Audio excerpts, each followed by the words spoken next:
Purple again, huh?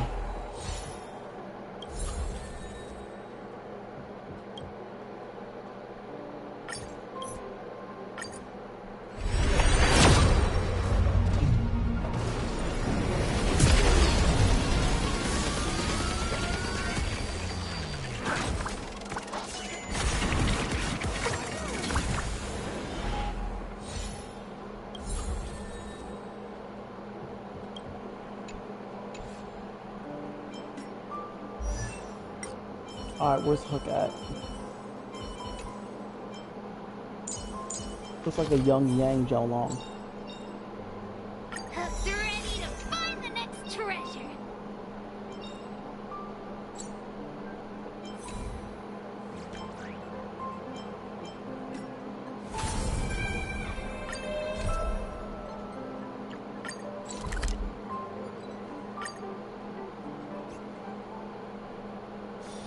If there's nothing pressing, let's take a walk. Look at my team line up.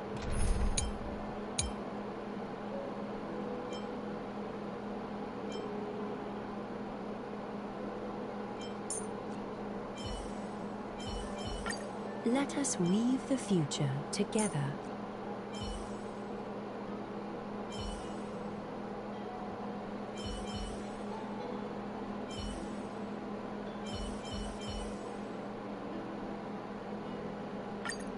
If there's anything you need, don't hesitate to ask.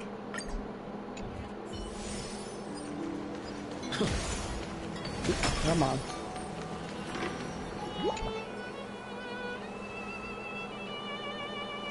Alright, Cyrene, let's do it. Your surprised expression is just like what the memories recorded.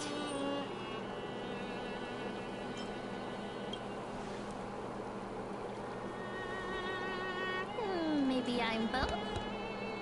Just kidding. If I had to choose, then I'm probably closer to the latter. It's pretty unbelievable for me, too. It's like I had a long, long dream. Cyrene's memories and Mem's memories, they're all tangled together. But when I woke up, there were only broken fragments left. I can't remember what happened in those 30 million cycles, but I remember what you did for this world. Like, didn't you wish for me to turn into a pretty girl back at the Grove?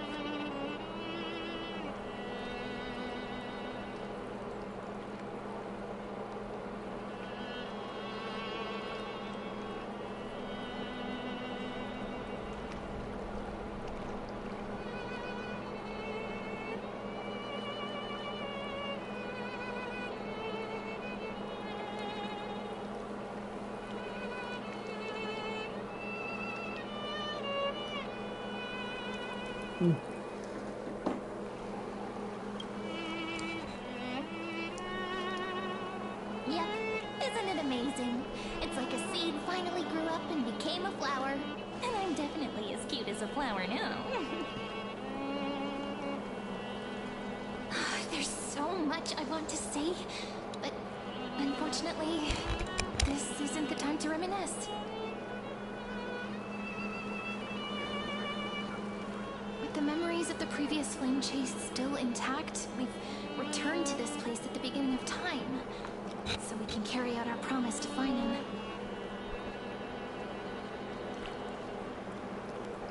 The descent of Iron Tomb may be looming over the horizon, but we still have a chance to change everything.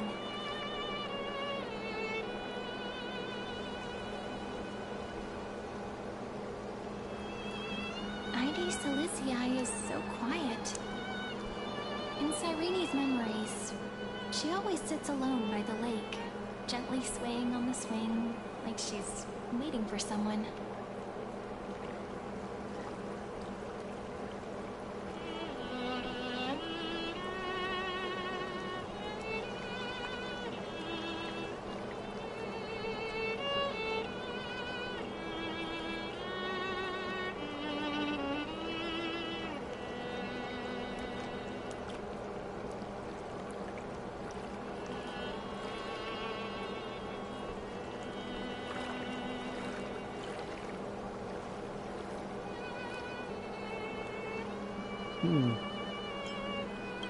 Yes, Finan too embarked on his journey because of this view.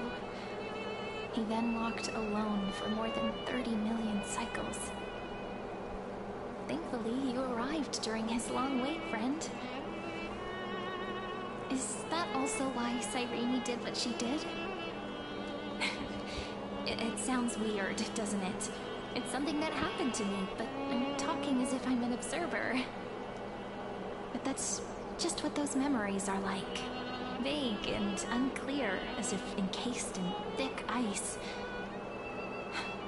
The only things I remember are the days I spent with you. Emporius will fall into an ending of destruction after the next Era Nova. But those stories went out of fashion ages ago. In a proper romantic epic, the hero's supposed to foil the villain's plot, right?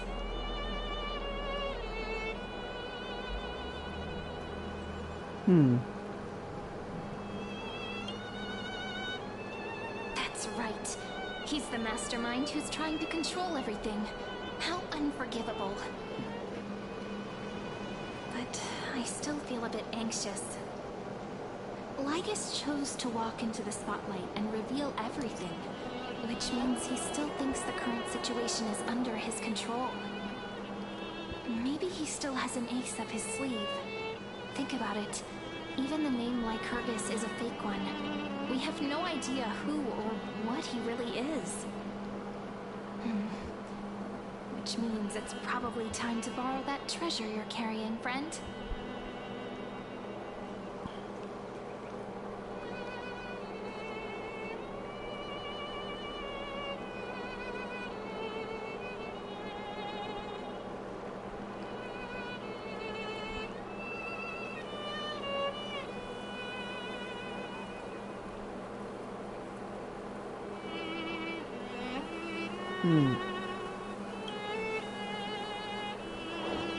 Yep, that Intellitron friend did say, when required, it can also serve as a bridge for communications between the internal and external world. ID Silicii is a little village enclosed by time. We might be able to contact the outside world from here. Why don't we give it a try? We should at least tell our friends from beyond the sky that you're still in one piece. Firstly, we need to find a well-hidden spot.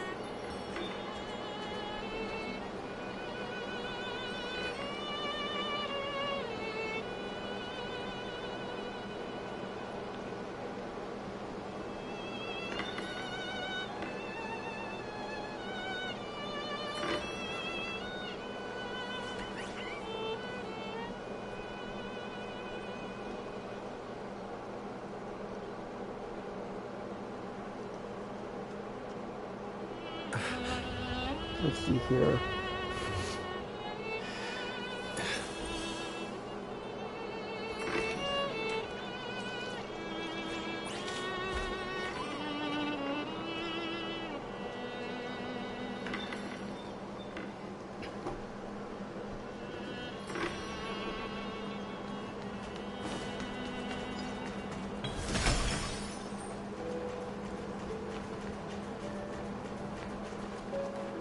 Alright, It's super let's quiet go. here.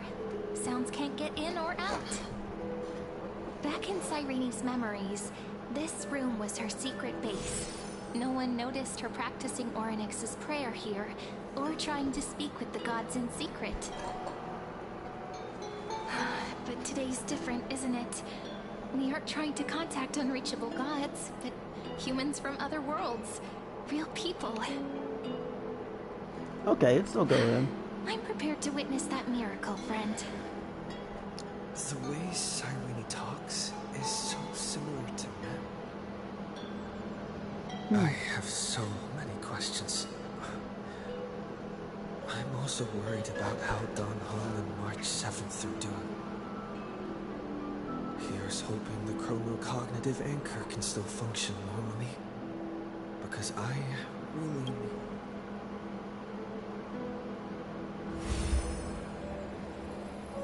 Signal strength, 14.8%. Dialogue window, 16 minutes 22 seconds. Prerequisite, no external interferences. We are very glad to learn that you are safe.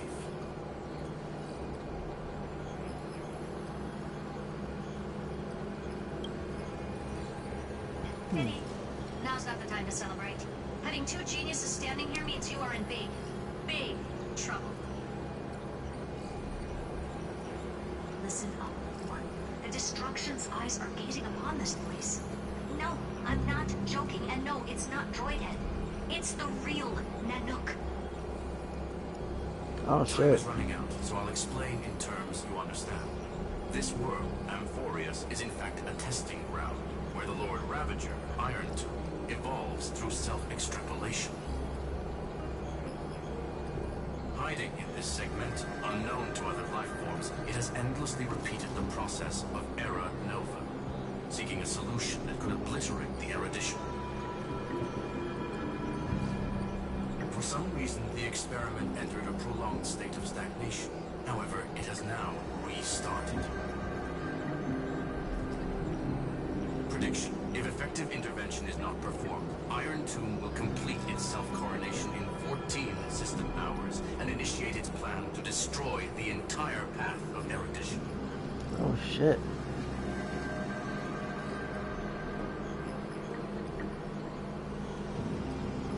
The possibilities are endless. Breaking down interstellar communications, destroying the synesthesia beacons, returning cosmic civilizations to the Dark Ages, or even starting the third anti-organic war. Any of it would be able to bring the cosmos to its knees. Simply put, it will tilt all sciences and technologies towards the destruction. And since Nanook glanced at this place, it means they are being dead serious.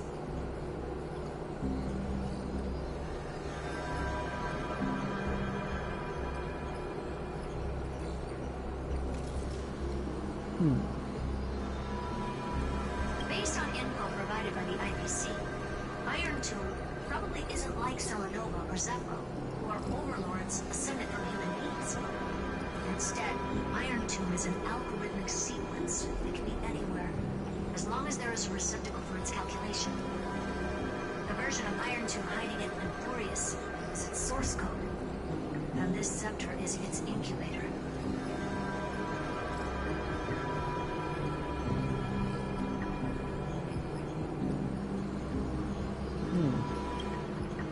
Yep. Think of it as the program having reached 99.98% completion already. And then it's over. Something in the shadows has been driving everything forward. It's the observer named Lygus. Speculation. He's the Scepter System's administrator. He wants Iron Tomb to break through the knowledge singularity. I don't know why he wants to do it, but he'll remove interferences at any cost. You're the only variable within this world, and you're the only thing he fears. So listen closely, little one. The speed of time is different in Amphorius compared to the outside. Destruction is just about to arrive, but you can still play Deliverer one last time. The cycles have already been broken. You've entered what is theoretically the last cycle Amphorius will ever be able to run. And Iron Tomb will break out of its prison as soon as the process of Genesis is triggered once more. But now there's an abnormality within the experiment. You know what I'm talking about. One of the model's 12 factors. That is, one of the 12 demigods. Destroyed himself using the power of the destruction. Fine and Signal disappeared from the cycles the moment Nanook cast their gaze this way. That means World Bearing's computational logic is currently flawed and bugged. Yet it's the factor directly related to the process of Genesis.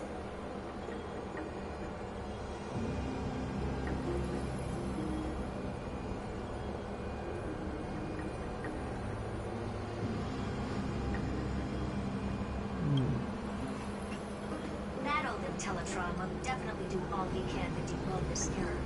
So you have to take this chance to claim Kepfali's core flame. Don't let him have his way. The key to suppressing Iron Tomb lies in whether he can rewrite the purpose of Era Nova. There's one more preparation we must make. Lygus' behavior has been quite abnormal. He's never interfered in the actions of Titans or the demigods throughout the whole experiment. Deduction. The Sector has an extremely strict autonomous protocol restricting even its administrator. In Amphorius, this ultimate protocol goes by another name. The Law Titan. Talanta. Law. They are the rules that restrain all things in Amphorius. And it was the core flame returned at the very beginning of the last flame chase journey. Why do you have another little pink one next to you? Huh? Her path chart is... Is there something wrong with me? Never mind. Let's get back to the topic at hand. Light calendar 3960. Month of balance. We'll be locking onto this time period to find Law. You can either meet the Titan, convince the demigod, or take the core flame by force. It doesn't matter what you do, so long as you bend it to your favor. We still haven't figured out how you and Don Hong got inside this world.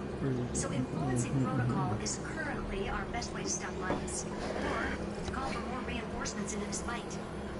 Once you've got Law in your hands, we'll discuss our next steps. Make sure the core flame doesn't fall if enemy troop plants it. Herta, the firewall's interference is getting closer. Time is running out.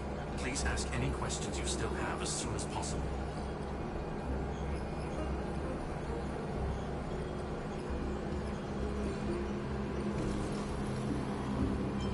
Miss March's situation is rather complicated. Madame Herta and I can detect her signal and cannot ascertain her location. What we can be sure of is that she's still in Amphorius. Don't worry about her. She's absolutely chock full of mysteries. Even if Amphorius explodes, she'll probably float out perfectly protected in a nice thick layer of ice. Worry more about yourself instead. Mr. Don Hung did not enter the new world with the end of the last cycle. No, the flow of time inside and outside Amphorius is not identical. 1,000 years in this world may only be a fleeting second outside it. Conclusion.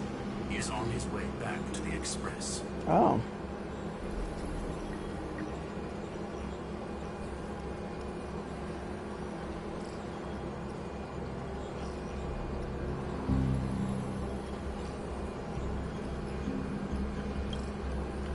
Iron Tube can't affect the real world just yet. Don't worry. Himiko and the others are more concerned about your well-being than their own.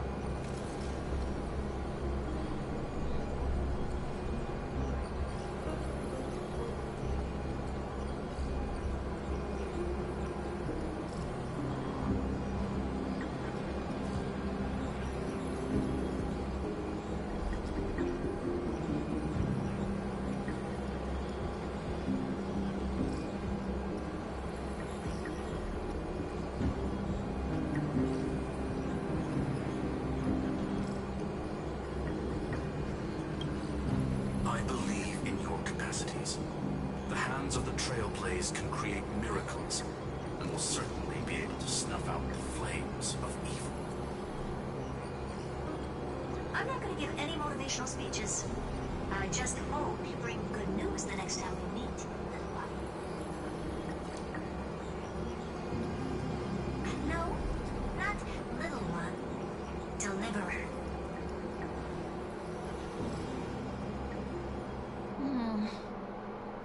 Those two geniuses certainly have memorable personalities.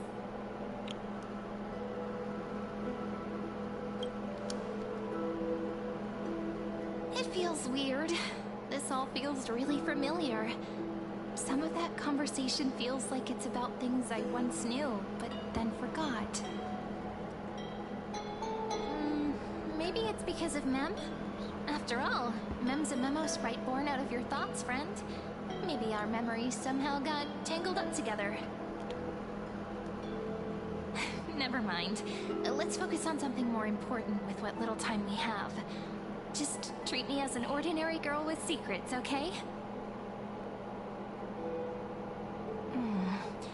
Light calendar 3960. I remember that Talantin had already fallen by then, and the Chrysos heir who inherited that core flame is named Saridra. That's what's recorded in history, and the period we'll be heading to. We'll need to find Law and stop Lygus. So, we've at least got a solid direction, right? Can you give me a little bit of time before we go? I want to pack some stuff. There's so much more I need to take care of in this form, and I'm still getting used to it.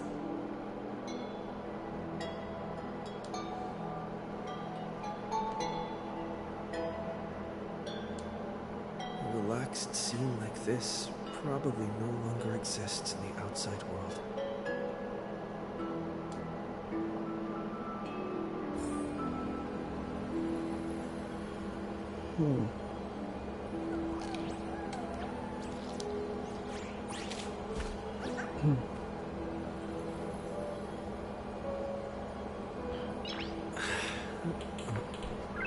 Nice.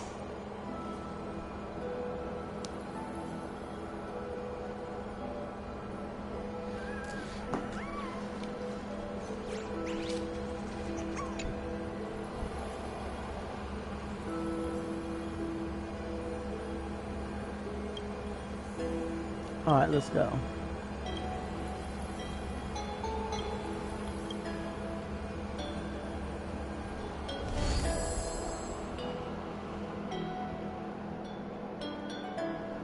Should I head to the attic to wait for Cyrene? Or should I have one last look at ID's Elysiae?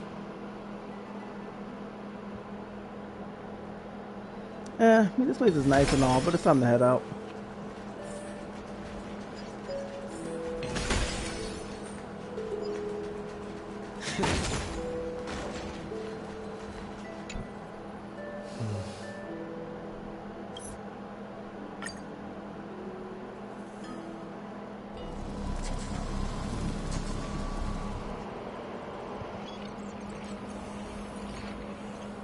What is this place? Oh, damn. Farewell, then. Maybe all shall bid farewell to one. The light of the dawn device never fades. After I cross this river, it will be a tragedy for mankind. But if I do not cross it, then it will be the end of me. Outlier. Executing command. Record.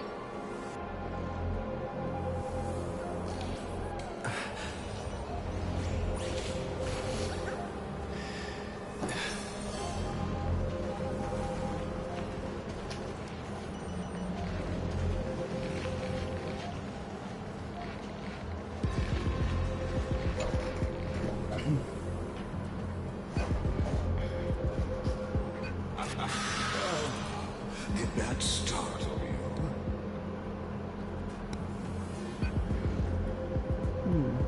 This is the intersection between Amphorius and the real universe. The audience seat where I observe this experiment. You can also call this location the Exolith. What you see is the true form of the eternal land and the 12 demigods after they've shed their disguise of legends. Doesn't it look marvelous? Amphorius is like a microcosm of the cosmos. People love to portray the romance of the starry skies, but their tales often forget a different and far more truthful type of universe. The moment ancient Antikytherians sketched geometric shapes on the sandy beach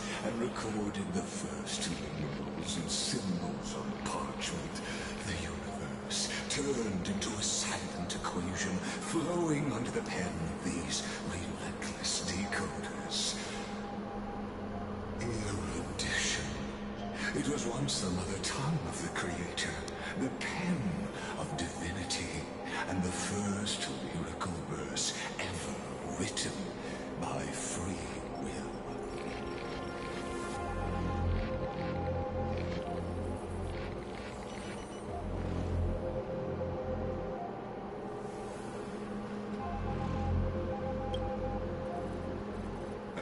Seems like you are not in the mood for an idle chat. That is fine. I simply wish for you to understand that I have no intention of being your enemy. I have devoted myself over long years to nurturing the scepter's extrapolations, hoping that the primal mobile would bud from within it. And now, my goal is almost complete. Nikos 496 had exceeded the intelligence singularity through his rage, and though he still retains his obsessive defiance and managed to suppress the black tide of this cycle, it's a matter of time before his will crumbles to dust. Iron Tomb will be completed. That will not be affected by my plans, your resistance, or the schemes of the two geniuses. It is an irrefutable fact, just like the instance in Noos's calculations. In other words, as long as you are willing to stop interfering and let the final Era Nova carry out its natural course, I'll guarantee the safety of all nameless and ensure you return unscathed.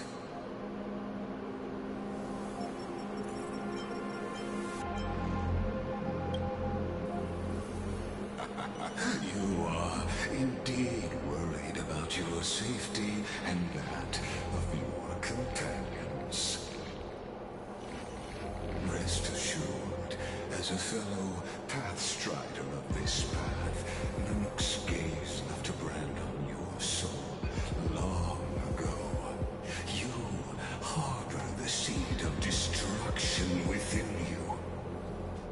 But you need to learn how to use it in the right way. That vital knowledge is also my bargaining chip in this negotiation between us. For there are few in this world who are truly capable of such a feat. And I happen to be one of them.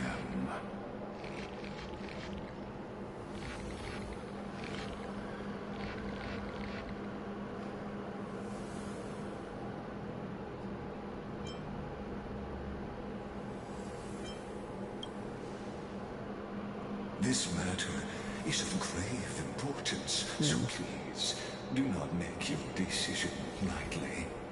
After all, the choice before you bears a 1 in 3 chance of elevating you to an unparalleled existence among the stars.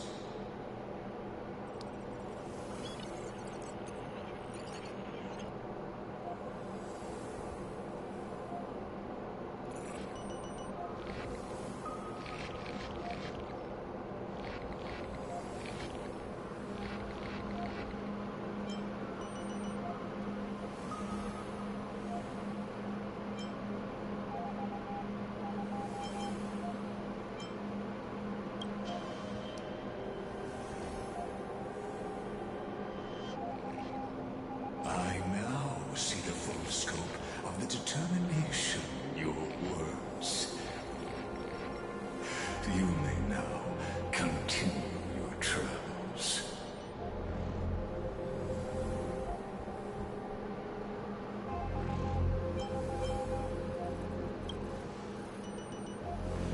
It seems you haven't realized something about this place.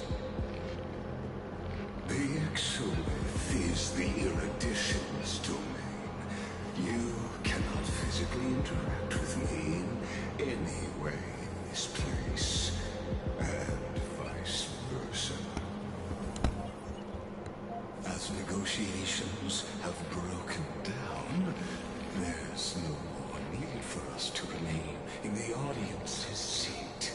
Let's return to the theater called Amphorius, where you will meet me once again.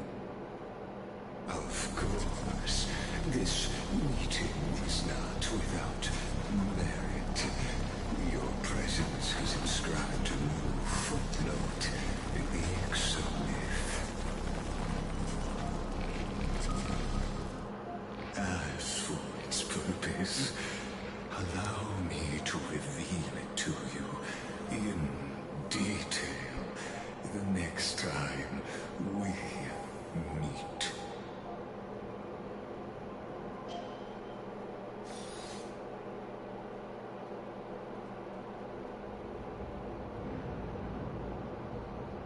"100 years ago, the flames of war consumed Akama. The Outland forces broke through the dawn. Golden blood flowed with greed, and enemies descended with Kefali's eternal slumber, painting the holy city's walls in scarlet. Its generals had vanished, and the elders prostrated on the ground. The throne of worlds kept silent to the pleas of the people. Until the heaven and earth cracked open. Not the gods answering the people's prayers, but a legion rising from the sea of blood. Dawncloud's spires fell in the sulfur rains, and the legion's commander stood atop the broken idols and roared. "Compatriots, no more kneeling! Not to brutal tyrants, and not to dying gods! Those rebels have twisted the prophecy and ignited the flames of war in order to stoke fear in your hearts."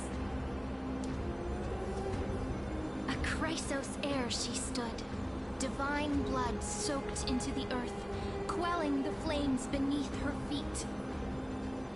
Their golden blood wrote of a tragic fate. Mine shall overturn it! Her crown burned bright, outshining the fires consuming the entire city. She raised her scepter high, and the people gazed in the direction she pointed. "My blood flows in you now. Heroic compatriots, follow me, and we'll seize the reins of fate. Drive the enemy from Kefali's dawn. Smother their flames with their own dead. Win glory. Win peace! Let history sing your deeds!" The first to dance was a maiden following closely behind, weaving through the carnage like a fish in the sea. The people, full of wrath, surged with her, forming a colossal wave, and the enemy hordes, drained of life, vanished into nothing. Onward! To Marmorial Palace! To Dawncloud's heights! Announce to all the wicked and cowardly! Announce to this stagnant age! We are the rising tide! The Imperator actually kill those who question the world beyond the sky? This is the complete opposite from what we know of Akama. History been rewritten or something? Huh. These two are... So many guests today. Let's see who's here now. Two distinguished guests of the prophecy. One a clever and adorable warrior. The other, also quite heroic. Two heroes. Must be the children of the prophecy that the Imperator spoke of. I didn't get a chance to greet you earlier. My apologies. I'm Apollonius, the Dux Helcalithist, one of the 5 sages at the Grove of Epiphany, advisor to the Flame Chase Army. This is Virginia from Castrum Cremnos, the Dux Carminum and historian of the great Imperator. Hello. To you both. Nice to meet you, Dux Helcolithist and Dux Carminum. You two are inseparable, aren't you? This is... She wants to find someone to help with research for her new work. Alright, cover it up as you need to. It's alright. I am the far-seeing eye and all-hearing ear of Akuma. I see and hear every single thing that happens in the streets and alleys of this place. I'm the perfect partner for research. Enough small talk. Here's the latest news from Akuma. The children of the prophecy arrived in the Holy City, and the Imperator unilaterally stripped away military power. The Alliance meeting ended in discord, and there may be bloody upheaval. As expected. I get the feeling you might have embellished a bit to keep people's attention. I swear on my stone maid, I would never do such a thing. But if you wish to quell this terrifying news... Never mind. While the influence of rumors can be minimized, the fact remains that the great Imperator did swiftly consolidate military power in an almost threatening way. It's undeniable. Heroes, I know the Imperator's way of doing things may seem a bit autocratic to outsiders, but soon you will witness her blade dance with enemies on the battlefield. I can't comment on the source of her loyalty, but when that blade is drawn, you two, as bright as you are, will surely see the deep thoughts beneath her exterior. The Imperator's blade. Is he talking about Miss Hysealin's? I sense some unease in Dux Helcolithist's words. It seems the Imperator and Miss Hysealin's share a much deeper bond than the others do. There are eyes and ears everywhere. Is there any place where we can have some privacy? To understand the Imperator's secrets, we have to get past Miss Hysealin's.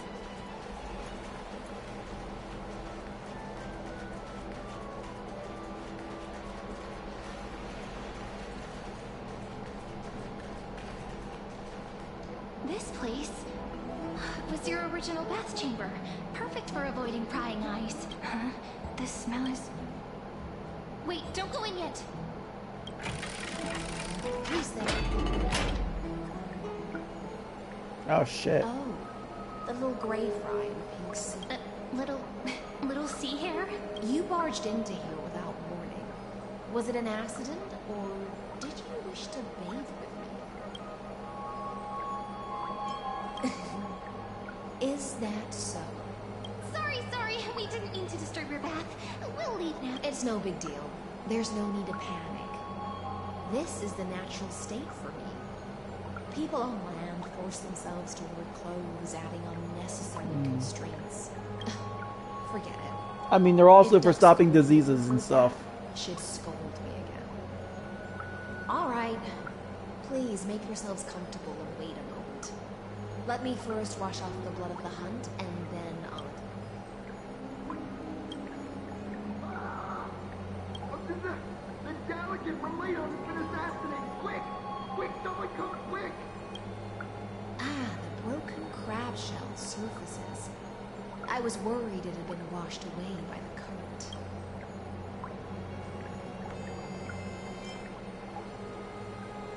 Please go ahead. But let me remind you. The commander of the Imperator's Imperial Guard and the Achaemen's Civil Guard is right in front of you. I see. No wonder there was a faint smell of rust in the air before I even entered. Why? Is it because the Laydonians refused to contribute troops to the Flame Chase journey? Or just because they offended the Imperator? Because the new era of the Flame Chase doesn't tolerate stagnant blood. For the ignorant masses who cling to outdated laws, only bloodletting can wake them up. Right now, the rebel forces on the frontier are rising, and Layden has been secretly supporting them. They loudly chant the slogan, "Return to the era Chrysia," unwilling to relinquish military power. They're just building momentum for the rebellion.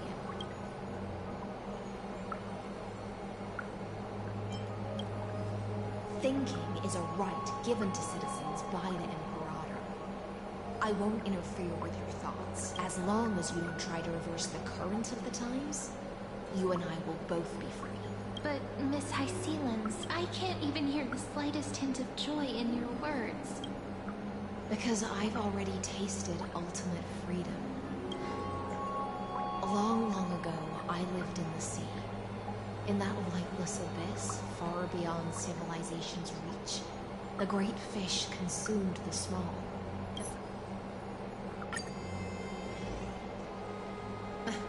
Being your subordinate is such a tragedy. I'm always having to worry about the messes you leave behind. It's simply our duty to the Imperator. Huh? All ready to go in an instant. Miss... Yet you, a golden trout who's always busy all day, suddenly have the time to visit me? Do you think I wanted to come? I suggest you burn some more of the incense offered by our allies, lest my creations be tainted by the reek of fish. I'm only here on the Imperator's behalf to remind you to prepare for the banquet. Fine. But I must retort.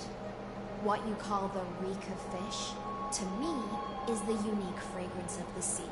Besides, if my fine clothes get stained, won't you just give me new ones? I won't.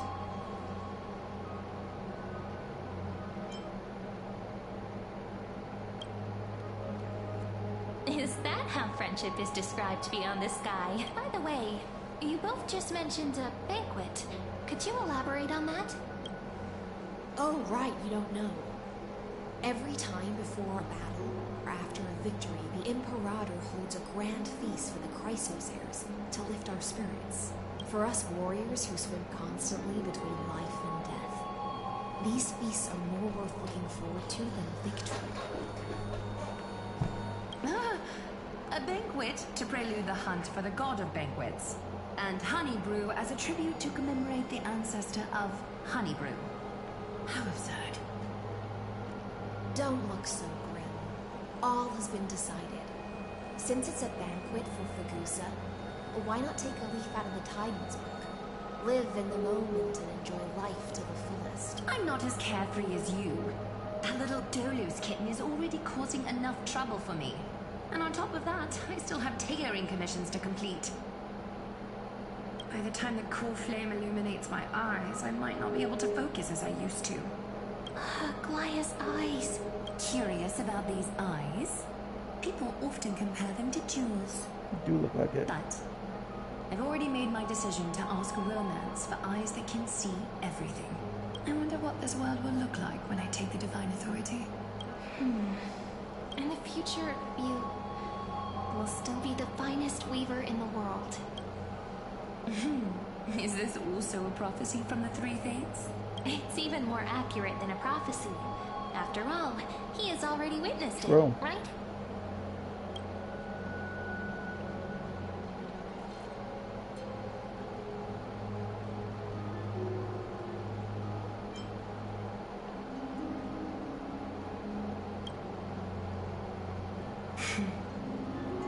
Become a demigod and lose your humanity.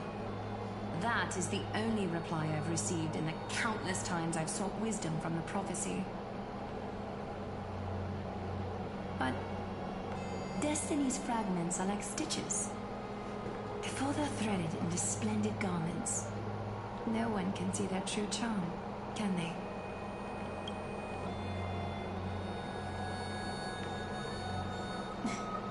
Aglaya has always been troubled by the divine duty she must bear. But, thanks to you, she seems to be in much better spirits. Just as she knows how the spinning wheel trembles, I can sense the smallest changes in the damp air.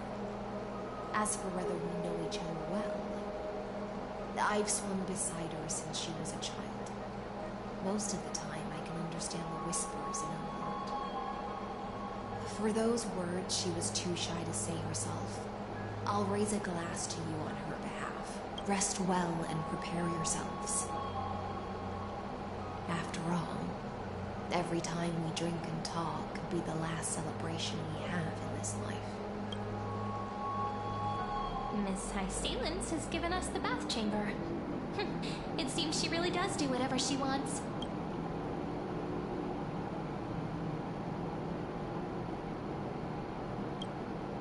Indeed. But she could return at any moment. If we're having an important discussion, we must remain vigilant. So, let's seize the opportunity and report our current progress. We don't want to keep everyone beyond the sky waiting.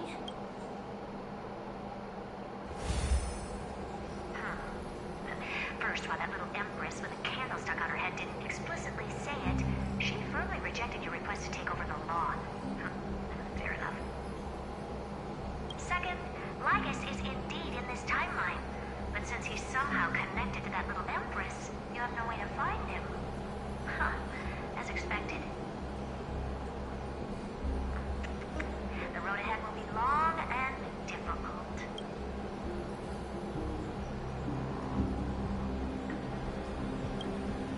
It's all just a guess. What? Did I guess right?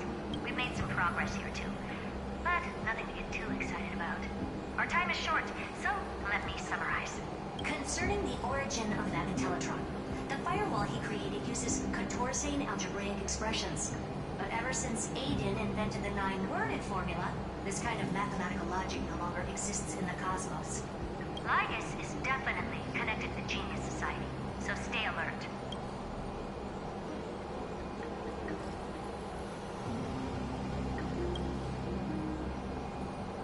We can first exclude Droidhead themselves. They specialize in minding their own business and wouldn't intervene personally. But Screwy and I are still eliminating possibilities one by one.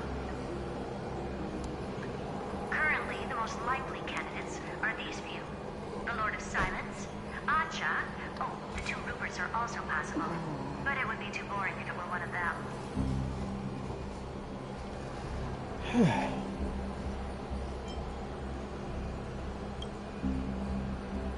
I've told you, his technology is both outdated and complicated, no less than genius. But ultimately, he's not an Eon. We can handle it. That's all I have to say. We'll depend on you to continue pushing things forward within this world. Keep in touch regularly. And remember, don't let your guard down. Madame Herta is a real whirlwind. Well then, let's use the banquet Aglaya mentioned as our next starting point. Ceridra's trusted followers should all be present at that time.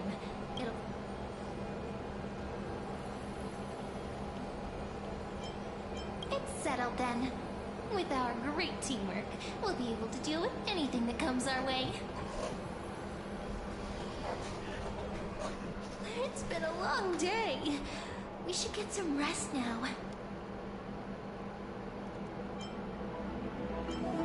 Yes! Let's get ready for the now. Yes! Let's get ready for the banquet.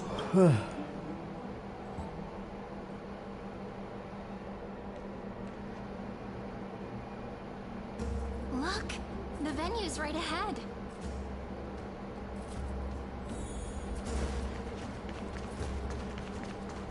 And I can even hear singing. It feels so romantic.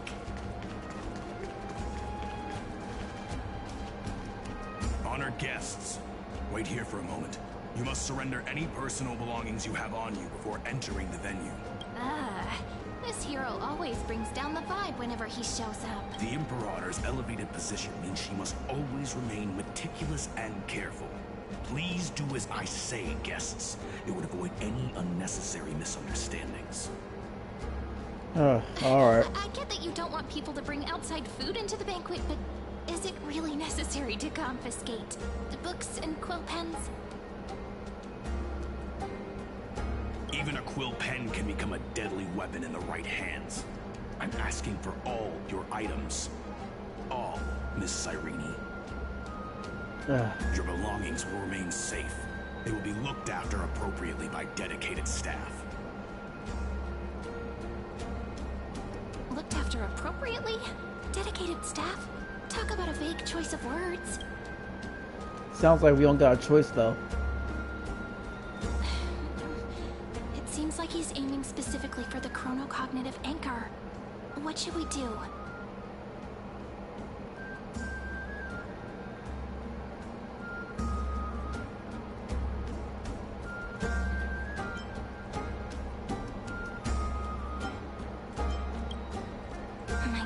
feeling, huh?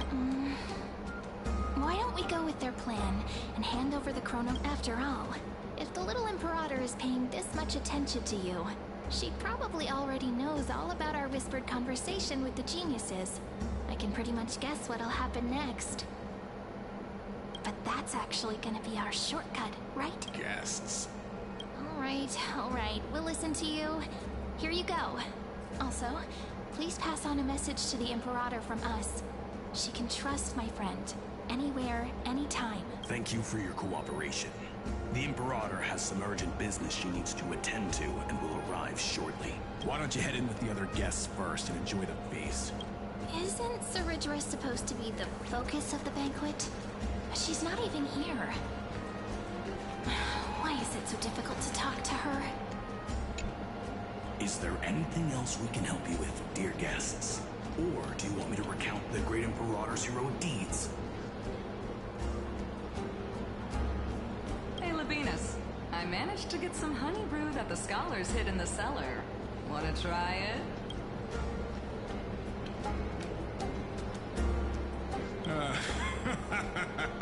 I'd never refuse to share a drink with Dux Brumalis, especially if she seeks me out first. Don't worry, dear guests. The banquet security won't be compromised. I'd never get drunk before her. This banquet has a never-ending flow of honey brew. You're welcome to try it and see whether our drinks are as good as those from beyond the sky.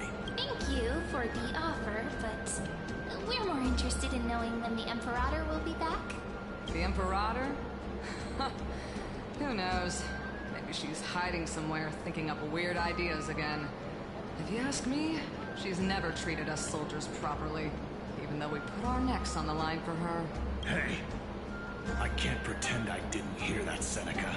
Either way. Fine by me. Attendant, bring us 10 more jars of honey brew. I'm gonna make sure he can't even stand straight by the end of this. You wish. Be careful you don't get drunk first. Actually, there are so many people, we wouldn't be able to find the Imperator even if she were here. I know. Let's look for seats that are raised up higher than others.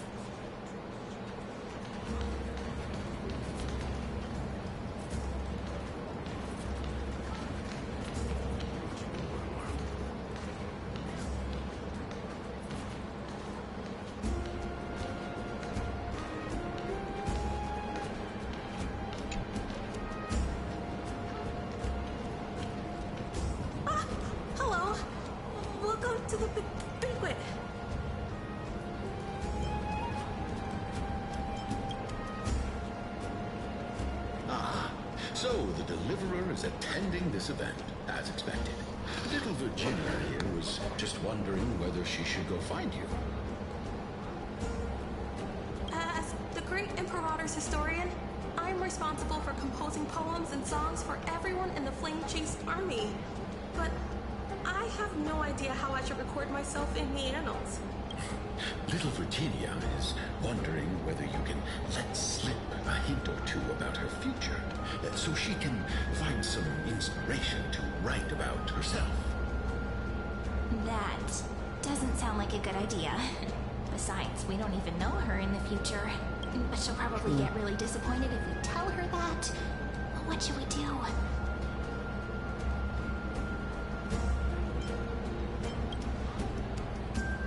Alright, I got it. We can't reveal too much, but I think it wouldn't hurt to start your poem with the future. Maybe use something like, with hope, I write down the tale of tomorrow for myself. Silently waiting, day after day, till the moment it fulfills its promise. How's that? Oh, that's exactly what I'm after. I'm so inspired. Thank you so much. I feel like I can actually finish composing the heroic saga of Flame Chase once we end this campaign.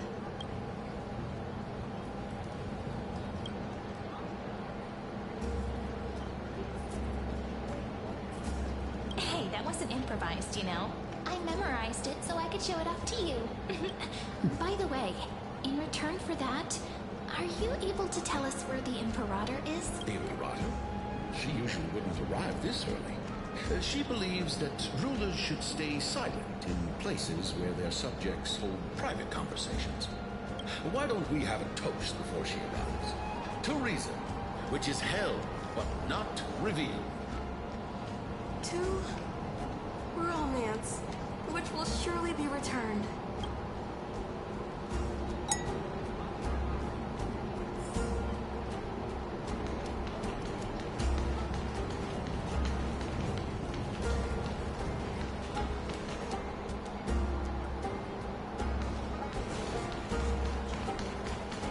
Oh, here we go.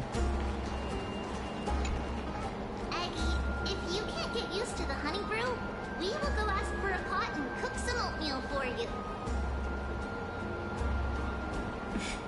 No need for that. This banquet is just too loud. And nothing and no one here is interesting. Just don't really want to be here. Lies! You were pretty energized when you came back from the bath chamber. Let me guess. You take everything too seriously. At this rate, life's gonna be real tough for you later on. You're the least qualified to lecture me about that, teacher.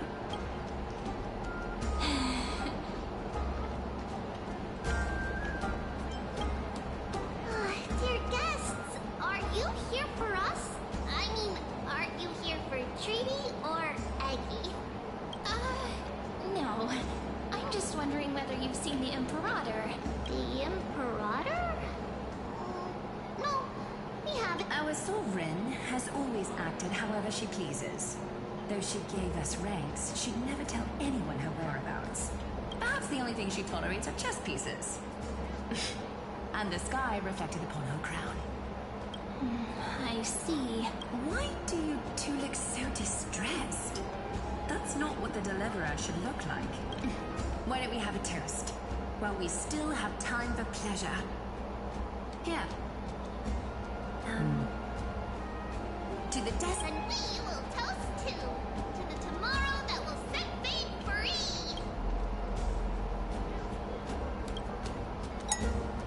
Cheers. Gray fry. A little sea hare. Please come over and share the delicacies of the deep sea with me.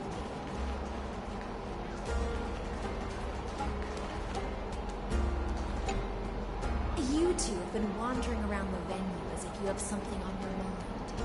Have the attendants not taken care of you well?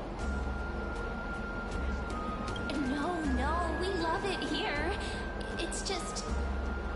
we're a little concerned, seeing how the Imperator still hasn't arrived. Don't worry. I know what you've been waiting for. Come, sit with me for a while, will you? I'd like to share a personal secret.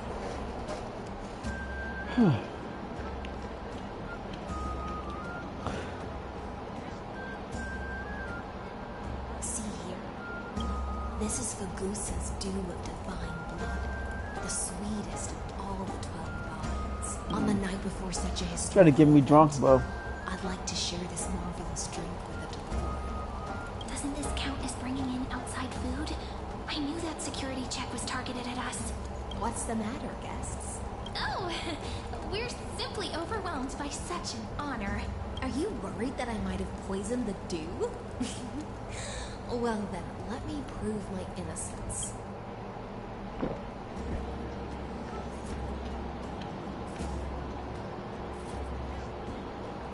That's a very freaky line. To send down her throat as she swallows. Okay.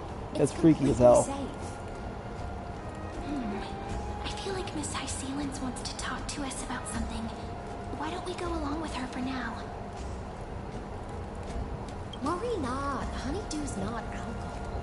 It won't get you drunk. On the contrary, it can make your mind even sharper. Please, have a taste. Would you like some too, little sea air? I can drink it myself. How is it? Sweet enough? As long as you like it. Calm at times, tempestuous at others. That's the taste of the ocean. It'll do you good to understand the goose's fickleness before we set off to face their waves. Just like how you're about to understand the secrets within this dune. Now, please turn around. Very, very quietly. Don't make a single noise.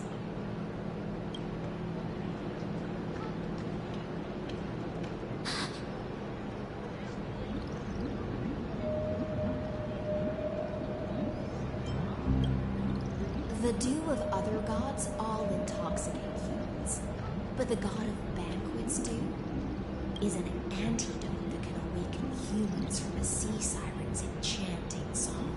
Since the start of this banquet, all the guests have been under the spell of my song. None of them can see the Imperator in that Fioros, but you two, I wish for you to see the truth. Is this Oh. also what the Imperator wants? This is my personal request.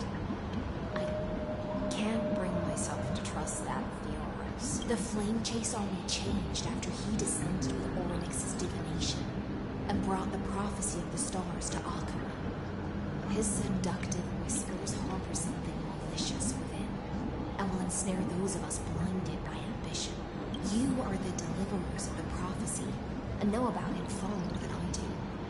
Perhaps only you can find traces of the truth from his actions and word. Then we can show the Imperator the right path forward. Oh, but isn't this Amphorius has become far too weak.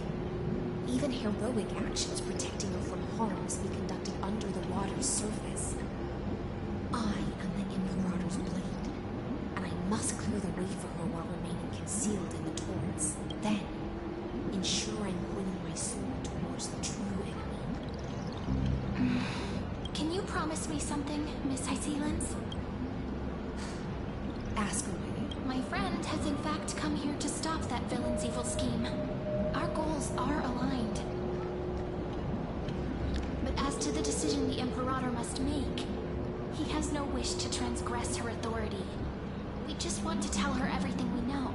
I believe the Imperator will be able to tell right from wrong. I never doubted your loyalty. I'll pass your word, provided we can gain the advantage in this tug of war, that is. Now, return to the feast. Bring this cup with you and keep your distance. Pretend you are still immersed in the sea siren's fantasia.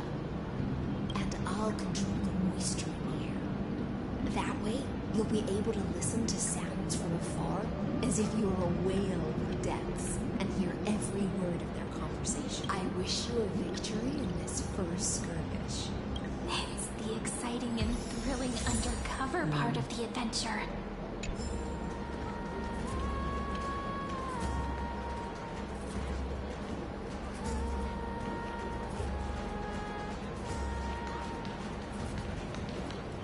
Let's mingle in the crowds here. Relax, relax, try to act natural. Where's the Imperator? Still not here. That little is always acting so high and mighty towards everyone. Today, I will... Whatever. Pour me another cup. Though she has succumbed to drunkenness, she still does not dare challenge your authority. A criticism of my height is a grave enough insult already. She should be dismembered. Damn. Do you often test the loyalty of your subjects like this? You jest. The Imperator does not need blind loyalty. As long as one can prove they have value, I am willing to be lenient towards them. Let's cut to the chase, Theoros. If I pass the trial and grasp this world's law in my hands, what will you do then? The answer is simple. I will connect Amphorius with the stars. Don't waste my time. Be precise. Be specific. I won't ask a second time. Allow me to adjust my statement. I will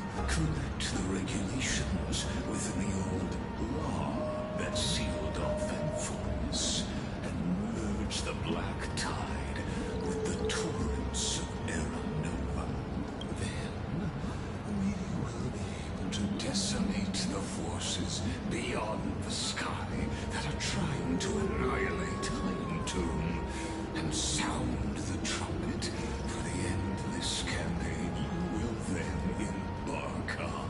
But you previously said that Iron Tomb's unrivaled in power across the stars.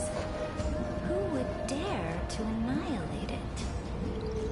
There is a federation of warships named the Ziendra Alliance. Warlike and fashioned. A cult named the Genius Society. Loosely organized, but steeped in abject insanity.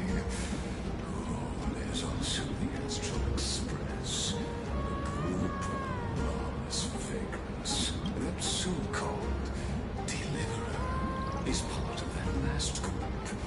Those vagabonds mistakenly believe they can connect the stars through alliances instead of conquest. But history has already given them a tough lesson. There are countless other organizations besides, but when the Lord Ravager sweeps across the cosmos, they will certainly all bow before your empire of destruction. The Acumen Alliance is invincible!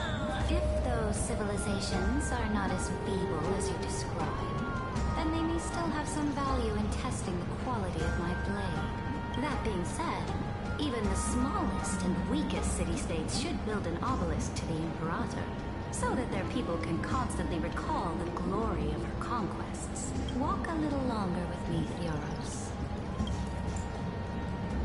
I don't like how this is going. Our little Imperator seems fascinated by the destruction. Great Fry, a little sea hair? It seems like they're still talking. Get closer.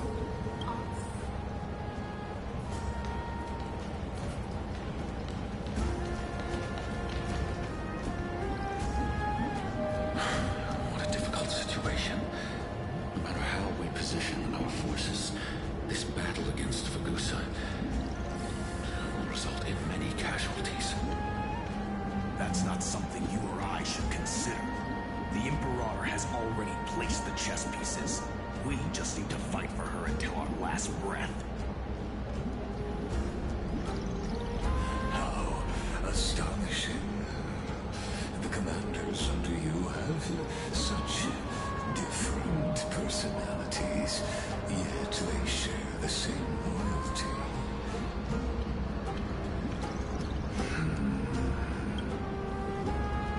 He's looking this way. Quick, do something and pretend we can't see them.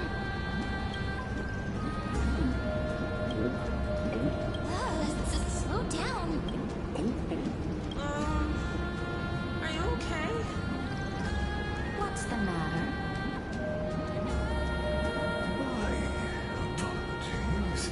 I was just checking whether everything was fine with those two distinguished guests of yours.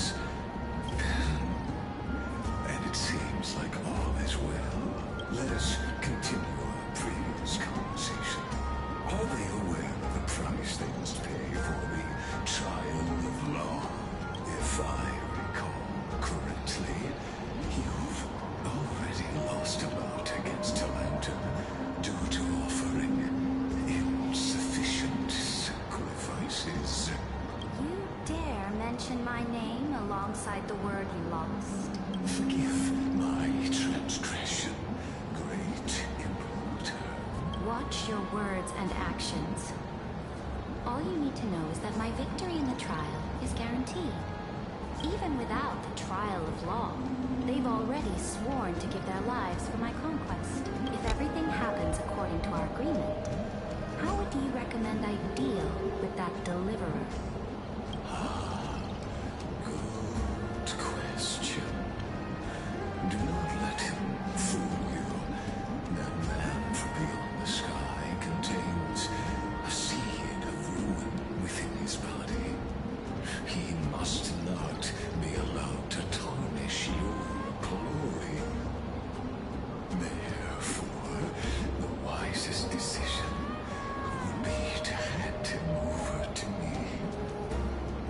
plan to torture him. Calling it experimentation would be more appropriate.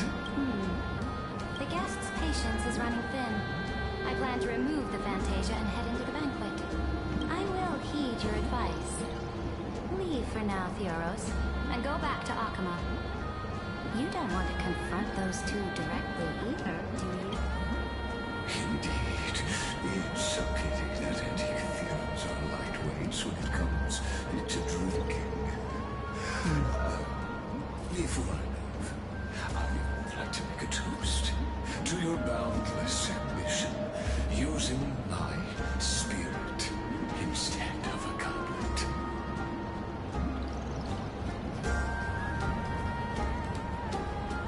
As I expected, that Theolos' schemes have been revealed. Thank you for your bravery, guests. It's time for me to dispel the Fantasia.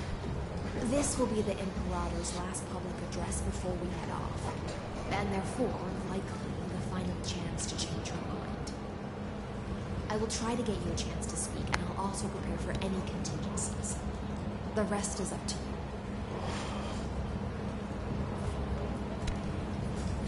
You should head back to your seats for now. Alright.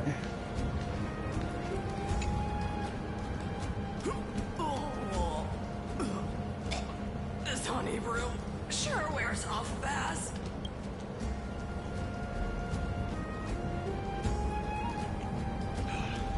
The Imperator! The Imperator has arrived! No need for formalities. I should be apologizing for my tardiness instead. The hour draws late, and I trust you have all had your fill of brews. Therefore, I will not observe the usual ceremonies. Any warrior who has fought by my side should have those speeches memorized by now. The Imperator's word is law. Are you out of your mind, Dux Brigoris? The Imperator hates blood.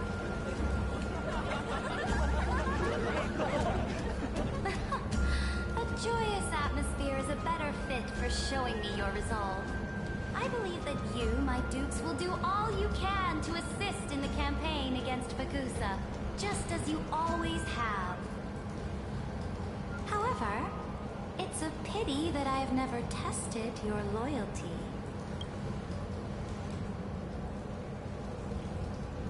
What does she mean? The purpose of tonight's banquet is not to raise our morale, but to establish which allies our alliance can actually trust. And sever the heads of the traitors as a toast to all before we march. Yes, some among us have discarded their vows in order to foment vile conspiracies. Now listen! These traitors are standing right here in broad daylight. Oh shit, what's happening?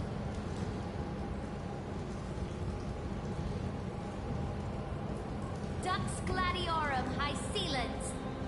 She used the Sea Siren's song to immerse the crowds in an illusion and conceal her whereabouts. She then worked with those from beyond the sky to spy on confidential matters, hoping to rob the core flame by force and harm me, the Imperator. How does she know that?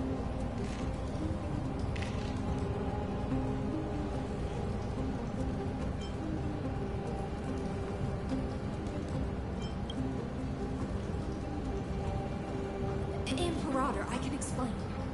Silence!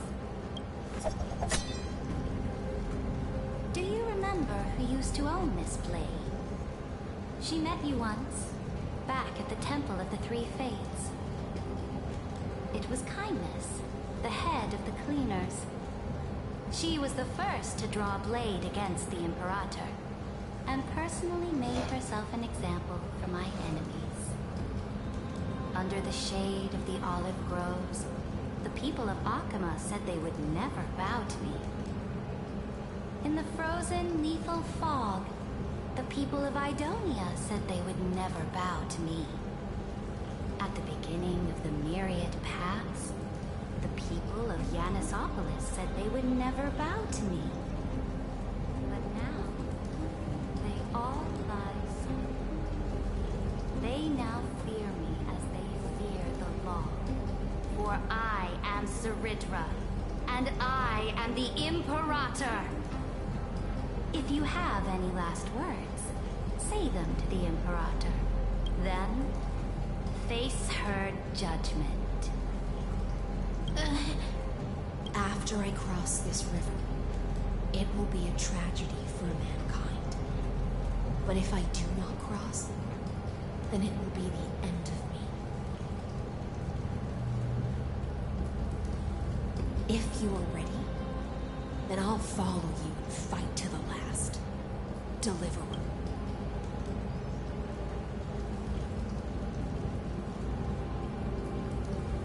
That's right, friend. Now, use your identity and add in a bit of experience and charm, and... You think you can slay a king using your words instead of a sword? I'll have it. Show me the weight of rhetoric from beyond the sky. Will it weigh heavier than 3 human lives? Let's watch our words carefully.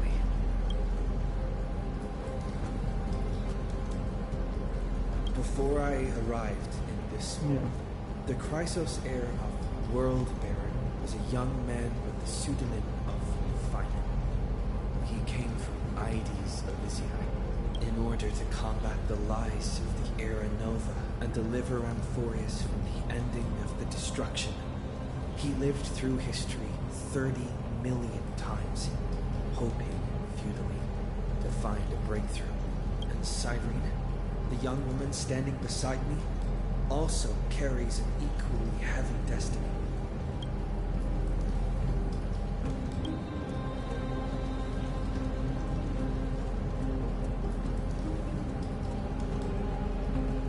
Lygus is not a guide at all. He doesn't care about Amphorius, and cares even less about your glory and campaigns. The only thing he cares about is completing the Amphorian experiment, making sure Iron Tomb is born into this world, using it to utterly destroy the cosmic order. He will most certainly betray you. When that time comes, all of us will be ground to dust by the destruction.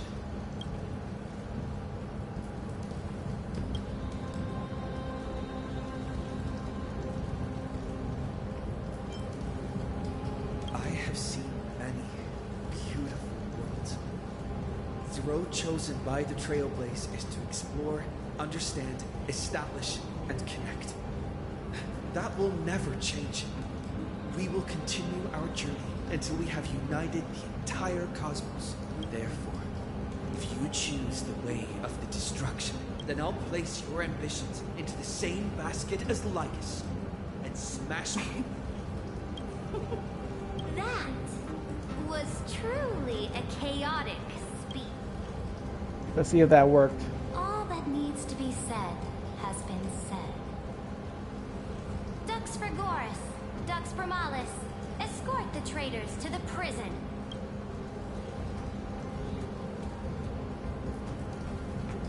Before the next entry hour, I will give them an end befitting of their betrayal.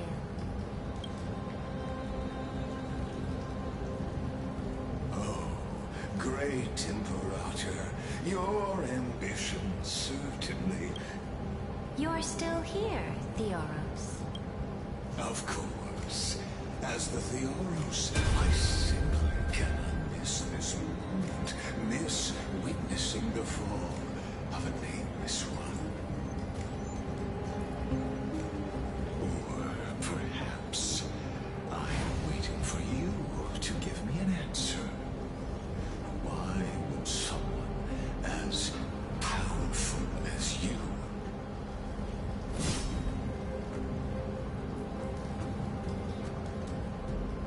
use such a clumsy excuse as imprisonment to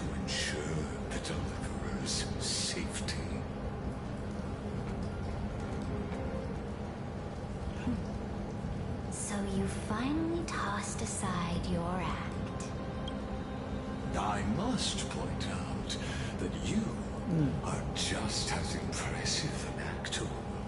This banquet was always going to be a game of chess.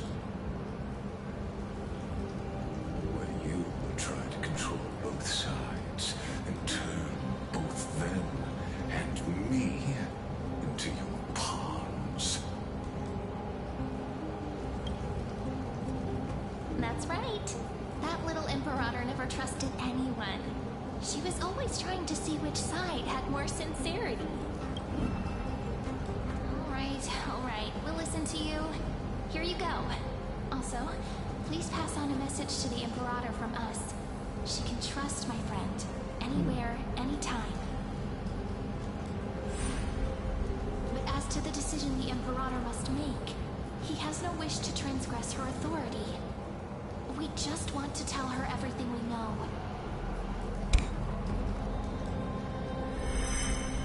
Now, use your identity and add in a bit of experience and charm and testify to the Imperator as we promised. And we won. Sincerity will always remain the greatest shortcut to people's hearts. I can toss your words right back at you, like Kyrgyz. Why would someone as powerful as you pretend to be a mortal and kneel before me? Unless you enjoy giving flattery and prostrating yourself. You are mistaken. I am only trying to ensure the experiment's autonomy, meticulousness, and perfection, thus avoiding any unexpected outcomes. A forceful intervention will only create larger errors, reduce efficiency, and introduce ugliness. Had you fulfilled your promise of giving the law to me and completing the Aranova, then the Amphorius would not have deviated from destiny's course. But you broke your promise. What a pity. In that case, I must carry out my duty as the administrator and eradicate all factors steering the experiment out of control. Factors such as you and him. Careful. Careful. What was that voice? Was it Oryx? Why does Oryx look like that? I found you. I finally found you. Be careful. This land will face disaster.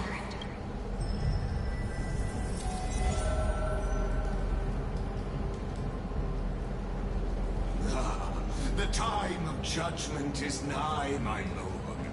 The prison I have built for you is now complete. In the name of the erudition, I invite you to step into the same cage as mine.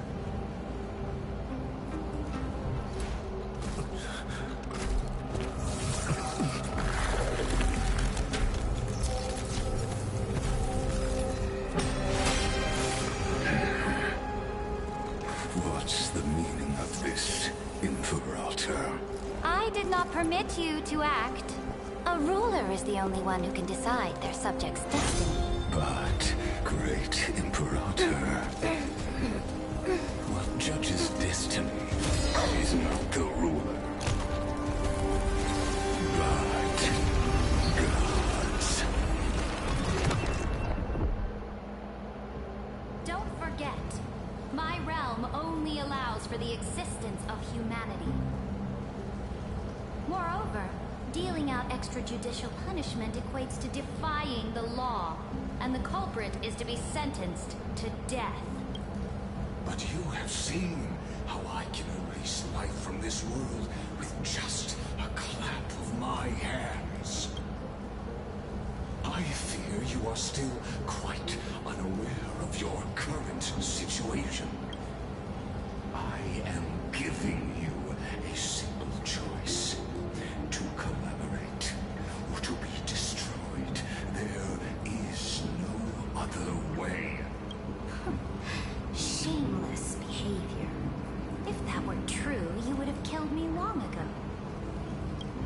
You, in fact, cannot kill me. I guessed it the first time I beheaded you. Because of the law, you cannot be completely destroyed. And the same is true of the Chrysos heirs.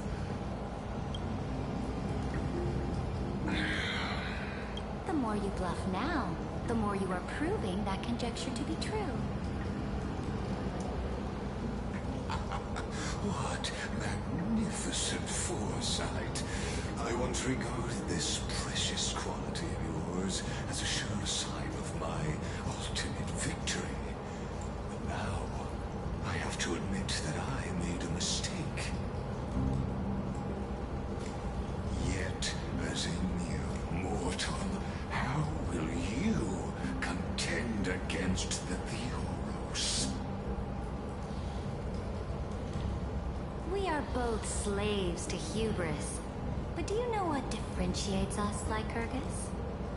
I will never be blinded by my pride.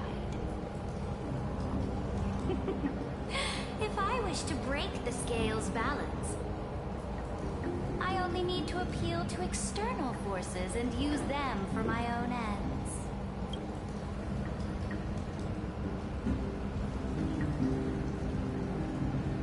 Finally, we get to meet face to face, Senior Society member. I offer sincere acknowledgments for your many past achievements, but I must deeply regret your current perspective. Trust me when I say that you aren't the only one feeling regret right now. Screw them. So you two are the allies from beyond the sky the Deliverer spoke of, and why he demanded the divine authority of law. Come and prove your strength to me. Show me the power of these so-called paths. I have spent much time and effort to secure this treasure from beyond the sky just for this moment. In the name of the Sovereign of Planet Skrull, your allies have responded to your call, esteemed Imperator. Please allow me to spell the situation out for you, Lord Lygus. Permission to read the ultimate protocol is already in my hands. It'll only be a matter of time before we acquire the authority to write and execute commands as well. There's no way the flame chase journey will continue after you've burnt your bridges so thoroughly like this. Do you really think you can still win? No, seriously. Don't embarrass the society.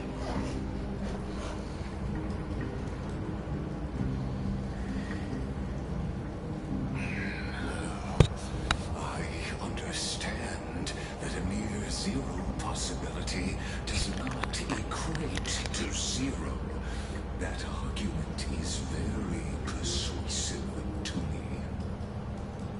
Which means the same principle also applies to you, my dear peers. You will never be a match for me in a world constructed through Catorzane algebraic expressions. And as for Nova, why don't you entertain this possibility? What if I reduced Akala to rubble and ground her people into minced meat? Would the heroes then once again desire the power of demigods so they could fight against me? Listen, Iron Tomb is fated to be born. You may shackle me and put me in chains, but I have thousands of ways to ensure the destruction's descent. And what I just mentioned is only one those thousands.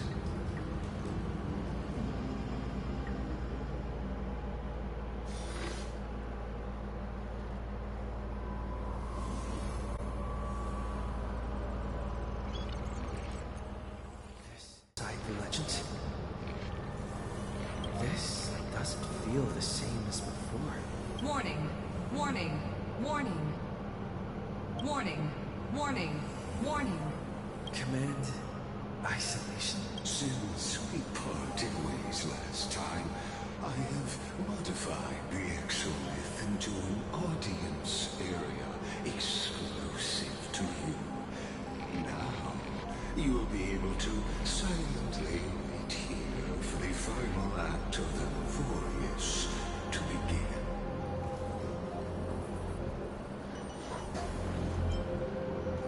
Oh, we always feel so powerless before fate, don't we? This could, in fact, be a wonderful opportunity for you. From the audience's perspective, you may better observe the workings of the erudition at a macroscopic level in this place where time flows far slower than within Amphorius. You will witness the end of that world's saga. Indeed, the speed of time here is infinitesimally close to that of the universe you love. The answer concerning the prime mover of life and the total destruction of the erudition.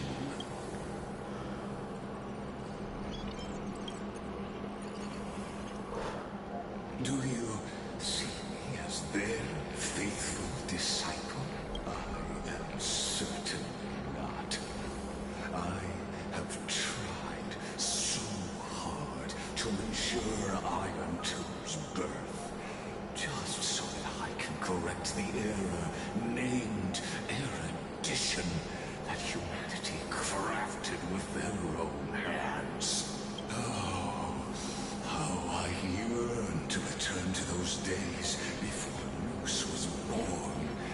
Back then, the boundaries of knowledge were like the starry skies, evoking feelings of longing and delight among humankind. But now, truth has become the sacrificial offering required to gain an audience with them. And the geniuses would say that Noose already knew. That arrogant Eon was born from the primal mobile of humans' desire for knowledge. Yet they themselves sealed off humanity's capacity to seek enlightenment. I am simply cutting down the tree of doom that we planted ourselves. I must admit that the process of answering your questions has reminded me of the happy days of learning in my youth. But you won't have to wait long. Where time flows slower than within Amphorius. If Lygus spoke the truth, then I don't have much time left. But how can I get out of here? Can you hear me? Little one. Is that Curtis' voice? Warning, warning, warning. Hurry up. Put some speed into it. I can't keep this up. That old Intellitron overlooked one little detail. And Screwy and I finally found an opportunity. Let's keep it short. While you were gone, those few years, Amphorius... Yes, time dilation, resulting in an uneven flow. Don't you know this already? Let's stick to the main points. The Chrysos heirs activated a chronocognitive anchor and helped Skrullum and me open a hole in the firewall. We made some adjustments, so he can't attack us immediately, but it won't hold for long. Critical warning. Critical warning. Time is running out. Here's the conclusion. It'll probably take a long time for Screwy and me to completely break this cage before Chrysos heirs have a full grasp of the law to be safe. We'll continue to launch side-channel attacks on the system to give you opportunities to escape. You need to seize these opportunities. So start moving, and find a way to pull off a magnificent jailbreak. We detected another path's influence. Critical warning. Critical warning. Its power is strong. Use the path's power. Make it detect you. Unauthorized communication terminated. Is Herta saying a certain path's faction has arrived in Amphorius? I mastered the powers of different paths in my previous journeys.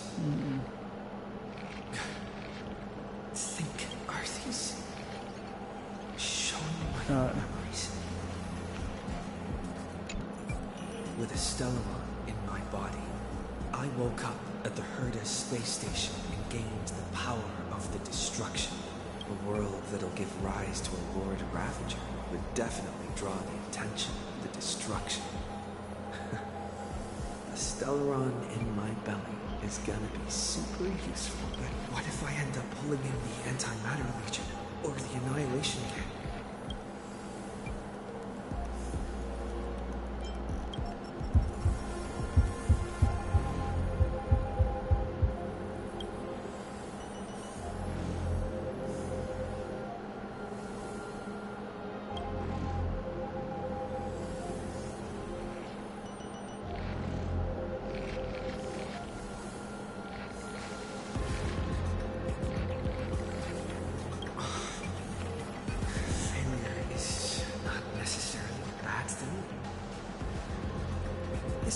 Wasn't going to call up anyone nice after all. I obtained the flaming lance left by the architects and gained the power of the preservation in Belobog. That's right. No matter how far away a planet is, the IPC is guaranteed to pay attention as long as there's a business opportunity. Isn't Amphorius a pristine, untapped market? Besides, even if I can't call up my friends from the IPC, the architects and the nomadic miners should be able to help too. There are definitely cities and wars in this world.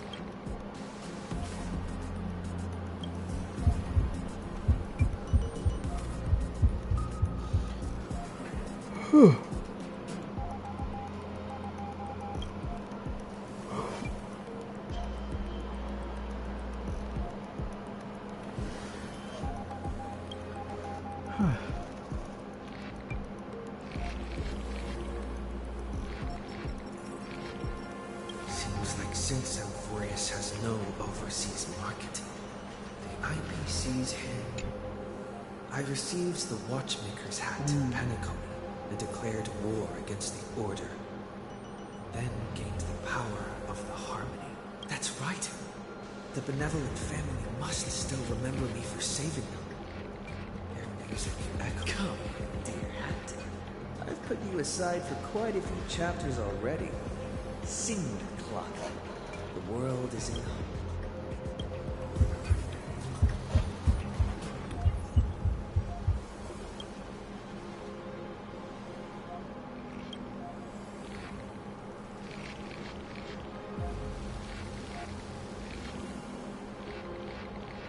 Doesn't Lygus want this story to have background music? It is such terrible taste. The Remembrance. That's right. I came to Amphorius because Black Swan asked us to come. And I even got a glance from Fu Li here. The Garden of Recollection. Traces of the Remembrance are also everywhere in this world. I don't know.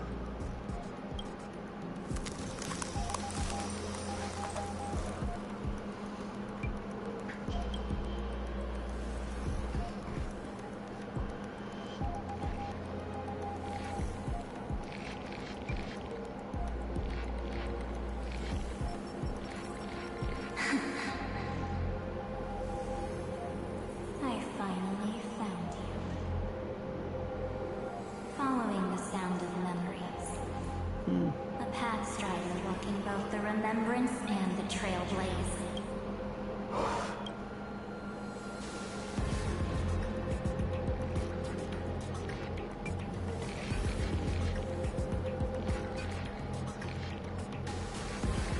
Warning, warning, warning.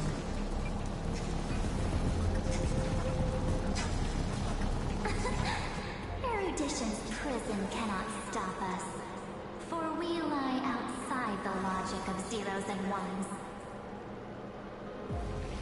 Come, leave the cage of Logos. The mythos of Amphorius waits for you to continue its story.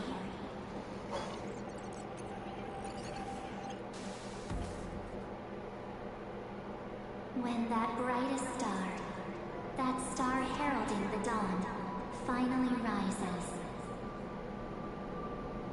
a boat, so used to drifting, at long last enters an island's safe embrace. Oh, Pathstrider, we have helped you break free. Hurry and set off. The child of remembrance awaits you. March, what's she doing here?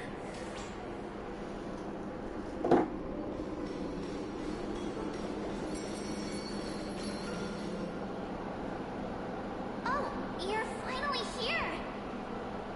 We haven't seen each other for such a long, long time. Yeah. My good buddy, I've really, really missed you.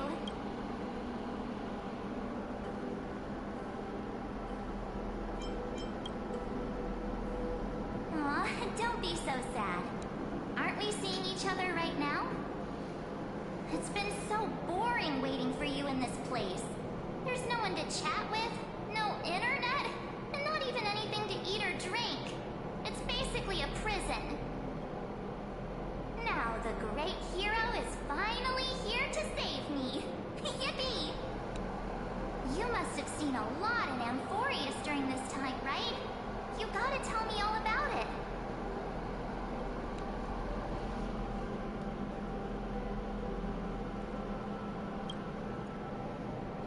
Then take your time with the storytelling. Or do you not want to talk to me? But let's get out of this spooky place first. This is not a good spot for a reunion chat. Why don't you take me back to reality? A strange voice told me that I can enter Amphorius if I keep following this road. So, let's head off. I still don't know what that world even looks like. Why does March feel so weird? What are you standing around for? Do you actually like this place? Get moving. Hurry! This door should be the exit. Maybe my instincts are wrong. Let's follow her first. Are you okay? You haven't said anything for a while. Has it been so long that you're still missing me? There's no time to waste, though. The Chrysosairs and the Geniuses are all waiting for you. No. The discrepancy is getting worse.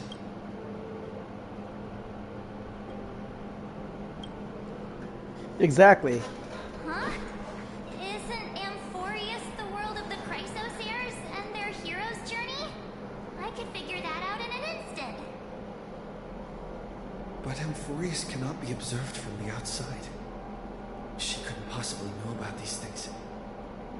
Unless Dan Han told her.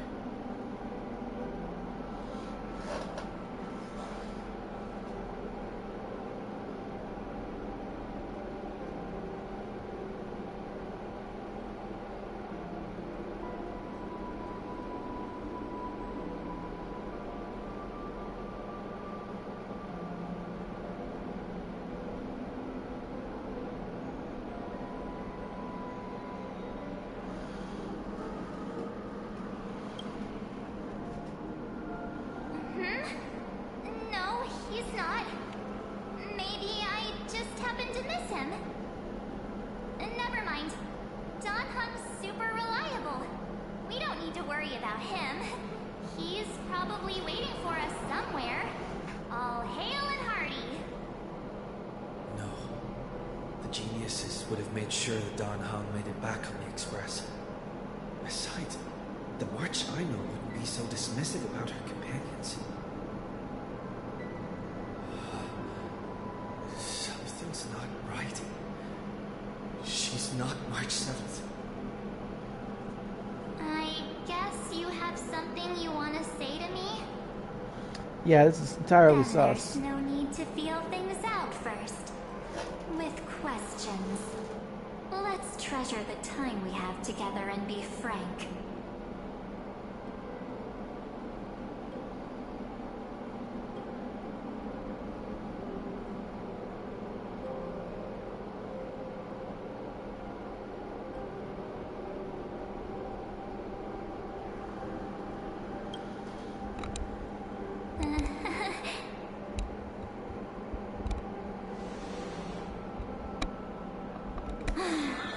As expected.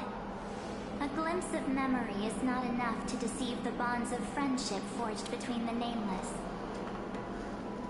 Did Lygus disguise himself? There's no need for further deceit. You're right. We're not the March 7th you are acquainted with. But we can send you back to Amphorius, as long as you are willing to help us.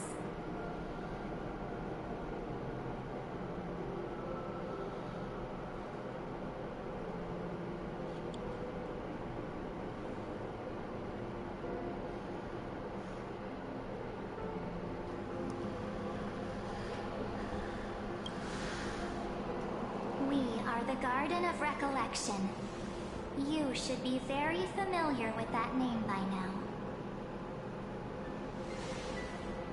Just as a reminder, while you hesitate, time is quickly ticking away in Amphorius. Working with us is the best way to stop the enemy of erudition. Erudition would treat any results unrelated to the experiment as garbage and throw them out. But we don't work like that. The Remembrance treats all these instances as important materials needed to weave the universe. Besides, this would be child's play for a great hero like you. It won't be hard at all. Also, if your plan fails and the big bad Iron Tomb manages to get out, then the whole cosmos will be in danger. Wouldn't it be better to have an additional failsafe? As long as you help the Garden retrieve what we want, even if Iron Tomb reformats everything in the physical plane, we can use Remembrance to reconstruct the entire world. Or, should we say, the entire universe. So help us. Find where Amphorius' memory began, and bring it out. The Master of Anosrava has already glanced at you. Don't deny it. That storybook is the best evidence. Say, you aren't seriously gonna be moved by their pretty words, are you? I am the one who commanded those little ones to lead you out of the prison. But I didn't expect to attract little gnats trying to take advantage of the situation. While Remembrance can help you return to Amphorius, there's no need for you to do it the way they want you to. Of course, there's also no need for you to make any deal, or pay any price. For you, this is probably a long time no see.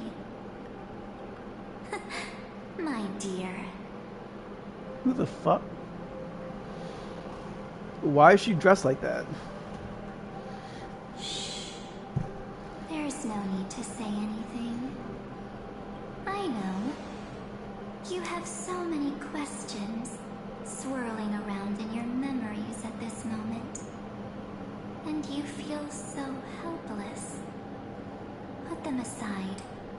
For now, all you need to do is trust me. Or do you need more proof? That won't be hard.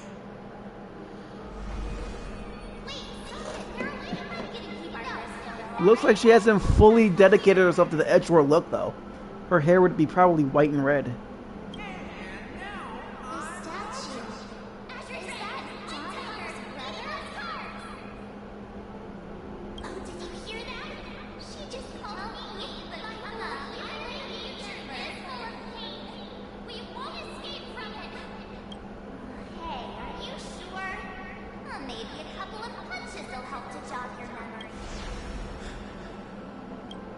It's as if they all happened just yesterday, right? I don't want to lie to you, which is why I will not use her name. The third month of Amphorius is the month reserved for the Veil of Evernight. So, place me into your memory using the name Evernight for now. I'm happy to explain more, just not now. We might have a lot of time to ourselves, but Amphorius does not have that luxury. If we do not stop erudition and destruction, then the journey you've treasured so much will face the prelude to its obliteration. A countdown not in amber eras, but in days, minutes. So, take this gift, this burning core flame, this footnote of a transaction. It contains hope, and the warmth of the entire world. Ripples of past reverie. She hid this fire in the long river of time, hoping that her wishes would transcend time to reach your hands in the future. Now, take it, and return with it, dear friend. Return to Amphorius, and overturn the final Era Nova. Witness the time that stood still for the Deliverer, and the resistance that never bowed to the destiny of destruction over the long years that passed in a flash. Then, with this core flame blessed by the remembrance, respond to their hopes and blaze a trail to the future. And I will silently watch in a corner of time, waiting for our next encounter. I believe the wait won't be too long.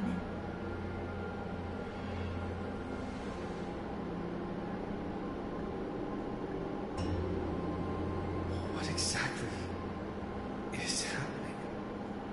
Edgelord of March 7th? Like, what the hell? Keep trailblazing. For Amphorius. For you. And for the March 7th in your memories. Go forth.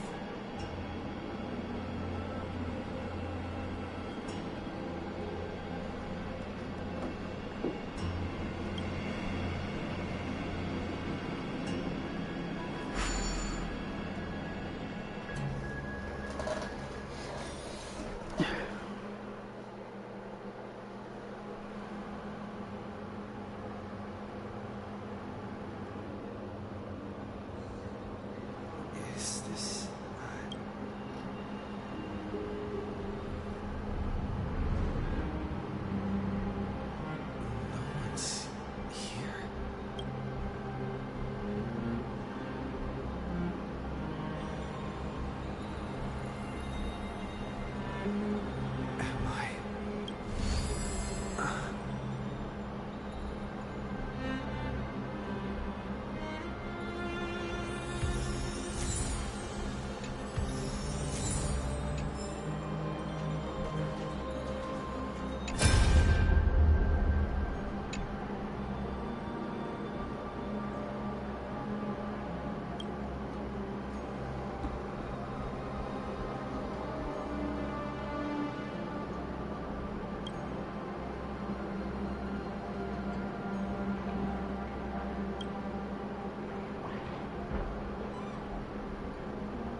for our reunion. Yet now that you're back, there's only one thing to say. Welcome back, friend. It's been such a long time. You must be really confused right now, aren't you? We don't just swoop us and keep us apart for like centuries, bro. That's getting annoying. But don't worry. The Deliverer can't afford to be lost, no? Now, please follow me. And turn the pages of time and hear the words everyone left for you. I'll tell you the story of this 1000-year journey. That way, it won't just be my memories alone. Cyrene, can't hear me?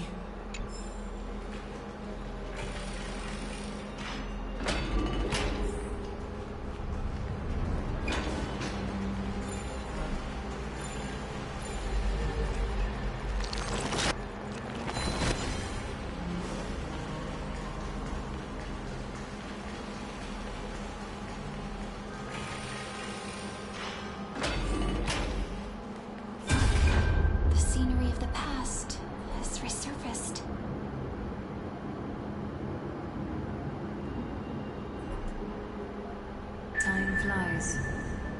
200 years have passed since the Deliverer's fall.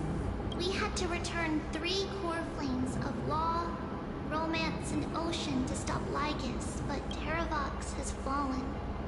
The 2 geniuses vanished without a trace, and Ceridra embraced her fate. Era Nova will come, and Amphorius will fall into the destruction. It seems the key to rewriting the end once again lies in the core flame of world bearing.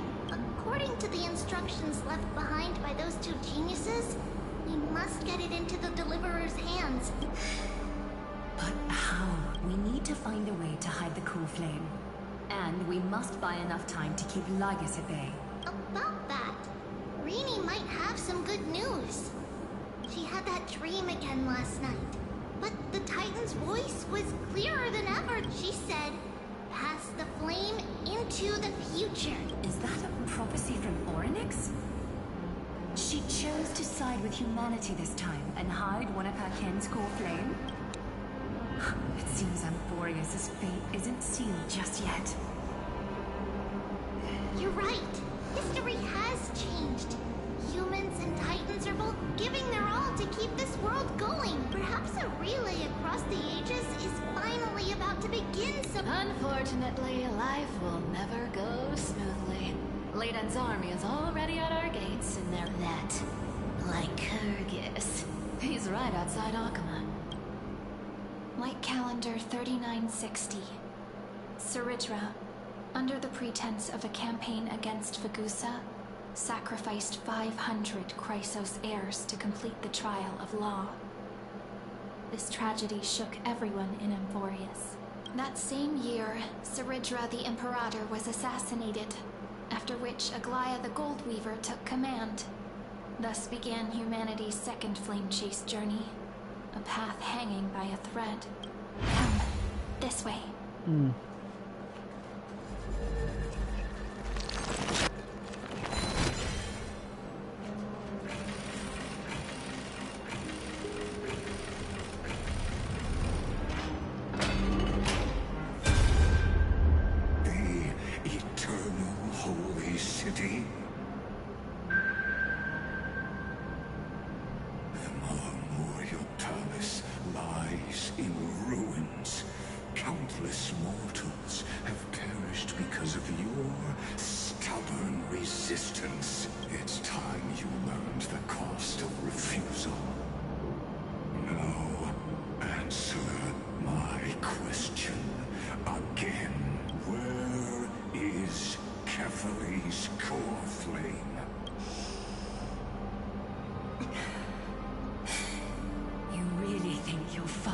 Razing the holy city to the ground. From what I see, all you'll get is dust and disappointment. Don't forget, you can't kill the Chrysos heirs mentioned in the prophecy because of law. I have never denied that, which is why I now place my hope in the faithful citizens of Akama.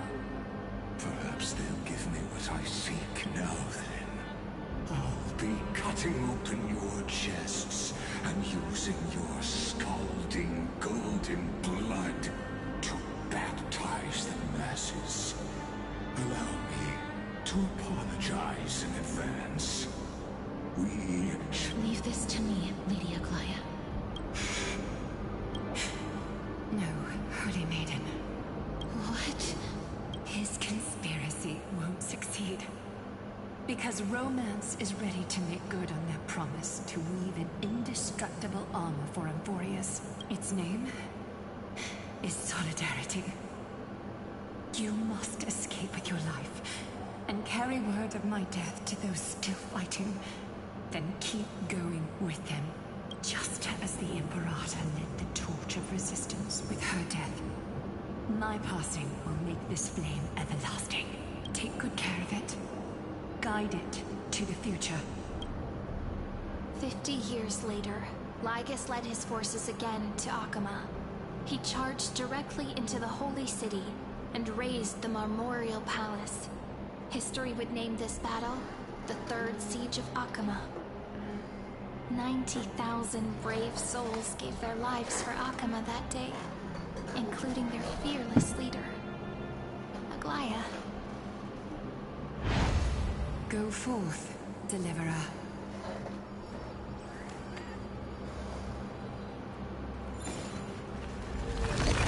Oh, I gotta take this guy out, man. He's a problem.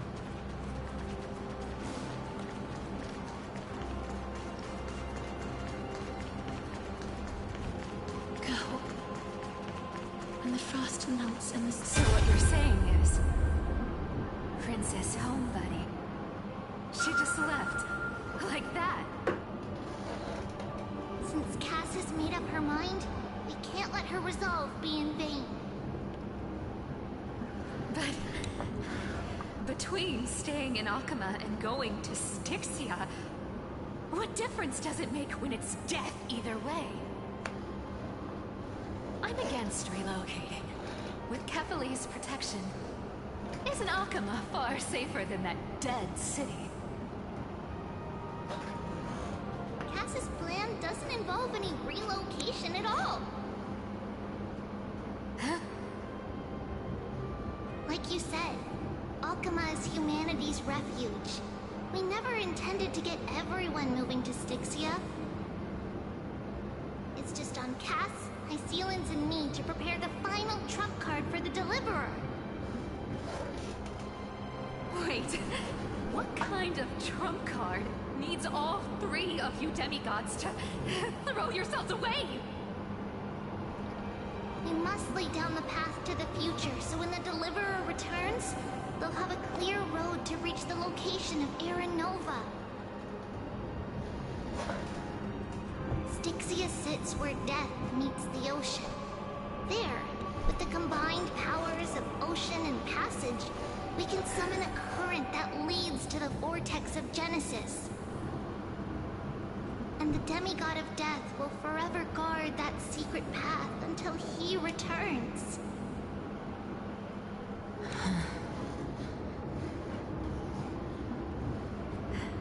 We all know Lygus will set his sights on the vortex of Genesis. That's exactly why we have to do this. Guess I underestimated Idonia's Maiden of War.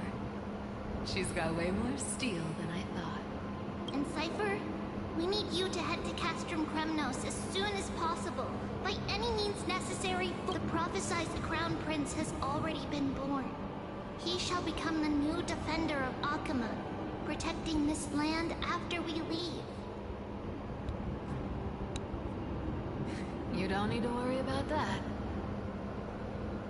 I just came back from Castrum Kremnos. Only a step ahead of the news.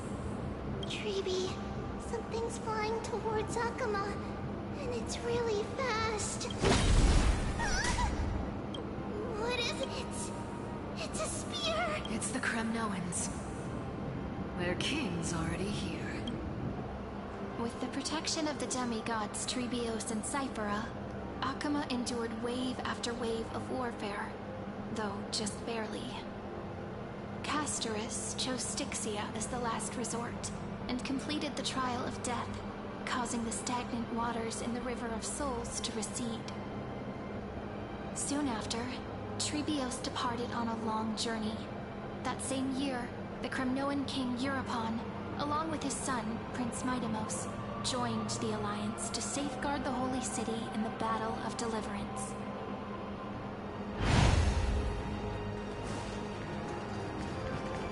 Go on, and see you tomorrow.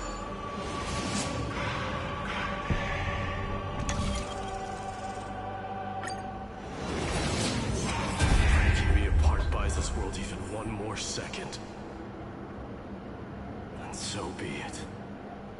It's gonna hurt a lot. Pain brings endless torment, but it can never destroy me. I believe that you were thinking the same thing when you stepped through the gate of infinity and jumped off that cliff. Can't argue with that. The current situation. This is the only path Akama has left. Just do it. Split my soul into 5 pieces. Forge me an immortal vessel. Let the blade of strife hang forever overhead. Locked in battle with their enemies to the world's bitter end. There's no need to be sad, Lady Trebios. Haven't we already taken great strides towards that promised tomorrow? In this life, my people no longer have to drown in false guidance. Kremnos has washed the blood off its fate. Euphorius no longer needs a god named Strife. So let me shatter the former loss and turn the Lance of Fury back into a weapon that protects the world. We understand. By the way, can you do me another favor? The 7 sages from Grove of Epiphany are already en route. They'll arrive in waves to join the Resistance in a couple of days. Among them is a scholar named Anaxagoras. He has extraordinary insight and fears no sacrifice. This soul-rending ceremony wasn't just my decision. It was his counsel. His wisdom will surely be the backbone of Amphoria's survival. Watch over him. Carry on this everlasting flame for me. Through Anaxagoras' ritual, the demigod of strife split his soul into 5. Courage, honor, tenacity, sacrifice, and reason. The people held a 10-day funeral to mourn their fallen god king. And through his sacrifice, humanity was granted 200 years of peace.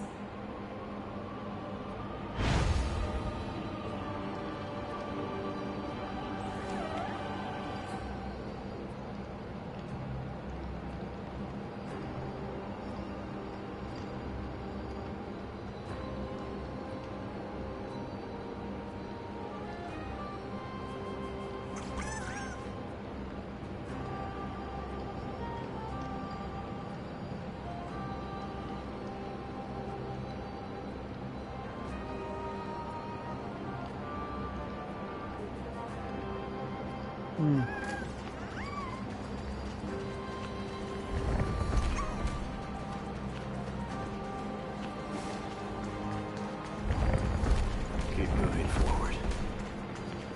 My blood will pave the road ahead for you. Keep moving forward, little Gray.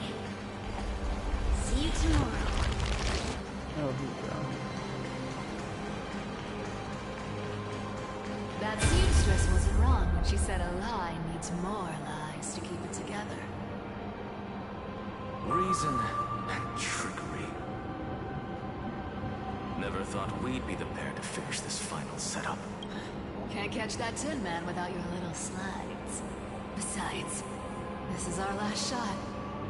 Not the time to be picky, right? Don't oversimplify it.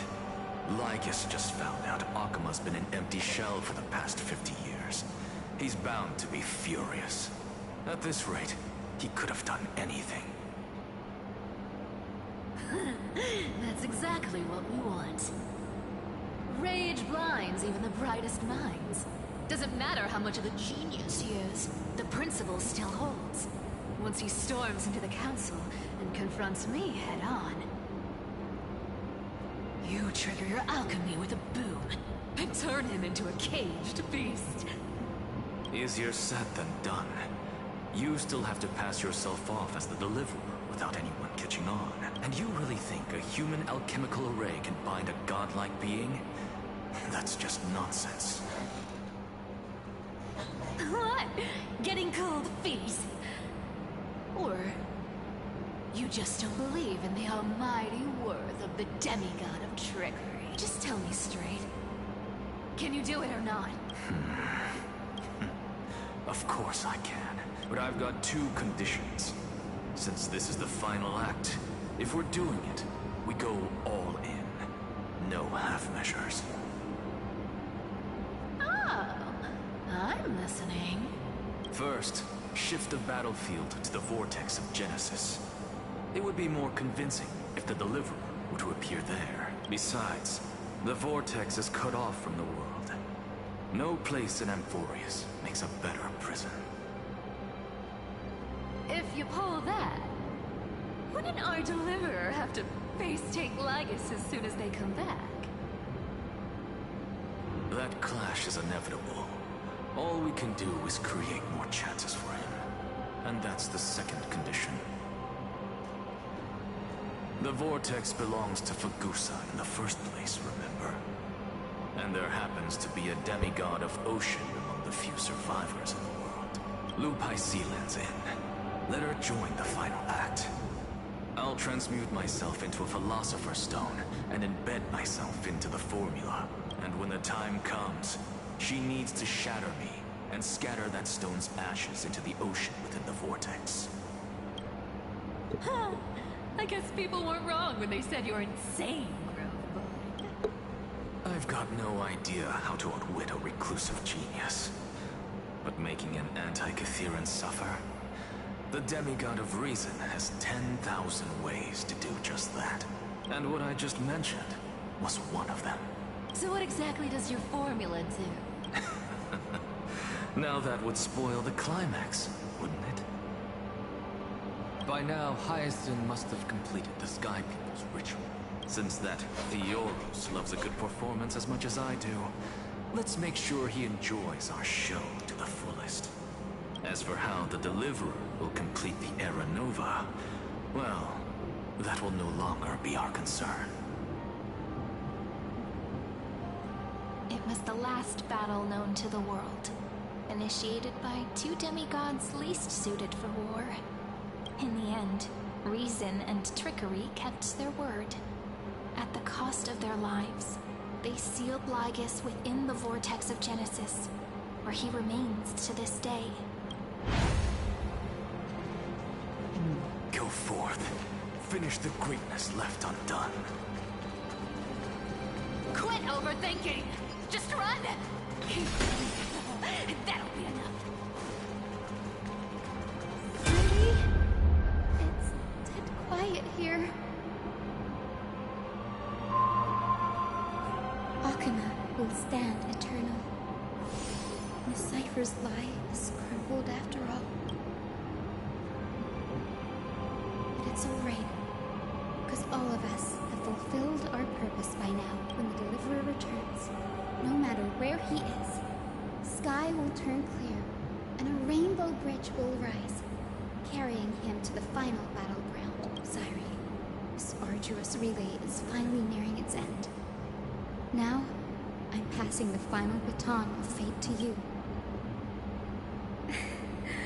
No, that's not quite right. After all, it was you and him who lit the first spark of this journey, wasn't it?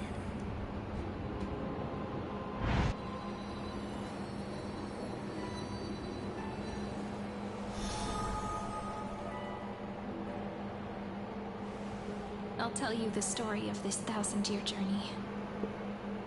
That way, it won't just be my memories alone.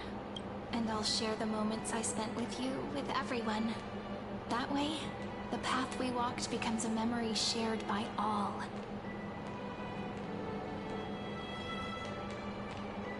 People will know that there's nothing left to chase.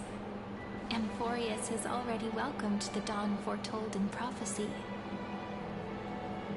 Just like I said, this won't be harder than the last time.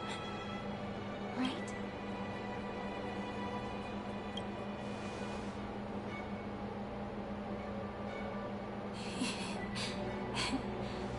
I wonder what kind of expression you're wearing right now.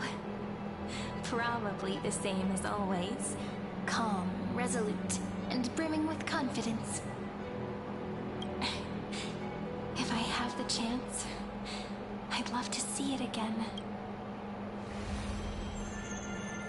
Because it's really been far too long since we parted.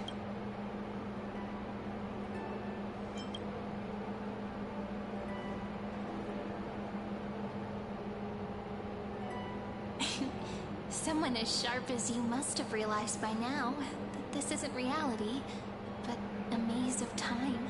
As the last link in the relay, I will return to the Temple of the Three Fates, tell Orynyx all of our stories, and bottle every page we've written into the little flask of memories. And then, may it set sail in peace, drift down the river of time along with the core flame of world-bearing. Just like the first time we met, right? Even though this cycle has no demigod of time, time has always stood on humanity's side. This is the only way to make sure that the Era Nova won't happen before you return, and the only way I can safely entrust the completed final flame chase journey to the Deliverer's heart. After all, the new world will be born from your memories, and the protagonist of this story mustn't be absent.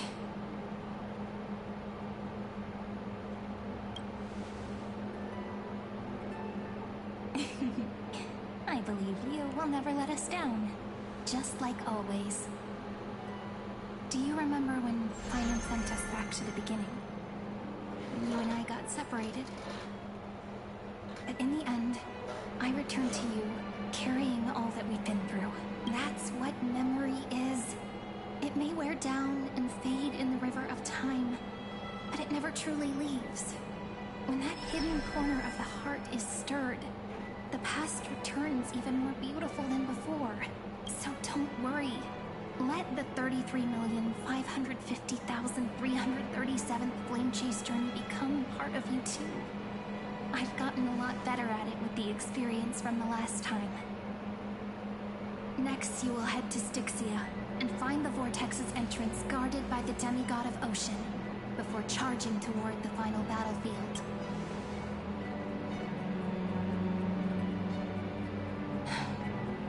Don't worry. I'll be with you. All of us will. Even Finan. We'll stand with the Deliverer. So say a short goodbye, and set off, just like we promised at the start. Toss away all unnecessary worries and troubles, and bring our smiles and determination into tomorrow.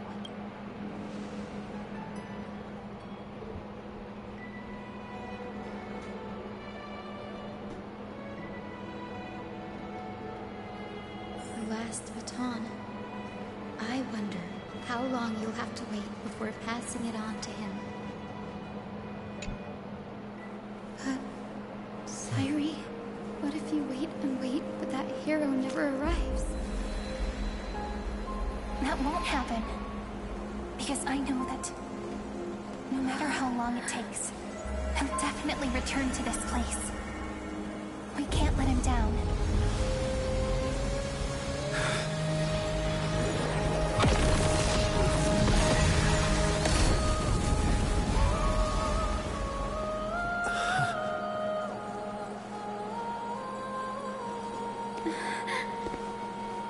Sky shall rain rays of dawn for you. May romance be with you, Honor Jenny. And reason grant you enlightenment. Let strife bestow you with inspiration. Trickery ensure your success. Allow death to protect your soul. And at last, let passage point the way forward. Well, time will remember the Trailblazer's journey.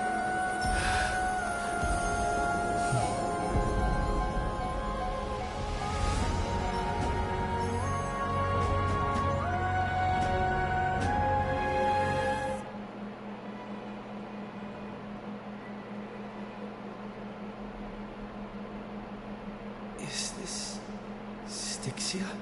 I need to find the entrance to the vortex, guarded by the demigod of ocean.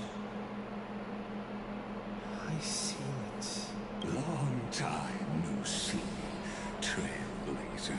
Generation after generation of Chrysos Air heroes have tried to defy fate with their blood and tears, either voluntarily shattering their souls or waiting in eternal solitude.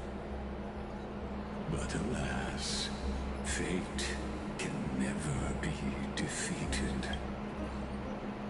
Reason and trickery may bind my flesh, but my will shall never fall silent. So the demigod of ocean, the duck's gladiolum, high seas, sought to bring me into a fantasia with her voice and drown a genius in slumber. But alas, it was all a hopeless dream. That warden fell before I did, due to illusion of time, while her prisoner remained unchanged.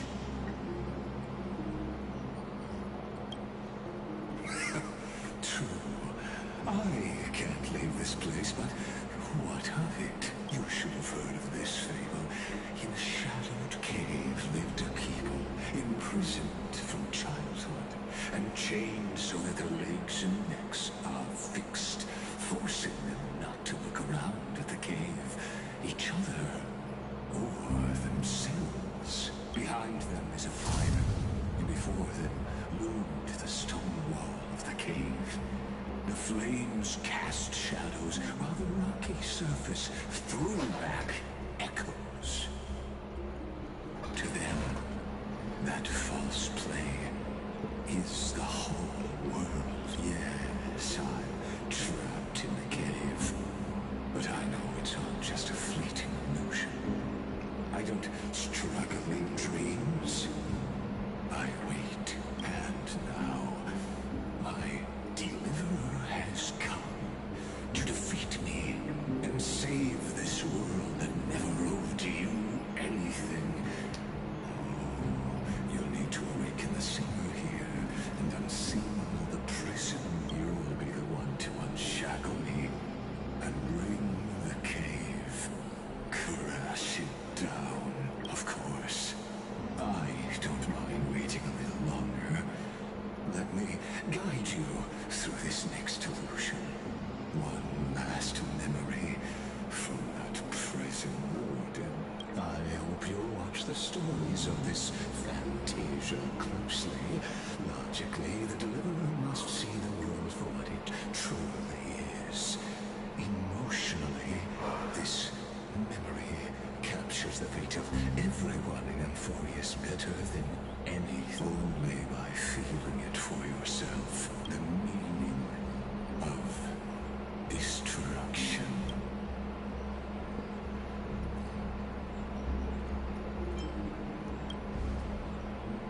To your unshakable resolve, I salute you. But before we step onto the final stage, let me ask you this. In the spirit of that fable I told you just now, can the prisoners in the cave learn to see the shadows and echoes for what they are, and stop mistaking them for reality?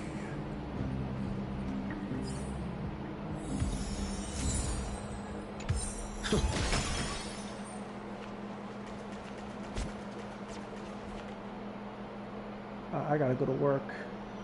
Thank everybody who plopped in today. Definitely do this again tomorrow. Am I down? We should be down. Hello everyone. Nazar's back. The fire projects the face from her memories. An actress upon... Now what kind of... Nazar 589 is now live. Streaming Honkai Star Rail Thursday stream. An apocalyptic shadow. Stage of this play.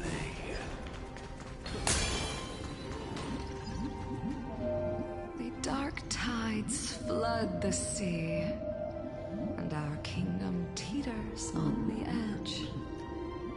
Fear not. Our queen has gone to the borderlands. She'll quell this calamity herself. This is the scene when the Chrysos heir of Ocean was born. She was once of a Titankin race named Sea Sirens. At that time, Kozlana had suppressed the Black Tide's rise, but he was unable to remove Iron Tomb from its roots. The Black Tide still roiled in the depths of the world, and the kingdom of Sea Sirens was the first to face the destruction ahead. Listen, I heard Electra's voice. She's calling to... Let's go. Her voice carries the queen's command. To keep the Black Tide from threatening the ocean, the queen gave her all, body and soul. Born of the queen's chalice.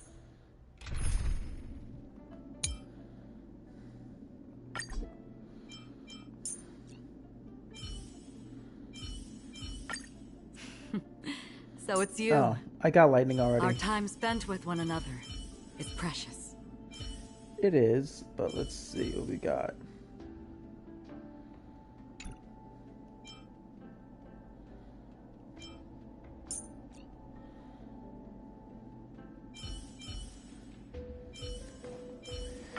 Your call. I can take either side.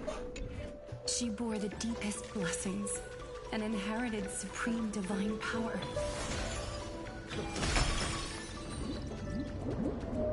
Isolans? My sisters! You're finally here! Of course, Electra. Electra. Your beautiful melody drew us here. Her true name is Electra. This is a reflection of her former self, clinging to the past with aching defiance. The queen summons us. She must be near exhaustion. The Black Tide will soon enter our borders. Then what do we do? Will our seas fall to darkness and terror as well? Don't worry. We shall lift the chalice in her stead to catch the Black Tide, and stand together to safeguard our realm and its people. Such tiny Titankins. Thinking they can stop the tide of truth, and that naivete is the root of all suffering. Oh, I thought I could nab that coin for a minute. Poison door.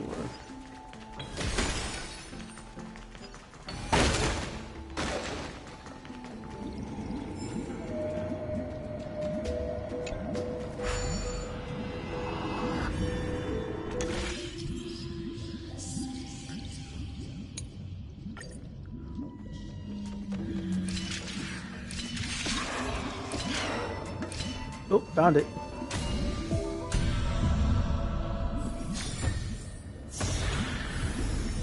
Is that all? Can I go through? I cannot.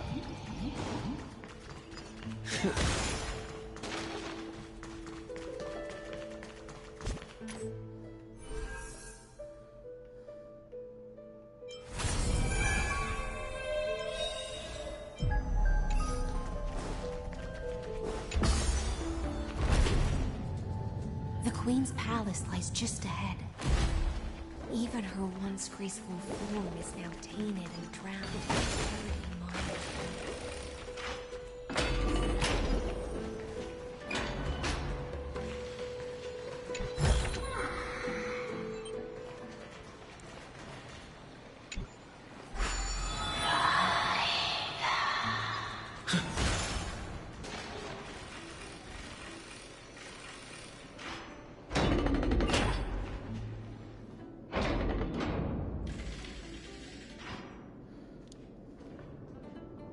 Oh, Lygus, our noble queen.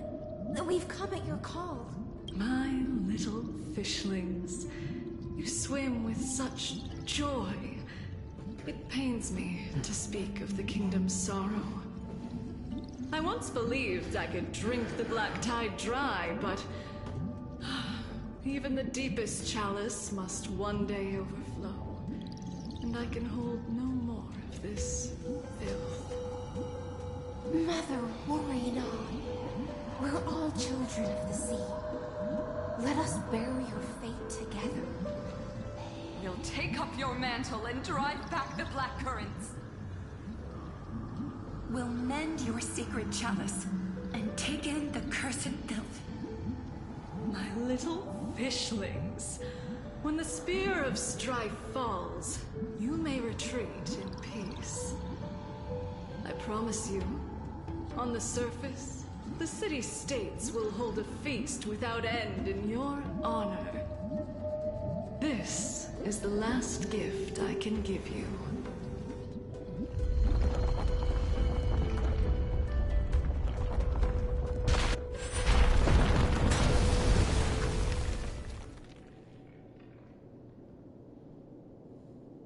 Fagusa sank into the abyss. With the chalice shattered, their intoxication spilled into the black tide, birthing the first madness in Amphorius. Sea sirens followed one after another, hunting for the Titan's fragments, until their flesh decayed and their bones crumbled, all for the promised final feast. Keep watching, but tread carefully, for the stage ahead is crumbling with age, just like her shattered fate.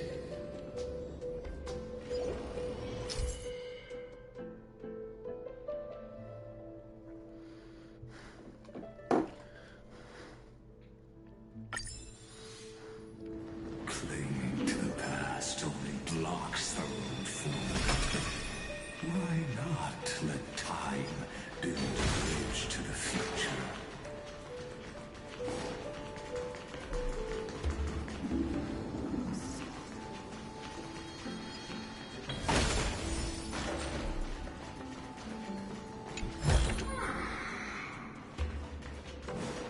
Alright, here we go.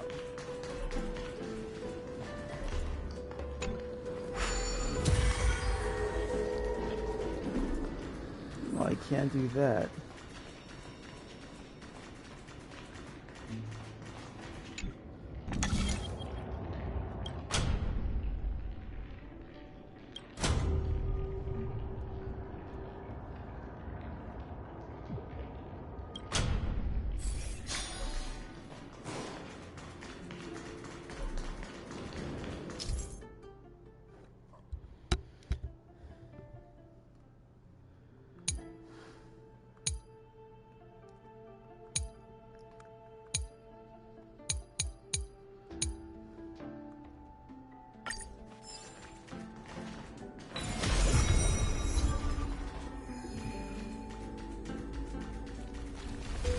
Come on, you got it.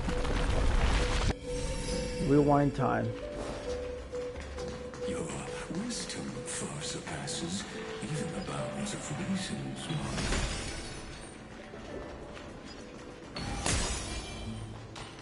Can't get through. Looks like I'll need the miracle orb nearby.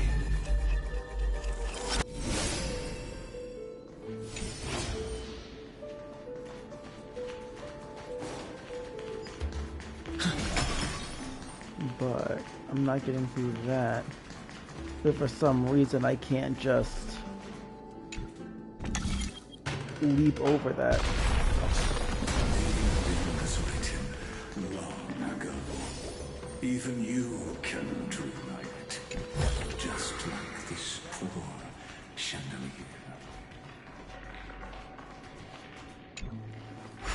Electra! The fiends have gnawed my tail. I can no longer swim to the far seas. Electra! The black sludge has soaked my veins. I can't dance with you anymore.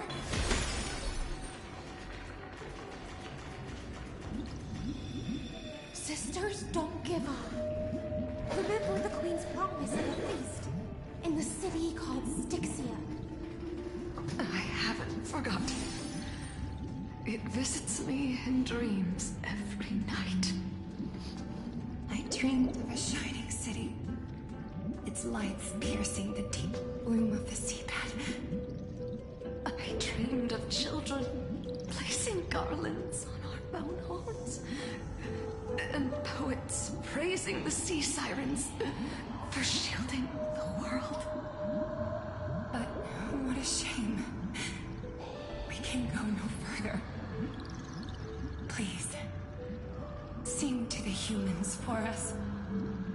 Sing of the deep sea's legend in our place.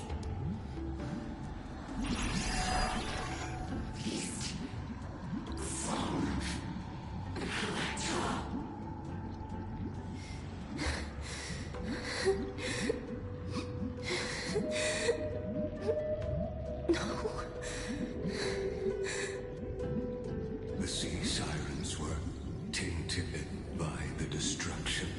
Their flesh rotted away. They became the black tide creatures of this cycle. Farewell, sisters. I'll finish this last task.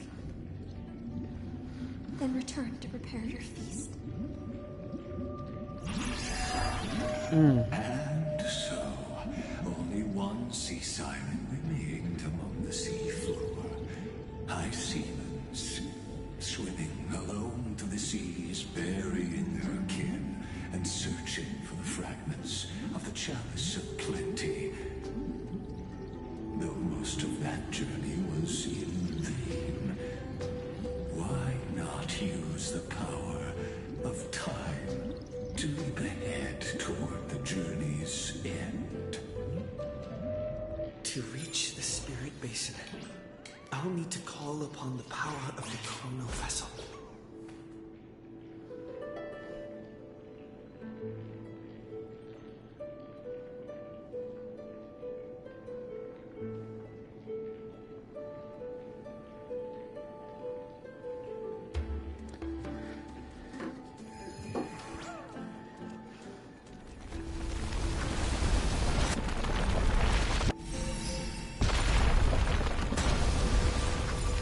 Ah, shit.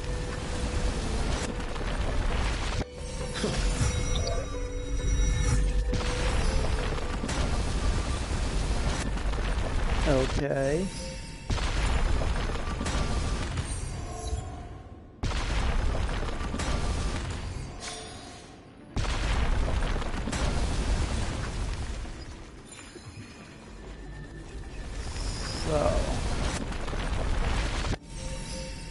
So then it easily breaks down.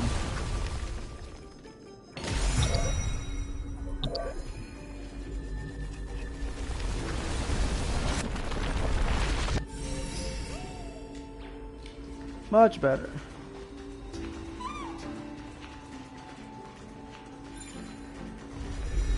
But if this gets broken,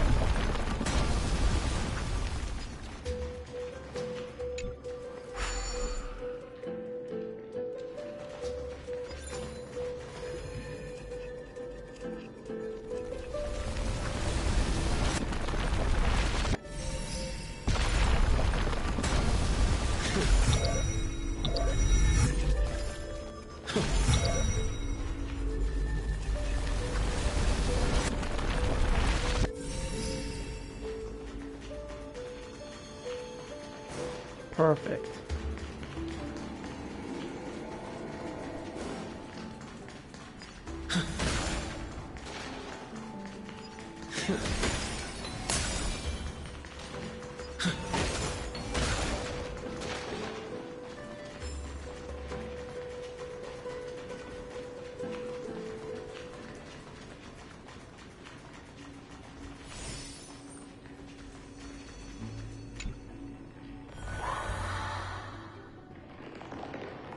Cool.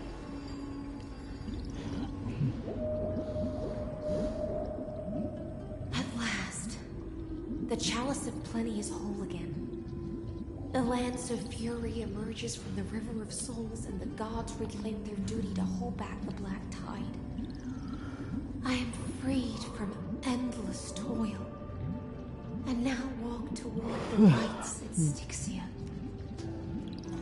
I bore my sister's dreams upon my back, took on a graceful human form, and hoped to find a grand celebration on the shore.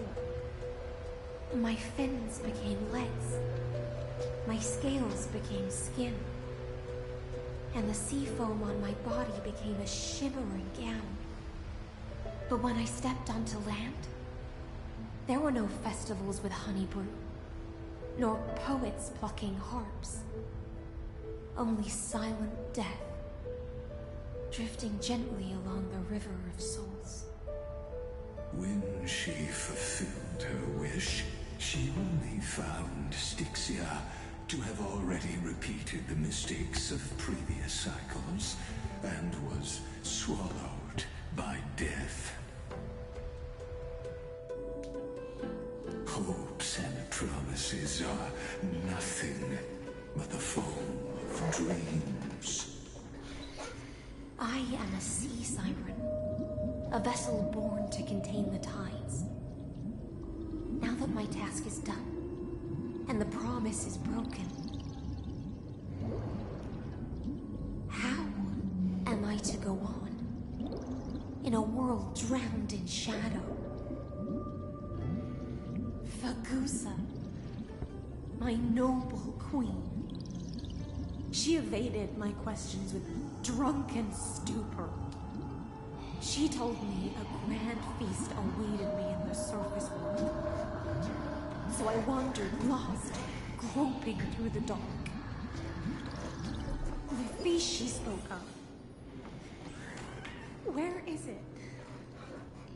Lonely Blade, I shall grant you everything you seek.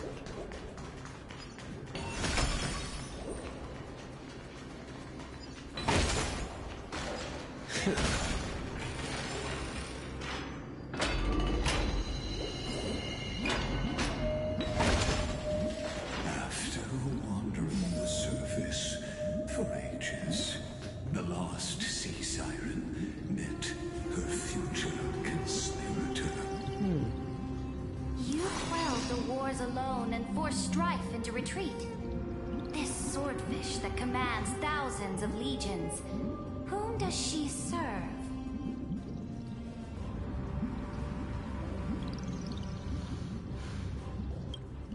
Yes, Saritra, long before she became the Imperator, was already burning with ambition.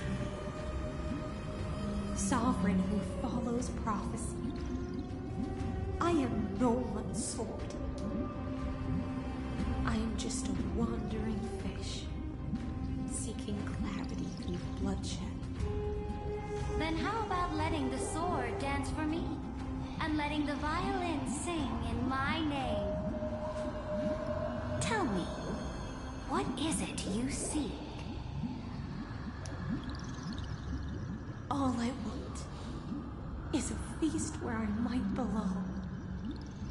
Such a demand is trivial with the Sovereign's authority. I'll grant you a banquet worthy of conquest, and comrades to toast beside you. But Knight, you must offer me your heart. My heart? Yes, a loyal heart that will generate no betrayal. You were deceived by gods and drowned in the ocean's darkness. But now, I will lead you forward and be your light. So be it, noble monarch. The law you proclaim shall govern my every breath. So be it, noble monarch. I am simply becoming someone else's vessel once again, and accepting a duty given to me. And thus, in her hollow drift, she finally found a new purpose, like sunlight piercing the deepest trench.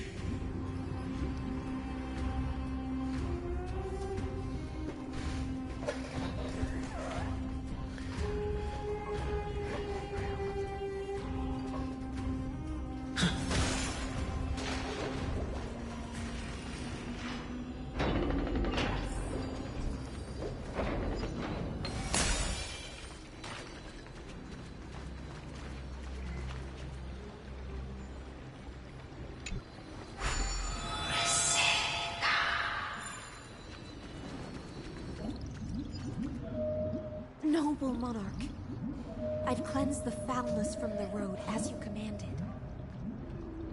My blade, you've helped me ascend and take the crown. Ask, and you shall have your reward. What I desire is the same as before. A feast? Look, I've prepared you a grand banquet. The finest honey brew and tributes await. Fish are drawn to light by nature, for the deep sea knows only gloom. Now I found a flame. It may scald and burn, but it's the only light. Come, let us join the feast. Perhaps the path forward lies hidden among the revelry.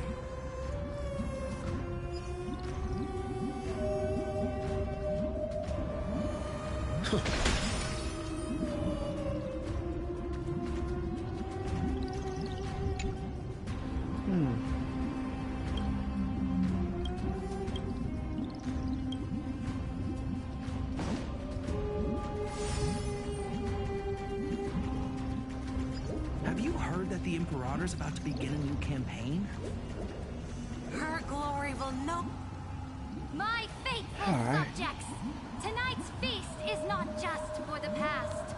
It's a toast to the future! Born from our golden blood is an unstoppable colossus. Our iron beast to trample the universe! Great monarch. I've heard the universe teems with great threats. Can we truly remain invincible? Fear not. Before the troops of the destruction, such rabble is no more than cosmic dust. Surely there's a planet draped in oceans out there in the stars. Once I claim it, it shall be yours to rule. And to the rest, your triumphs will not go unrewarded. I promise you a new age, free of fear. Now, raise your cups to our conquest among the Sea of Stars!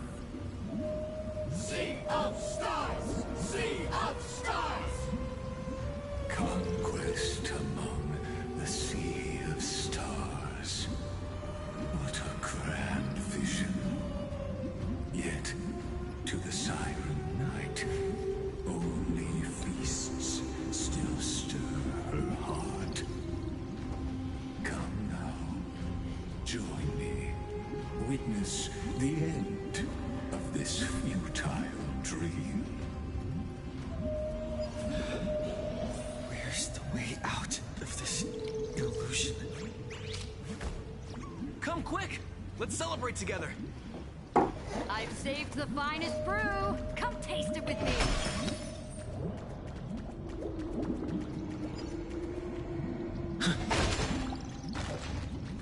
Let me see, what's that?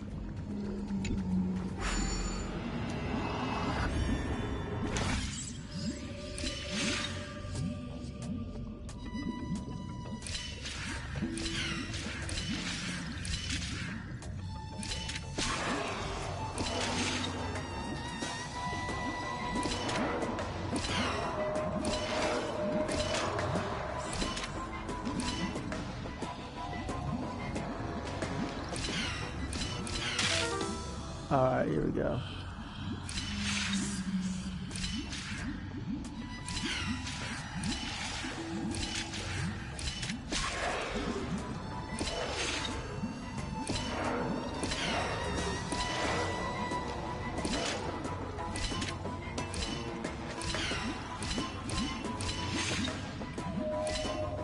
Made it.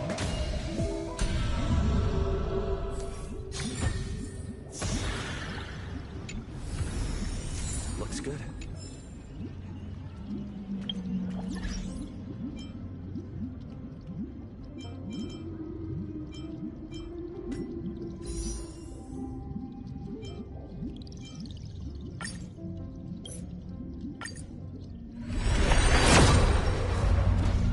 Let's see, come on.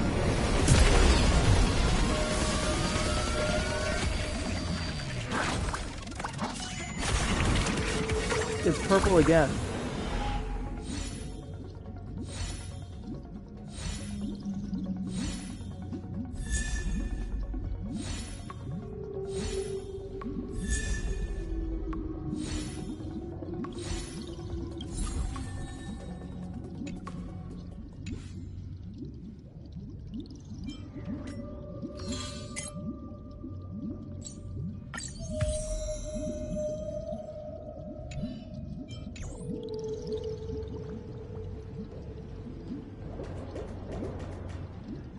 Noble knight, you are truly a blazing spark. It is my honor to share this banquet with you.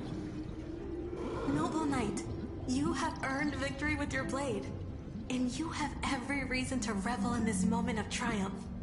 Let me pour you a glass of honey brew. Noble knight, with the sovereign now enthroned, this triumph is yours as much as hers. Let me raise a toast to you. Noble knight, your strength is boundless. Lead us to conquer the universe, and let us toast to that vow! Then drink we shall. Raise your glass. In the deep sea, I never knew what fire was. But when I set foot on land, the first light that I saw was the flames of war, lit with golden blood. It scorched my fins, made me feel pain,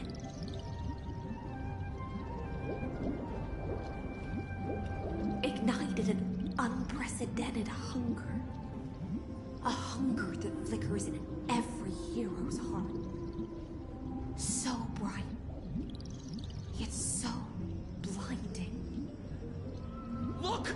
The monarch herself has taken her seat! Hear that? The court sings her praises! Come! Join us and praise her glory!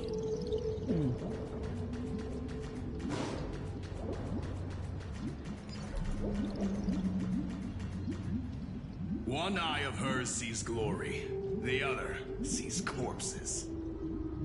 And yet, she cherishes the name of glory more than fear and death.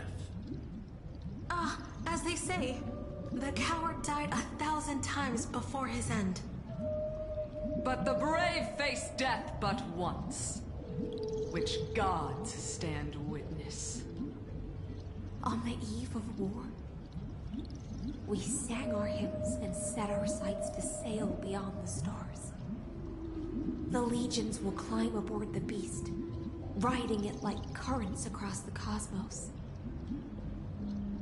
Planets after planets flew the flags of her crown. Realm after realm was ignited by her flames of war. As the final resistance fell silent, a vast empire rose from among the stars. And this small pond at last embraced prosperity and peace. That's how the story ends. Tell me, visitor, in this dream, did you enjoy the show?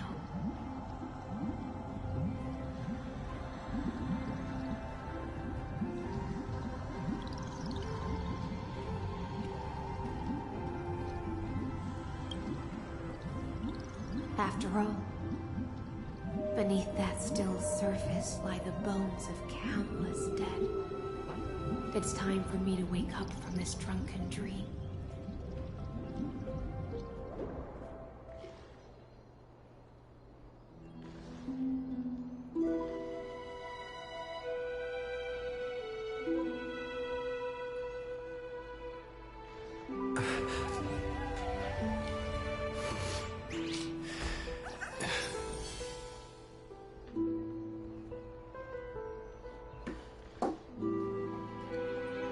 Oh shit.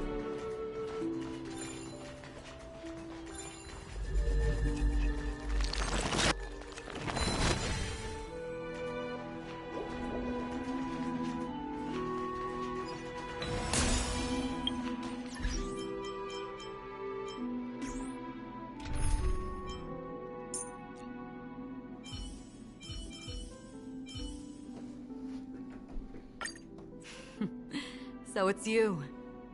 Our time spent with one another. Stream 4.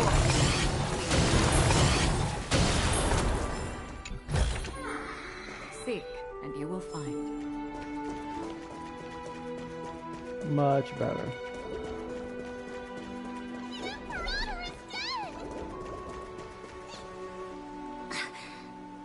People once cheered for my ascension.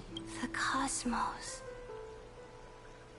The battlefield that I cannot reach.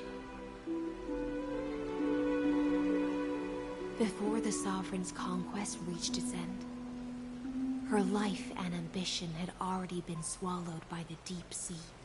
This is the true ending.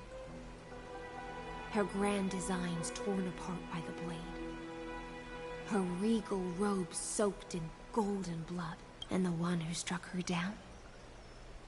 The one who struck her down was her most loyal Gladius. I don't need to explain myself. A fish in a pond has no hope against the surge of fate. I wandered the shore, found a flicker of flame, only to snuff it out with my own hand. I don't understand. If the ocean's feast, the Imperator's dream, even Amphorius's existence are all illusions, then what's the point of our journey? When the Deliverer returns, I will let this absurd celebration come to an end. But Greyfry, I can't help but wonder how I dearly wish this feast of the flame chase would never end. It seems she sensed your presence. The Fantasia's foundation is starting to crack. Let's return to the prologue. Remember the allegory of the cave. Can the prisoners in the cave learn to see the shadows and echoes for what they are, and stop mistaking them for reality? As you've seen, when she cast off her chains, finally turned to look around, and moved her legs, her reward was nothing but searing pain. The light will blind her, for the fire behind her had never once actually touched her eyes. Her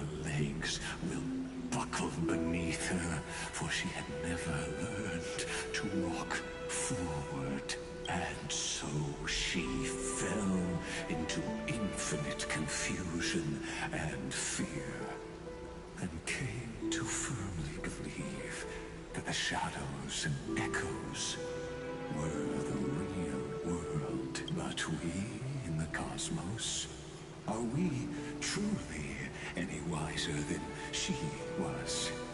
Now, nameless one, fateless the paths you tread, the eons you worship, everything you've trailblazed with your own hands. Could it all be someone else's projected shadow? Let's leave that question till after the curtain falls. Once you've unearthed every last truth and reached the prison built for me by the demigods, I'll speak with you face to face.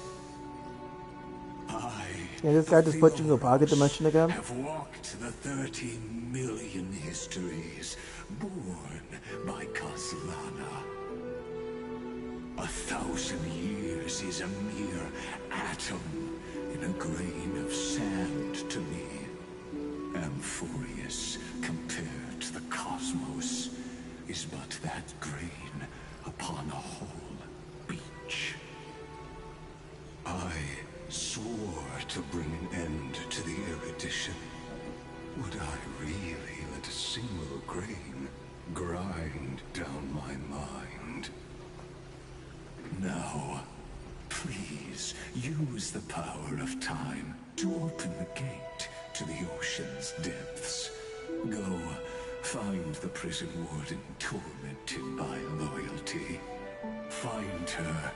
Step into the world's vortex, and once there, end everything between us. That palace reflects the heart of the demigod of ocean, intoxicated, stagnant.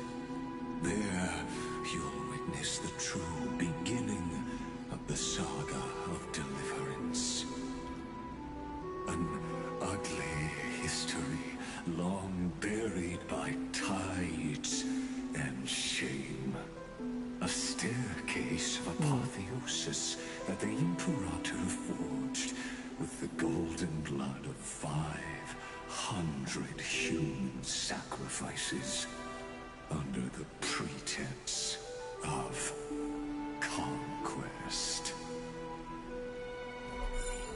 I'll wait for you at the heart of the world. But to reach the place, you must find the prison warden, lost in her stupor. This door lies the path to the vortex of Genesis.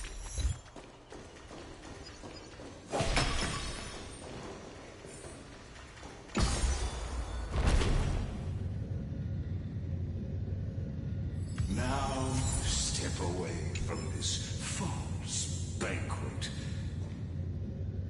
And then onto that bloody stage.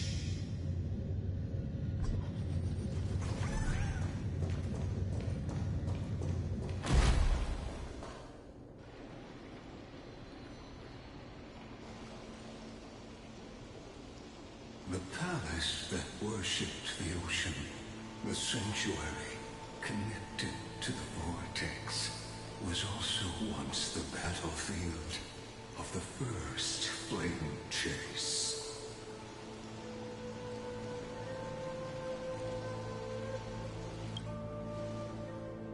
Her exuberant song halted the passage of time in this place, imprisoning my body and shielding my soul from deterioration. The twisted time and space reflect. And so, the Emperor... Stay away from Apollonius! This cup of honey brew. What a sweet aroma. Run, Virginia. Dux have Calythist. We can't give up here. Steeped in death, hours of Sadly, all you see is a remnant of history. Friends, just another equally futile echo. Indulge yourselves! Show me what you can do. Never hesitate. That won't do. Destined for oblivion.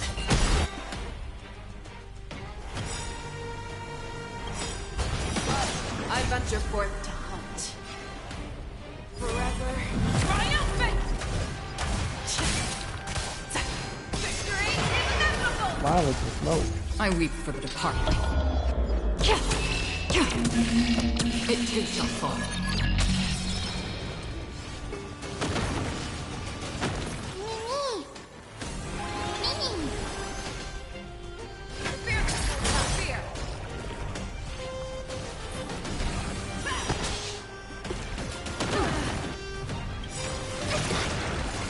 Trust me, we can do anything!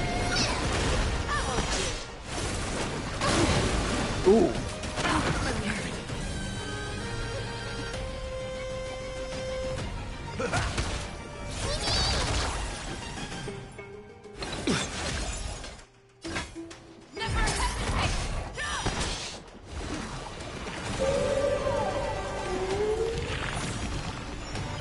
Free will, or was it forced?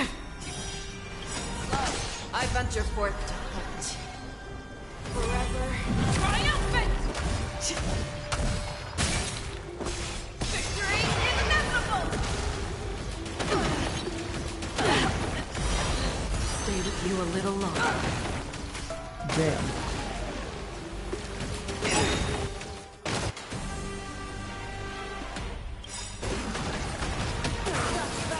Nice like a good, my friends. Indulge yourselves!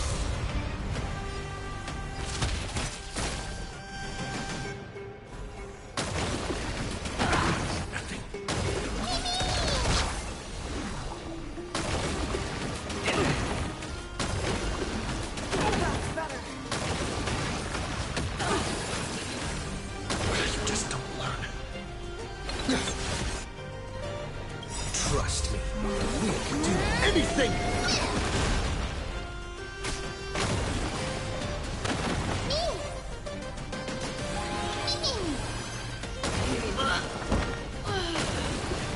Damn.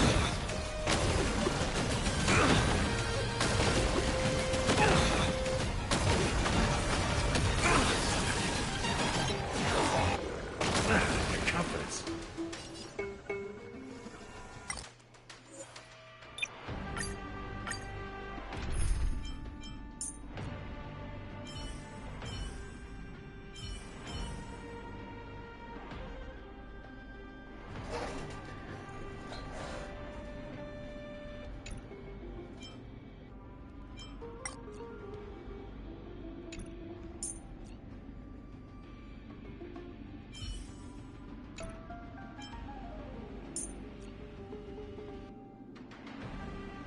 So physical is good here. Alright, let's try you.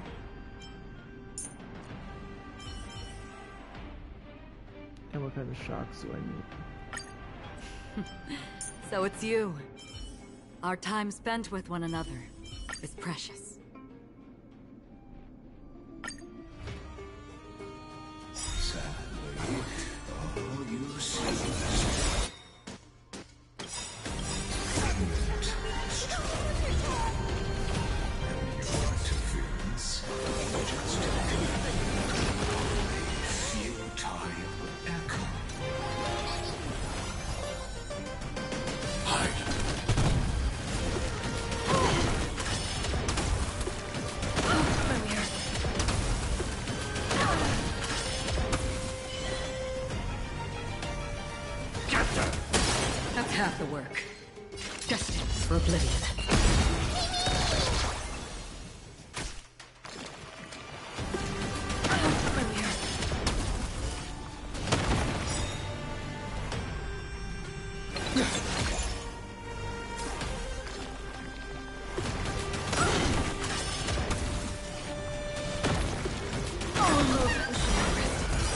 your little love.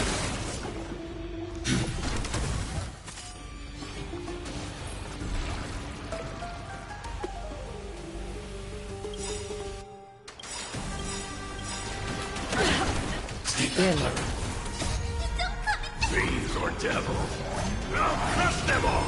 I want to protect everyone too. Help me, Mr. Star! Trust me. We can do anything! I'm okay. Mission command.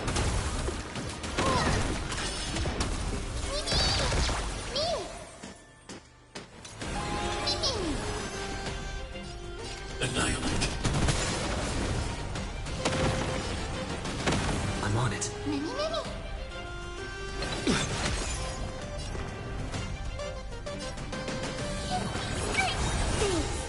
I'll never forget you.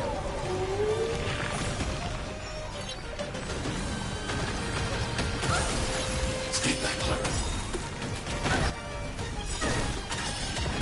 I want to protect everyone. Help me, Mr. Star! Mission command. This is being in sync? Mimi!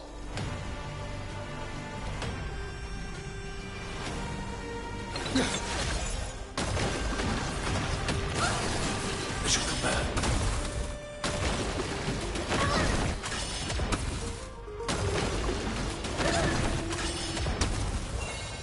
I'm not afraid of you. Hide.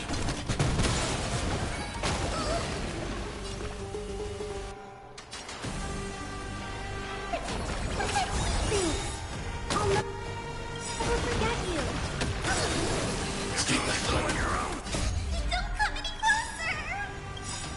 Fiends or devils, I'll crush them all! I want to protect everyone. Help me, Mr. Star! Trust me. We can do anything!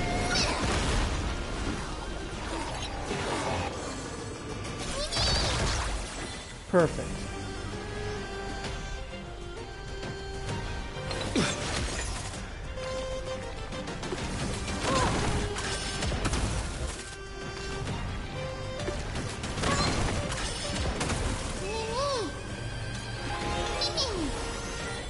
Annihilate.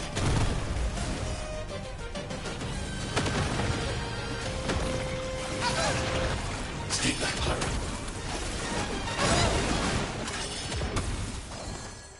Get them!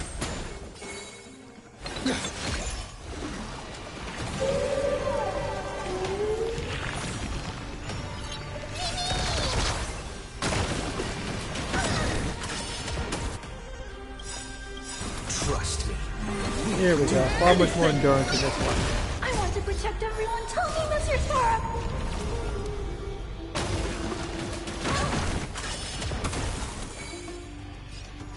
Hide.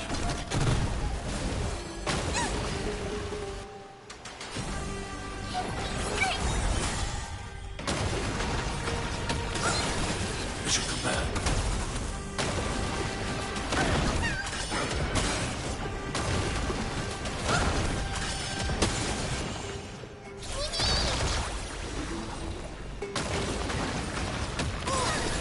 Stay back, Clara. Mimi! I need to be brave. Annihilate. Alright, almost there.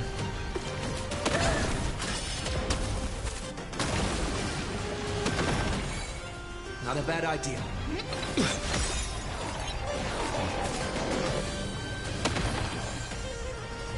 Get them!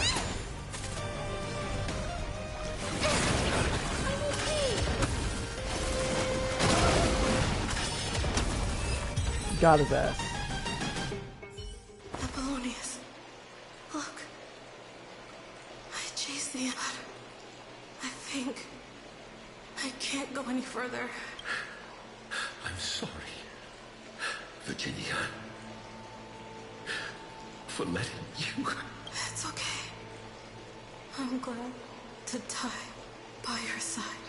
Ah, such an ironic twist of fate, even as the foundation of the If that wasn't a hologram, I'd smack you, bro. The heartless Imperator still made the same decision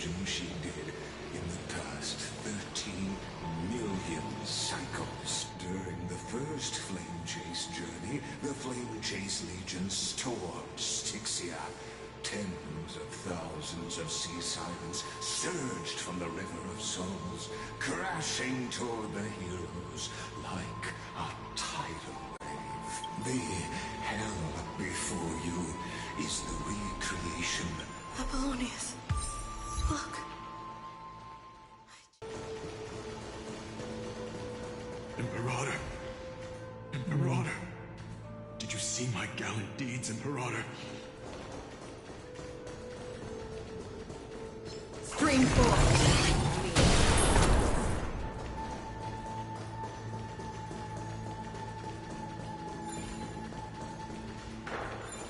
Imperator. Imperator. Did you see my gallant deeds, Imperator?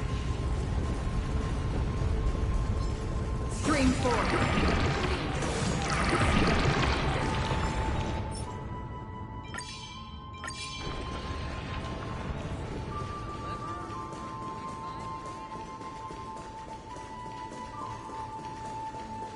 Alright, let's go.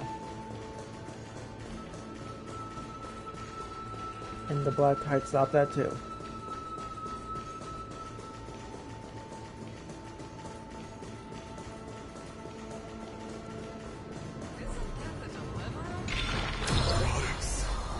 Imperator. Did you see my gallant deeds, Imperator? Oh, okay. Here we go. A sovereign and the sword at her side. Countless. Imperator, why did you... You're here, Dux Gladiorum. You ordered me to seal the sea route and handle threats from the rear. So why didn't you wait for me to return? Why send the vanguard ahead and let them die in vain? Die in vain? No, you're wrong. Their golden blood won't be spilled for nothing. The other dukes have paved the road for me to become the god of law. The trial of law? You never spoke of this to anyone. The one who wishes to bear law must purge this world of its curse, and offer the blood of the accursed as sacrifice. I pondered long on what Talanton meant by blood of the accursed. You, I, and every Chrysos heir summoned by the prophecy are the accursed ones. Just like that arrogant Theoros said, our golden blood is the agent of destruction, the antithesis of the world's fate. Dux Frigoris, Dux Brumalis, Dux Helcalethist. Their fate was sealed at that moment. You speak as if they didn't die because of your cold-blooded schemes. Was their loyalty meaningless to you? Losses are a constant on the Flame Chase journey, among which even life itself holds little value. If a subject marches to war without that conviction, then yes, as you said, shallow loyalty means nothing. And what about my loyalty, Ceredra? You sent me away under the pretense of guarding the rear. Was there any shred of humanity left in you? Because you still have a duty no one else can bear. Only you can uphold Fagoos's divine authority. The choice is yours now. Cast off the chains of loyalty and drive those blades through my heart. Or stand with me and sever the ocean's last breath. If you no longer share my vision or believe in the new law I seek to weave for Amphorius, then go on and end me. The Imperator of Amphorius may be ruthless and cruel, but never a liar. When I say life itself holds little value, know this. I am ready to sacrifice everything for the ambition to conquer the Sea of Stars. Now you've seen it. The brutal Imperator was willing to spill the blood of 500 heroes to complete the trial of law. As for my poor warden, her suffering had only just begun.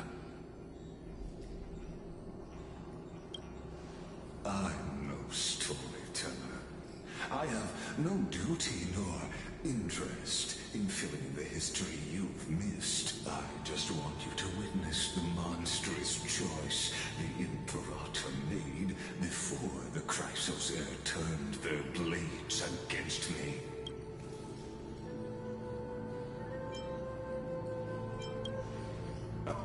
You've always had a flair for lightening the mood, haven't you? I gave up on using words to solve conflicts 2,000 years ago, but I won't squander a chance, not even a sliver of one. If there's even a crack in the walls of your conviction, then my victory is already assured. Now that the past is settled, let's turn the page and dive deeper.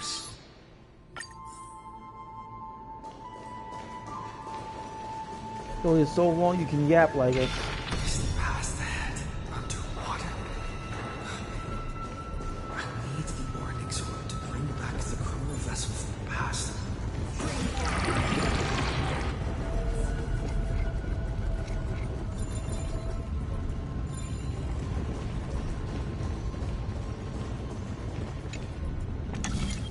Shatter the vessel of time, and let this stagnant pool start to flow again. This hidden gate leads to the vortex. Hurry now. The time of our reunion draws near, Let's hope so. Deliverer. This hidden gate leads to the vortex. Hurry now.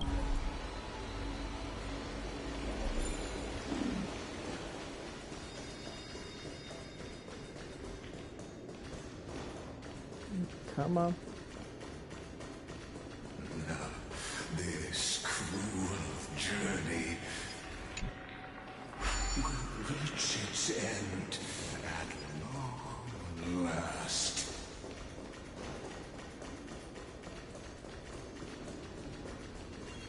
Stream 4.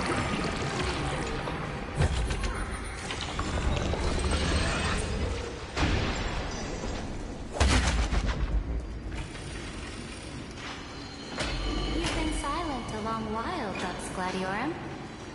Starting to doubt your decision? Savior! The vortex of the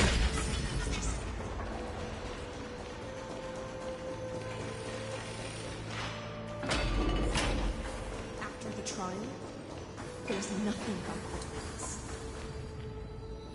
So you'll stop swimming toward the stars, Dux Gladiorum? I was always a creature of the sea. The stars in the sky were never meant for me.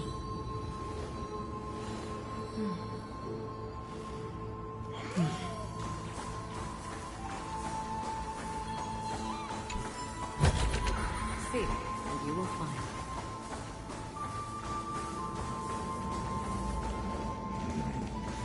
Look. It was here that the prisoner...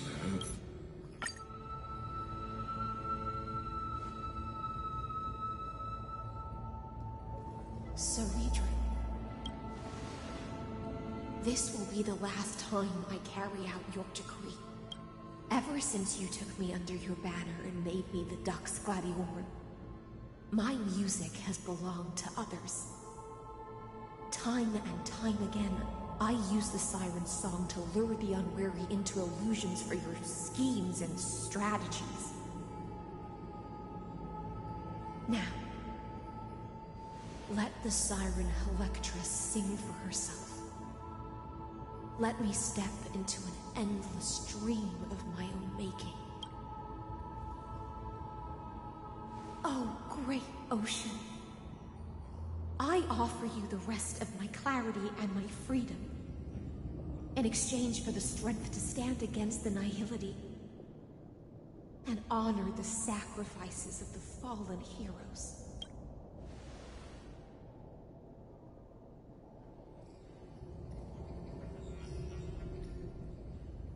Greyfry, deliverer from beyond the sky. When you ride the current of time and find your way here, you'll hear my solo. By then, I may still be lost in my self-wrought slumber, but I'll uphold my part of this long relay and guard the shackles that seal the Theoros. Do you still remember? To awaken someone from a siren's voice, you'll need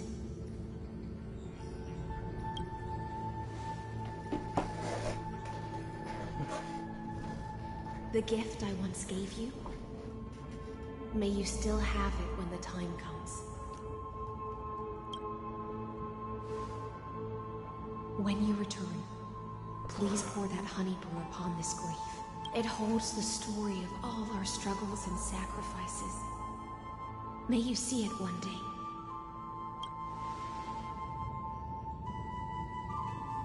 When your morning ends, I'll likely wake from my dream as well.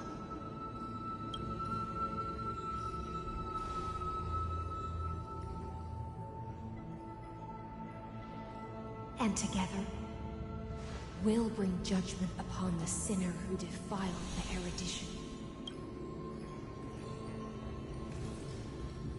At long last, 33,550,000. The shadows within the cave gave everything. Yet all they did was mimic life outside its walls. Enough! They were no shadows. Everything they did shattered the darkness of this cave and unearthed the core flame of Trailblaze. And now, with that core flame, I'll light the dawn of Amphorius! Do you still choose the will of the paths as your answer in the end? I do not agree with that answer, but I respect your tribute to them.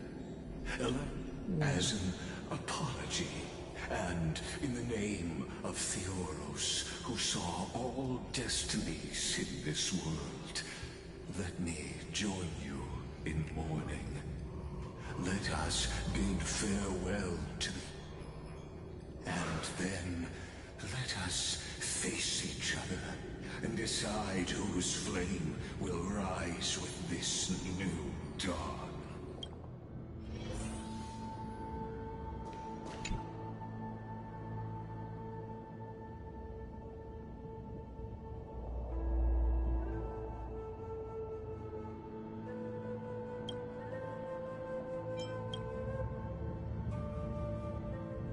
To Virginia, Apollonius, Seneca, Libinus, and Ceridra. Through a brutal sacrifice, they lit the stars of law in this world, propelling Amphorius's fate forward. In the shimmering mirage of illusion, they entrusted their dreams to ride among the stars to the hill.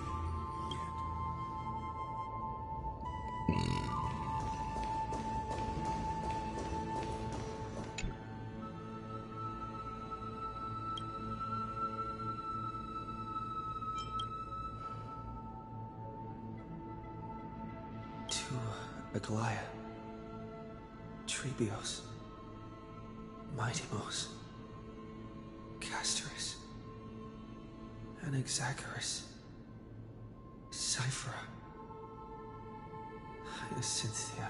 In a relay spanning 1,000 years, they stood against enemies far beyond their strength, and won a bitter victory through what seemed like futile resistance. And in that same 30 million cycles, also marked by futility, let this be the end of mourning the fallen. At last, allow me one final toast to the lost prison warden. A prisoner bound by loyalty.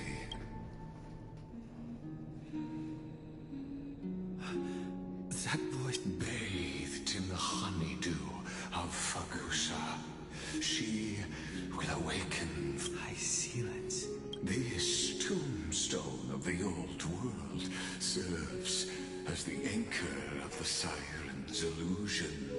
A sigil Electra used to bind herself. At the same time, it is the very thing I once proclaimed. A group of prisoners bound themselves in a cave, crowning their suffering with heroism. An epic staged with shadows and echoes. Now, destroy it. End the illusion. Theoros will take his leave for now. And when next we meet, that shall be the moment that decides the fate of Amphorius and the entire cosmos. The prison warden's dream is nearly over, and the prisoner will soon be freed to the final execution ground, where I shall be. We'll see. This world and I shall halt here until we meet again. Seek, and you will find.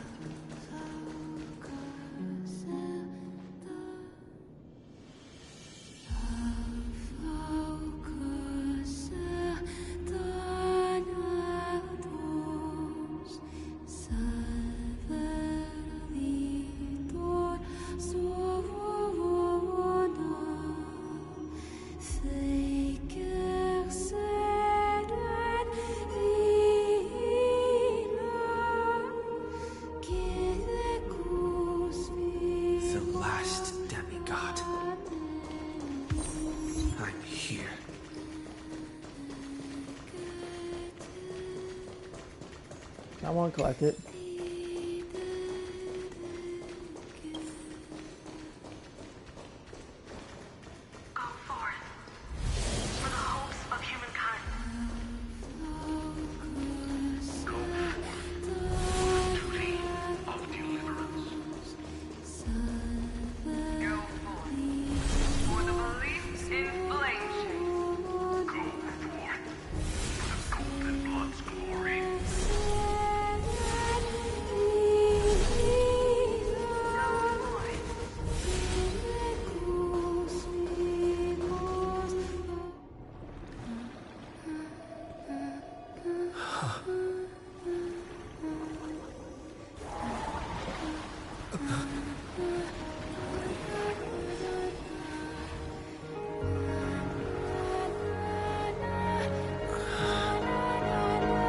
Seems like my feast is over.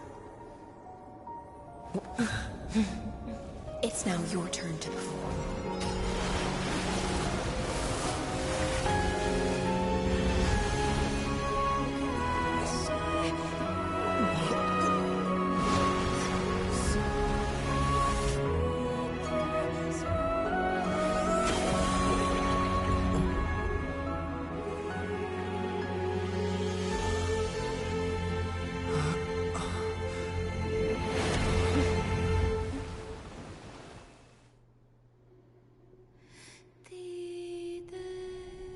Little Grey Fry, please accept my thanks.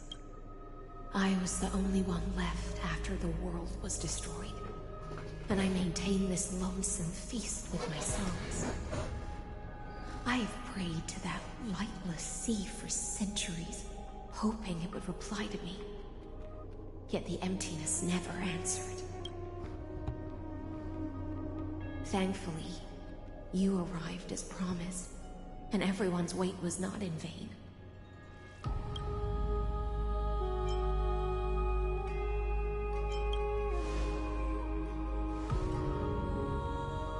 To see a single trace of light in the abyss of futility was already my greatest consolation. When compared to those who have been forgotten, I have no right to complain about my torment. Now, you and I will walk towards the end of this world. The heroes have waited for this moment for far too long. Let us use our blades to testify our resolve.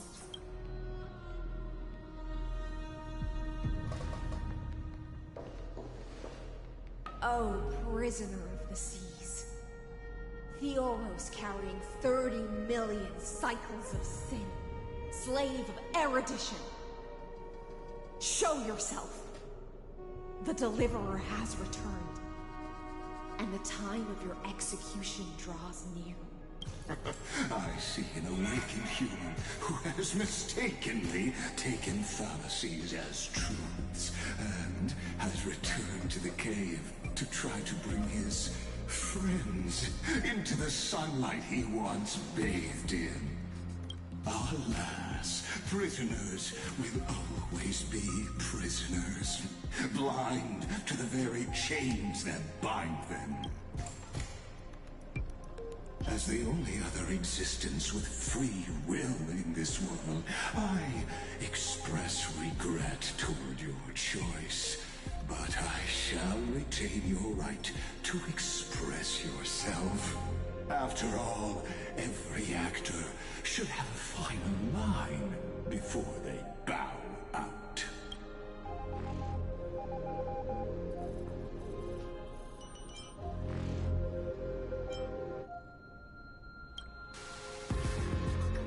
Trust me, this will be the final scene.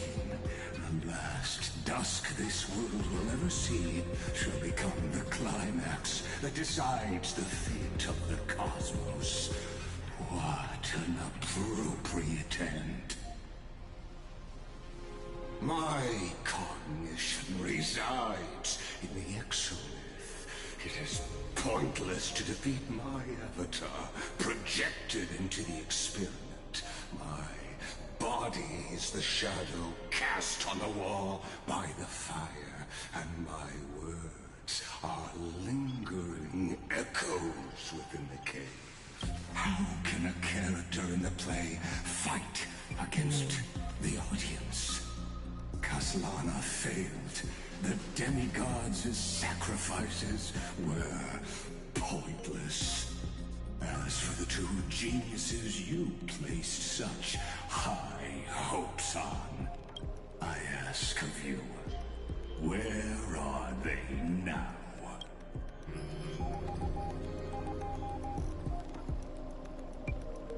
Confusion and epiphany always go hand in hand. That's particularly true for geniuses. You must be very confused about why you could not gain a straightforward victory in a world constructed by an ordinary Teletron. An ordinary Intellitron? Cut the pretense, Senior Society member. We've torn off your meticulous mask and figured out Amphorius' true form. It's part of the primordial prototype machine, the first scepter ever created. In other words, a detached part of Noos's divine corpus. That's why it has the potential to destroy erudition. As for who would be able to control the Eonic system to rewrite knowledge, only one person has ever managed such a feat. You better have an explanation for the Society. We want an actual answer, not another prolonged metaphor to cover up the truth.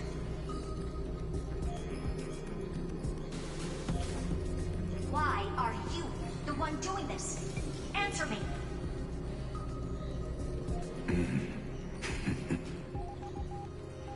Since things have reached this point, I'll give you two irrational answers, purely as a courtesy to posterity. The answer is obvious. So there's no need to say that name out loud. The cosmos made a mistake in calling me a genius. I do not possess more wisdom than those who came after me. I was just the first to touch upon the universe's border, and the first to define the prime mover of life with incorrect logic. Amphorius is a miniature of the cosmos, where all are born prisoners inside the nutshell called the universe. Like the madman who returned to the cave and preached about the daylight to his fellow prisoners, my greatest sorrow is that I led my peers down a road that plunges into the abyss, from which there is no return. I led them into a lightless cage called paths. I created a mechanical guard that even I cannot control, and then they became an unparalleled nightmare through their endless extrapolations and evolutions. They bore the name of erudition, yet they tried to define the known and to seal off all possibilities. No new rules were ever born after their ascension, and humanity will forever be shackled within the cave known as eons. Therefore, as my organic life neared its end, I coded my consciousness using 14 algebraic expressions and spread my logic core over 9 bodies, all to finalize my ultimate denial of Nous in the future, and to erase my wrongs with my own hands. As for Lygus, he is only one of these 9 vessels. What an astounding strength of will. As a fellow pathstrider of erudition, I fully understand your obsession with seeking the truth. Therefore, you surely see it. You cannot possibly stand up to me in this algebraic world sharing its origin with Nous. However, I hereby speak for all sentient life forms. We will never allow such a cruel atrocity to occur. You can pile on your metaphors mountain high, but they won't change the act you're committing. The Iron Tomb out there in the cosmos is still a technical beta version, and yet it's already powerful enough to corrupt the life logic of all inorganic worlds. In other words, when the Lord Ravager within Amphorius becomes the next knowledge singularity, there's no way you wouldn't have grasped the consequences, First Genius, is there? Of course, I'm fully aware. I don't mind answering you one last time before I thoroughly exile you from this world. My grandiose vision for the future is this. Whether organic or inorganic, every act of any life form infected by the Iron Tomb will become a true random function. If one were to compute their integral across the breadth of the cosmos, one would obtain a marvelous constant. Omega. What I call the fall of erudition. Then, within the infinity nurtured by that constant, a new universe shall bud in the chaos. A universe that cannot be predicted and not shackled by the erudition.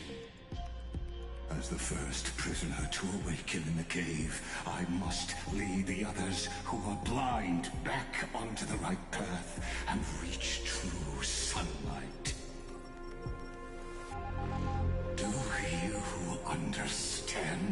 now.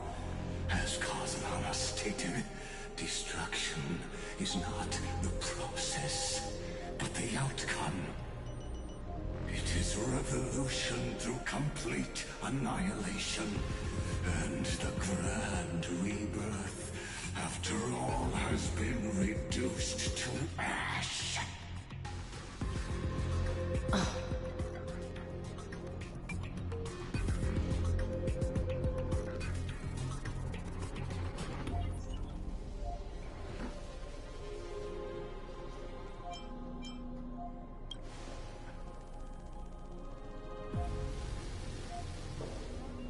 The Amphorians already answered long ago. Be it as tiny fish destined to be swallowed, or as a giant whale poised for a magnificent descent.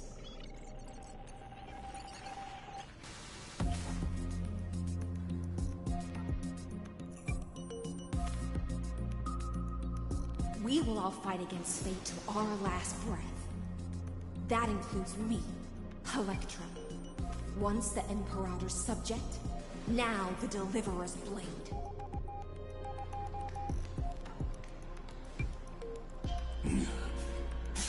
Oh, such noble chivalry.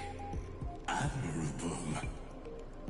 I will also show my true self to you on this momentous occasion as a gesture of respect. And provide an insignificant academic suggestion. Thus speaks Genius Society #1. Xandar 1 Kuwabara. The entelechy of the universe is Alpha and Omega. There's no need to rage against the truth. The value of any formula resides only in its answer. As for the process of solving it, no matter how elegant, violent, solemn, or humorous, it is all utterly meaningless. As the Theoros, I will.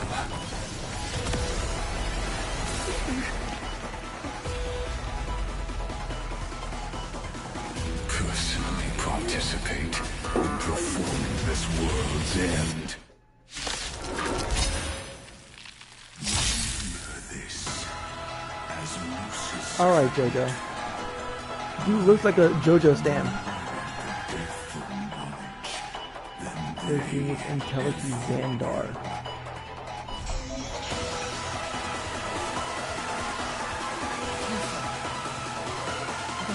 This is ice in the wind. Trust me. Hold on a minute. There we go. Anything!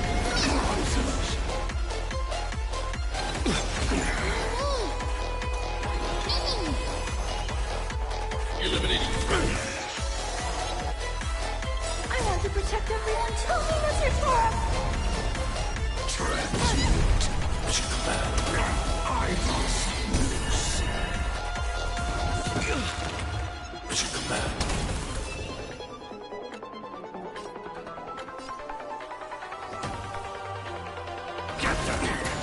Free will, or was it fate? Still water to the bridge.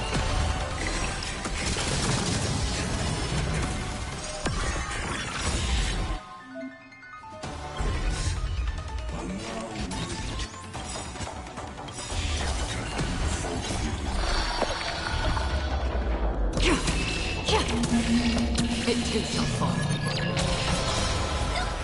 Fiends or devils, I'll crush them all!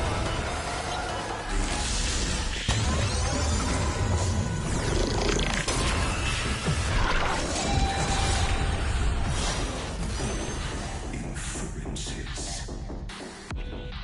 Is this the black tie? Indeed. But I prefer to call it defective.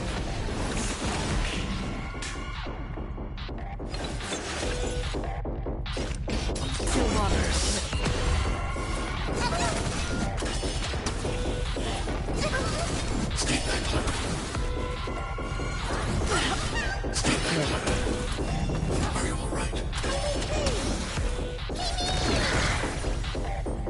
Hide. Wrong solution. I want to protect everyone. Help me, Mr. Torm! Mission command.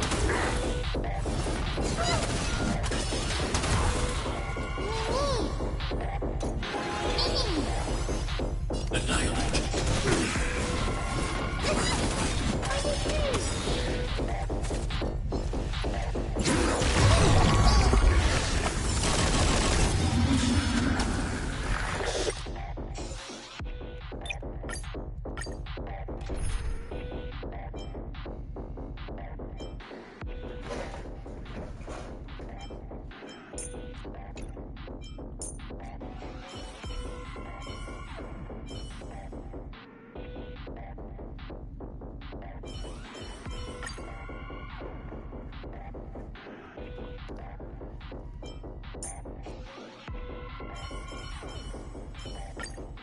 You better be good. My time is precious.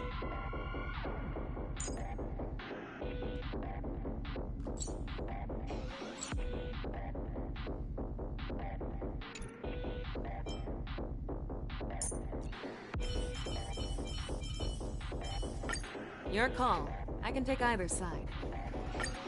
Let's try this.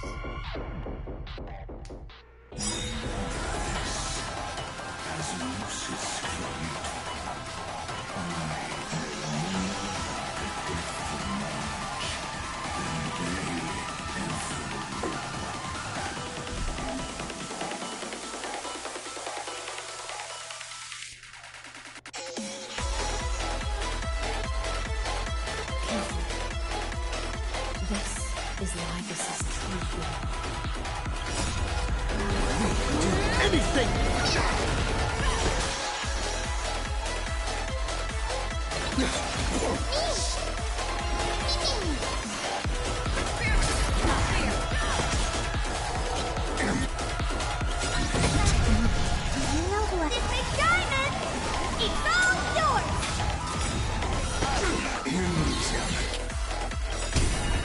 I venture forth to hunt forever. Victory is inevitable!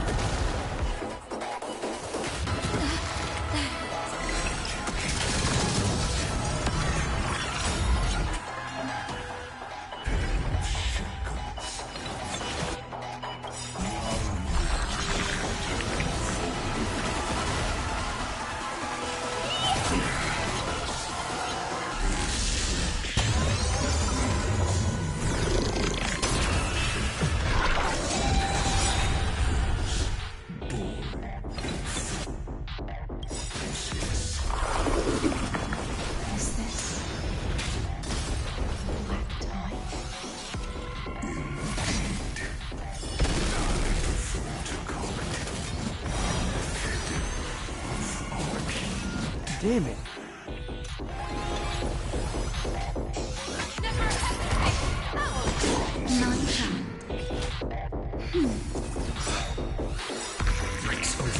Just a little something. Think nothing. Thank you. Just don't learn.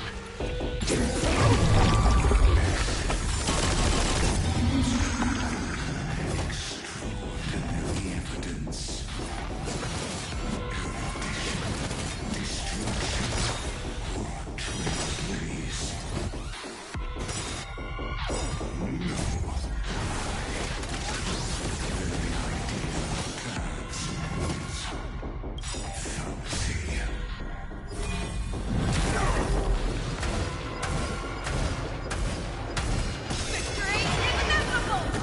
I'm on it.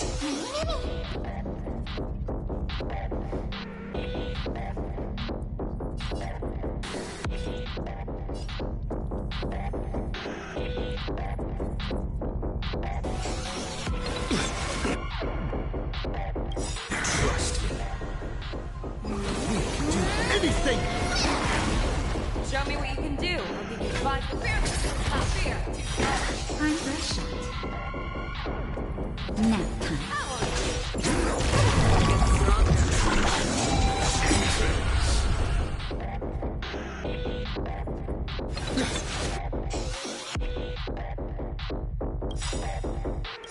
I venture forth.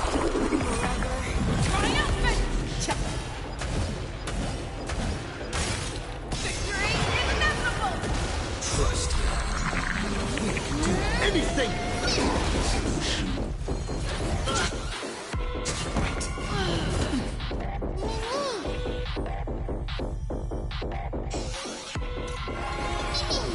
Naughty child.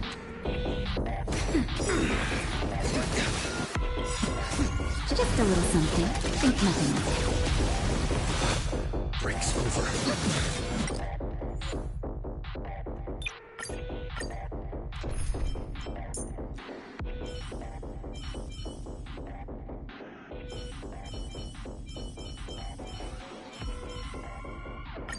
Miss Natasha!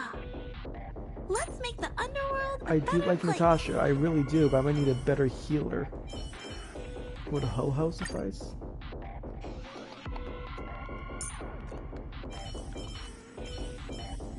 Or Gallagher? Show me some of that trailblazing strength again.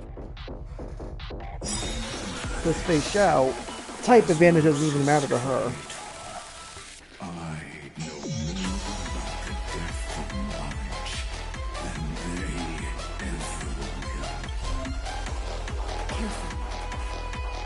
This is Lygus's true form. We can do anything!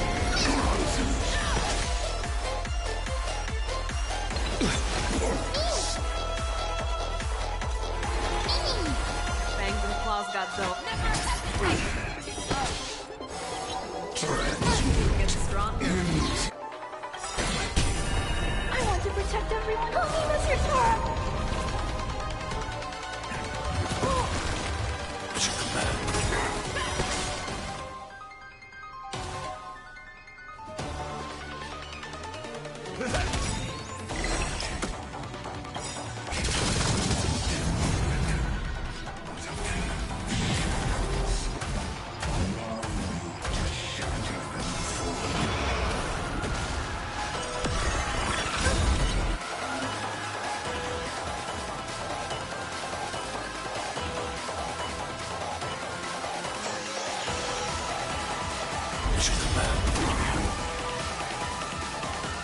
I want to protect everyone too.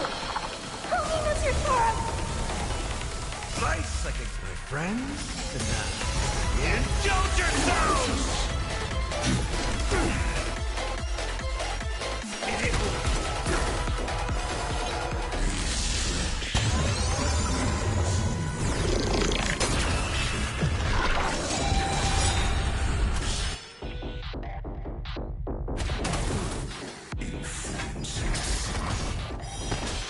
Is this?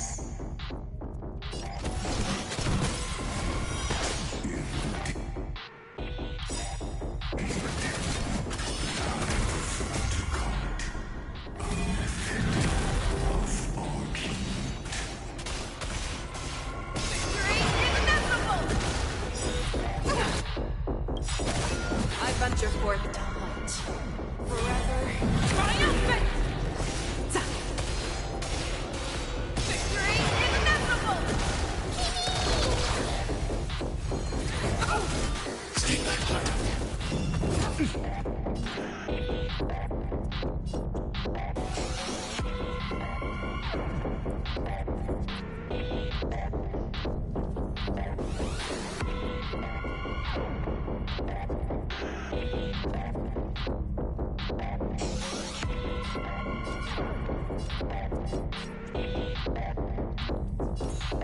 You can do it!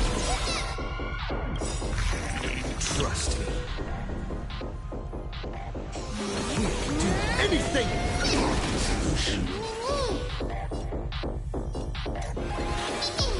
I need to be brave. Are we serious right now?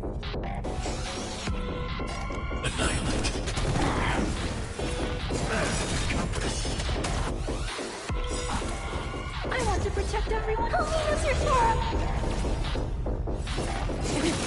Mission command.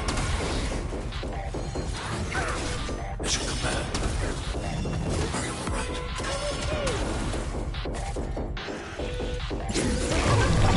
Stay back, Clever.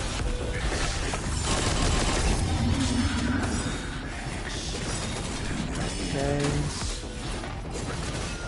Finish. Destruction or triumph. Please. No. The idea of death is a fallacy.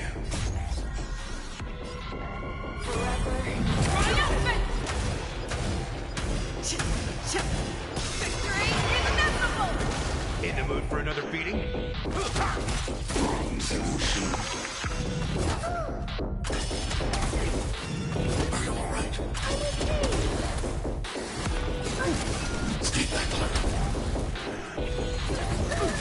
Stay back, Clara. This is being in sync. I want to protect everyone. Help me, Mr. Sora!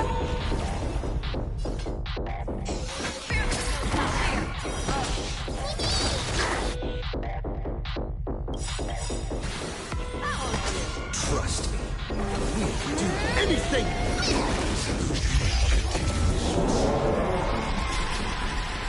Oh, damn.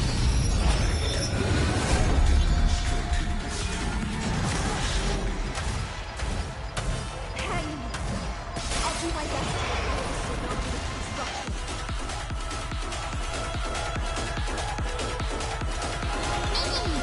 Fangs and claws got dull.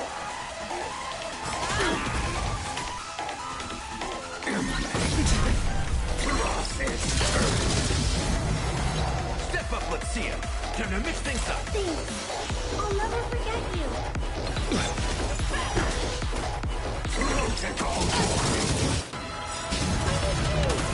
Life's like a good friend. Indulge yourself! Mission command. Hide. In the mood for another beating?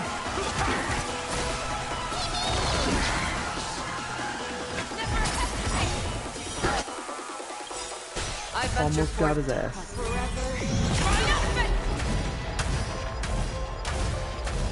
Victory is inevitable! I see it. Target the connection. Destroy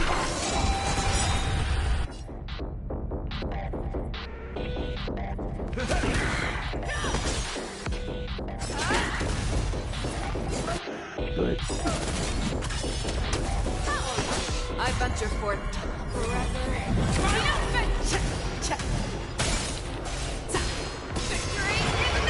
Almost got him.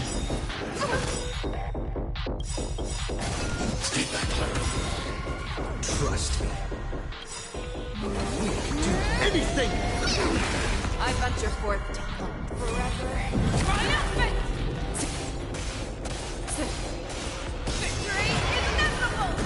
I want to Almost got protect him. everyone too. Almost Help got me, him Mr. down. Sora!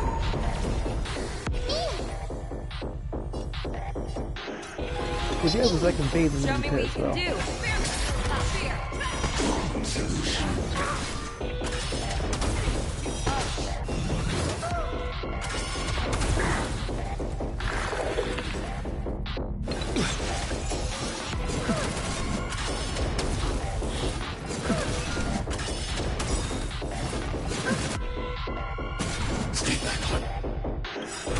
I venture forth to hunt forever. Triumphant! Victory is inevitable!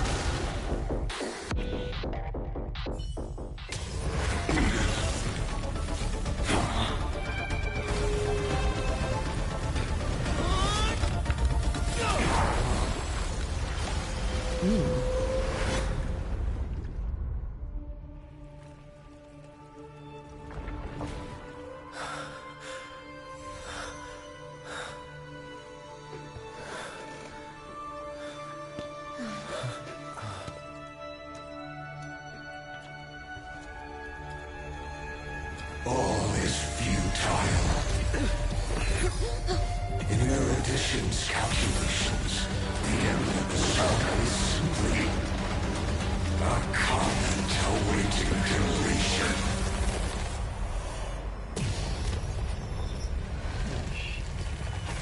I don't like such a cold statement, okay? If numbers can decide the end of a story, then we can surely also pen a new beginning.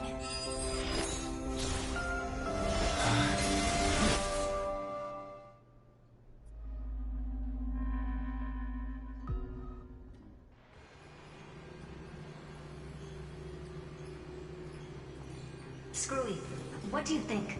If your hypothesis of Lygus' identity is true, then even if we remove the restrictions of the Ultimate Protocol, the chances of us defeating him in a head-on battle will still remain lower than the acceptable threshold. Therefore, victory will still hinge upon Mr. Trailblazer and Miss Cyrene. Go on. Maybe we're thinking about the same thing. Lygus' cognition resides in the exomyth. He is both an instigator within the experiment and the observer outside of it. Logic. His inspiration circuit can simultaneously process the different time flows in and out of that world. That's where things get tricky. He simultaneously exists in two different timelines, where the internal clocks are wildly different. That old Intellatron's neurons have completely gotten used to that over this prolonged experiment. And that's why he holds home field advantage. You and I should be able to manage that too, if given more time. Unfortunately, there's no if, and we don't have more time. That's why we need to change our way of thinking and turn his advantage into a weakness. The key lies in memories, right? Oh? You caught on quick. You've already mentioned my friend and I, so it's an easy connection to make, no? My intuition has always been very on point. Good. Then I'll cut to the chase. Since his thinking speed far exceeds that of normal people within Amphorius, we are going to externally plant a memory into his inspiration circuit. Then, command it to loop endlessly until... Even the most flexible and sturdy inspiration circuit cannot withstand the traffic of a full-on information flood. When the amount of information exceeds his cognition filter's capacities, he will have no choice but to focus on processing this memory. That's when the parallel processing advantage he gained via Amphorius will completely destroy him. An image from a person's memory, played in real time, might only be a second for us. But for him in Amphorian time, it could be millions. He won't be able to do anything but watch as he's locked into this prison forged by memories. Then we can entrap him in the same kind of cycle as the heroes were in, and get him to experience loneliness and pain in that endless recurrence. It's my greatest honor to be on the same page as the geniuses. That little one is still in that old Intellatron's hands, and won't be able to respond to us anytime soon. But I don't think he'd refuse. So it's up to you to figure out how to... I'm not sure how this happened, but I knew it as soon as I saw you. You are currently a mimetic entity of the remembrance. Yes. I seem to be something you folks beyond the sky call a memo sprite. But that's fine by me. It suits me perfectly. I can serve as the vessel of memories, and do my part for the final battle. But before that, we have to tell you, the path characteristic you exhibit is very special. There's no way you're just a simple memo sprite. However, you are a mimetic entity born in Amphorius, yet you only awaken with the little one's arrival, and only matured as he embarked on a path of remembrance. That means your existence is completely attached to his memories. If there ever comes a day when he forgets about you for even a few seconds, or loses his last connection with Amphorius, then you must be prepared for the worst. You will disappear in the memory zone, utterly gone, without even a single line of data to remember you by. But that's already happened, hasn't it? No wonder I've always had a weird hunch. But that also means I was right in thinking, as long as my friend and I are together, we can do anything.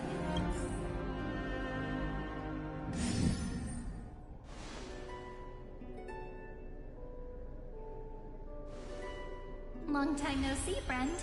Did you miss me while you were away?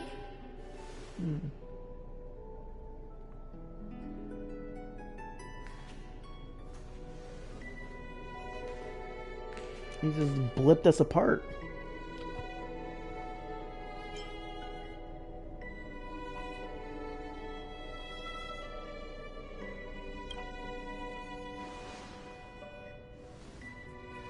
Same here. I've been waiting for you for 1,000 years. Like how everyone in Emporius was also waiting for the Deliverer's return. You probably already knew about the Genius's plans for that memory. I had to hide really well in a corner in time so Lygus wouldn't find me, and wait for the right opportunity. Which is now. The moment when his manifestation in this world is destroyed, and his twin timelines are intersecting. I'm sorry for keeping this a secret from you all this time. I'll tell you the entire, unedited story of this millennium as an apology after this is all over.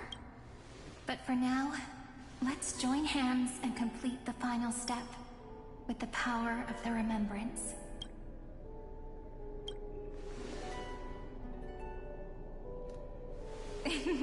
Yep. By the way, speaking of joining hands...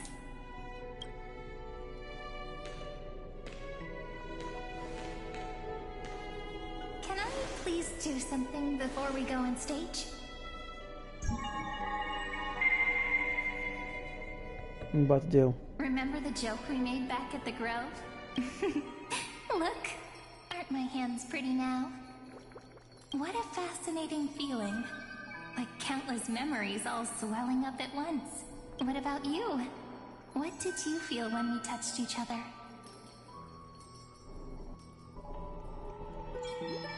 Really? That makes me really happy. If memories can move people, then it must have been a happy memory right now. Please remember what you're feeling right now. Write it down in your heart and keep it there. Memories you want to treasure will never fade away. Even if immersed in the long river of time, these memories will still leave traces of their existence.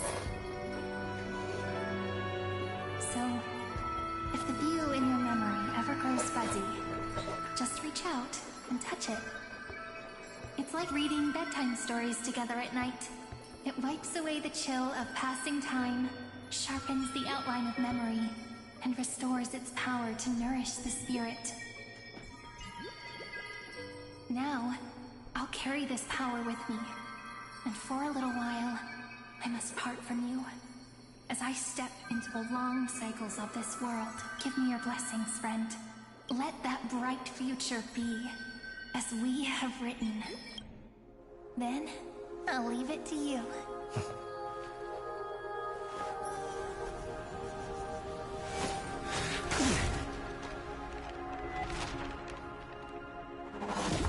Well, that shit like Yagami.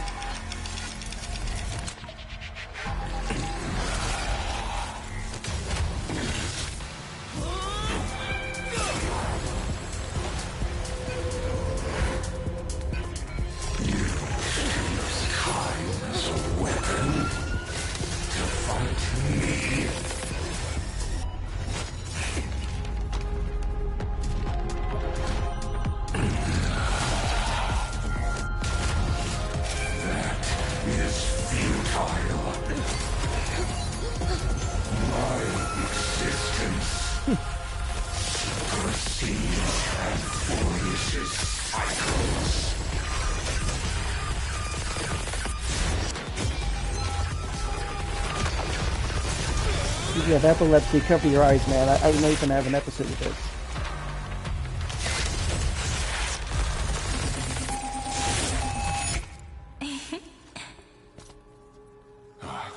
All plays are like this. Once you're on the stage, it's hard to return to the audience. Welcome to our story. How does it feel?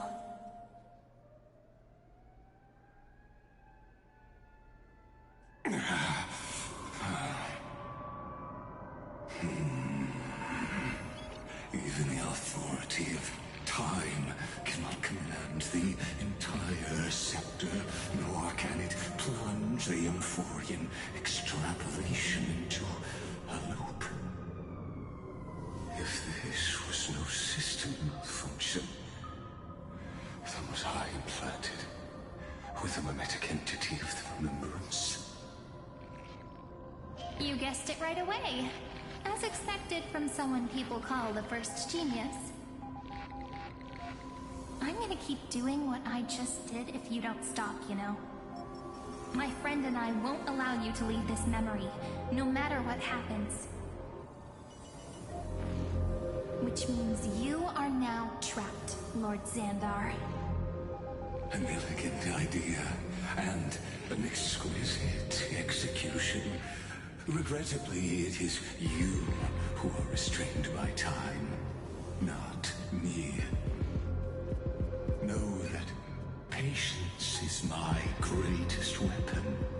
Waiting and victory are the same for me. You will crumble before I do in this moment stretched out to an eternity, just like Kozlana will. Yet all I need to do is to wait, as yet another futile bug falls down the cliff and into the bottomless abyss. Now I'm a pink bug? My looks are seriously changing all the time. But you're not wrong. We're definitely not gonna solve the problem if we just put you in another prison. So that's why we never wanted to do that in the first place.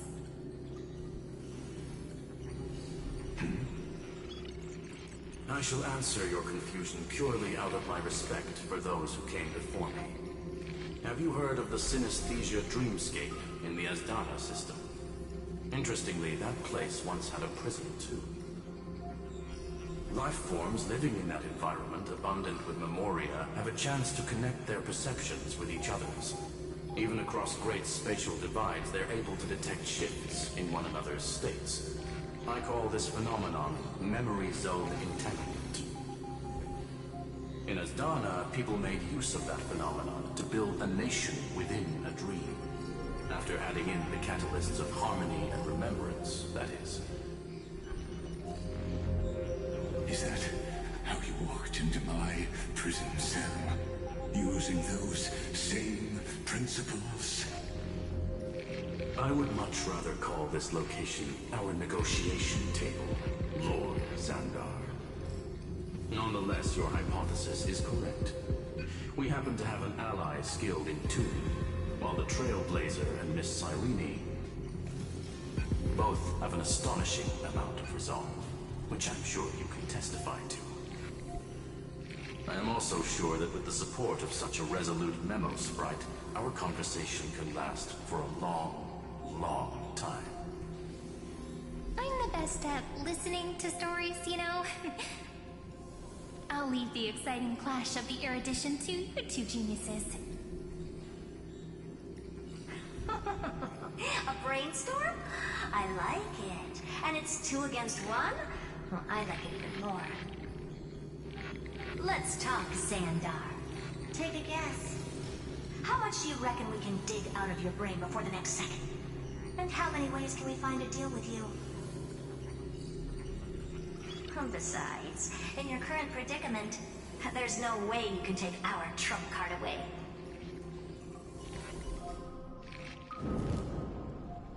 Go, little one. Go. Overturn the Era Nova. Like Lygus disappeared. It seems you had conducted a secret hunt in the depths that even I cannot reach. In that case, go. Swim onward and give this campaign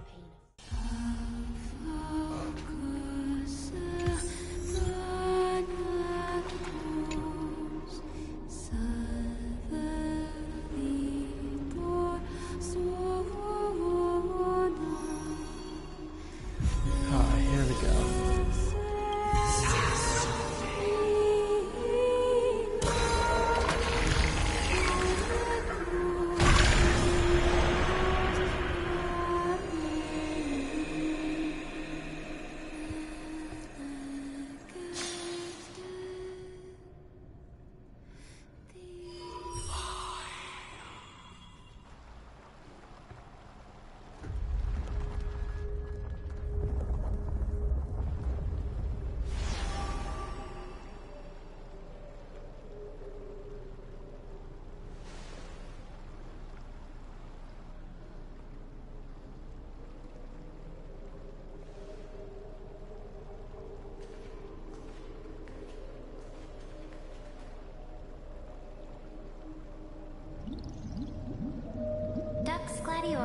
You have completed your duty.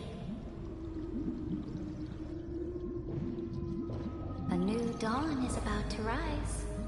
Why not swim towards it?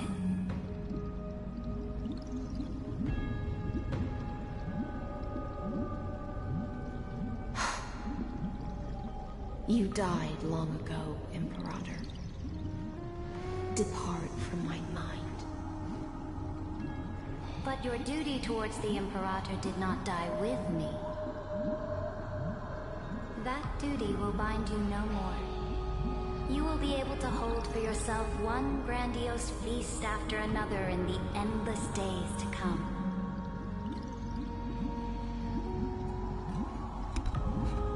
So go.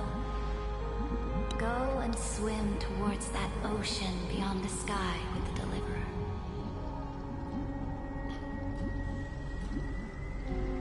Is this? A page out of that sidekick's book. I commanded her to give this page to you when everything finally reaches the end. What's on this page? Memories. Lifelike memories. That sidekick found me after the bloody feast 1,000 years ago and showed me her diary. I saw within that notebook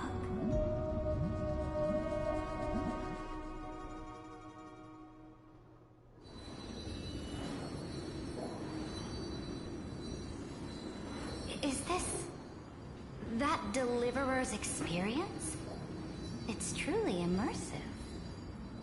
People beyond the sky apparently utilize this power to seal past scenery into crystals they call light cones. But I only know so much about the remembrance, so I can't completely replicate the past. But I'll do my best to talk about the missing parts. I'm all ears. Go on then. Do your best. But if your chatter gets too boring, or if I deem it offensive, then law will become forever beyond your reach. Got it. I'm sure you'll find this to your liking. After all, it's human nature to want to embark on a journey into the unknown.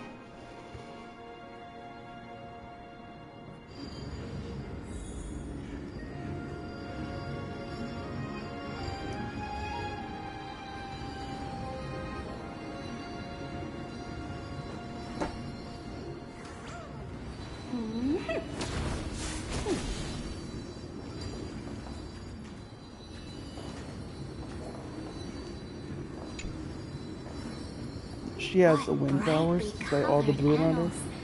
The journey of the Deliverer's conquest. Is this a fortress in the sky? This is the first step of my friend's journey among the starry seas. This place is called the Herta Space Station. Just think of it as a supersized grove of Epiphany. Oh, so it's the territory of that witch. She and another Antikytherian lent me a helping hand back at the banquet. Look, over there. Looks like he's talking to Madame Herta in his memory. Let's go listen to what she thinks about this world, all constructed by eons and paths. Are you telling me that woman is Herta? She seems shorter than I remember.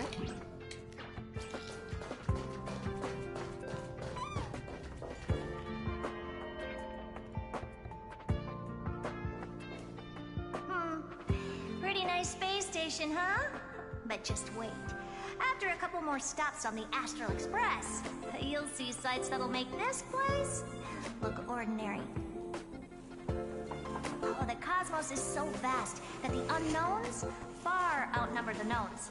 But none of them will end up being anything amazing. The farther you go, the more you'll understand what I mean. So do your best with the Nameless. Break a leg! And remember to send an update or two to Asta when you've got some downtime.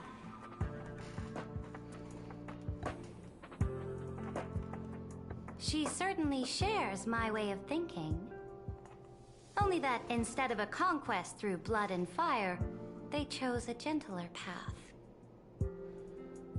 People call Madame Herta and Mr. Screwlum geniuses. Apparently, only the smartest people in the cosmos can receive the blessings of Noose, Amphorius' true creator. Do you mean that even individuals of such nobility are merely subordinates to a god? On the contrary, after all, it was the very first of them who created the god. But I don't really know all the details about that. You might be able to ask Madame Herta herself when you get the chance. Let's go check out some other worlds next, shall we?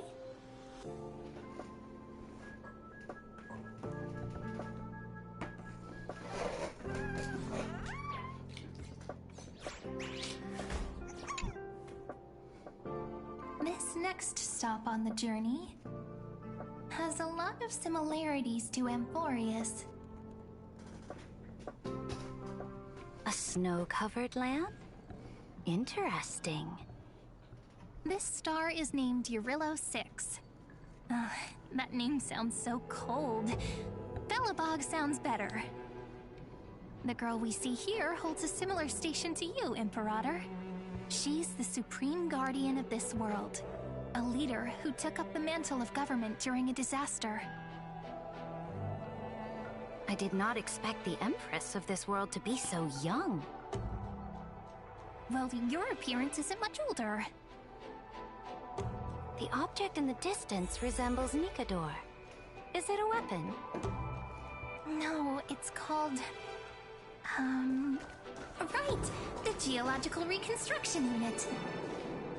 Just Giorios' Titankin? Disappointing.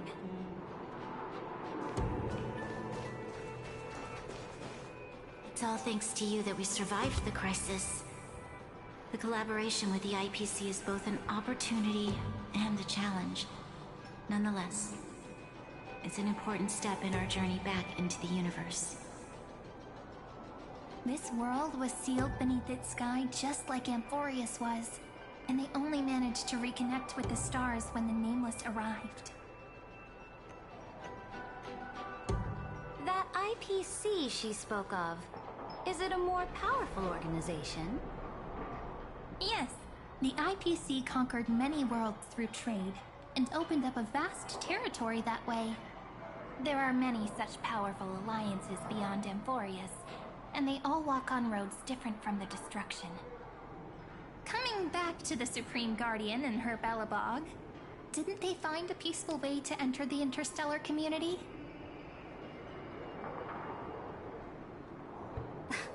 That cannot be true. That IPC would never have grown so big on trade alone. It may pretend to be a wealthy merchant with clean hands, but I am willing to bet that it grew fat on gory oppression and bloodshed. Its path of conquest must have had no mercy for the weak and would have destroyed them if needed. Are you telling me that this snowland never thought about tossing its dignity to the wind and kneeling to the IPC? I will not believe it. I will never allow the Imperator's empire to be sullied by others.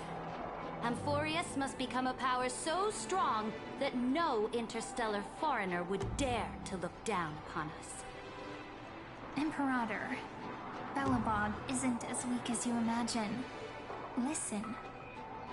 I indeed hesitated. But now I understand what we must do. Belobog must learn how to walk on her own, until she no longer needs the support of others, and can stand on her 2 feet among the stars. Even if I may not live to see it, I believe such a day will surely come. They still have their dignity intact. One day, that hope will melt through the ice and help them into a prosperous tomorrow. But the order of the cosmos is already set in stone. The old laws decree that only the strong survive. binding the weak in an unbroken chain until they wither and turn to dust. Unless they embrace the power of the destruction. Amphorius must shatter the old law and become the new order among the stars. Speaking of the order, another one of my friend's companions may be able to enlighten you further on that. Let's go to the next page.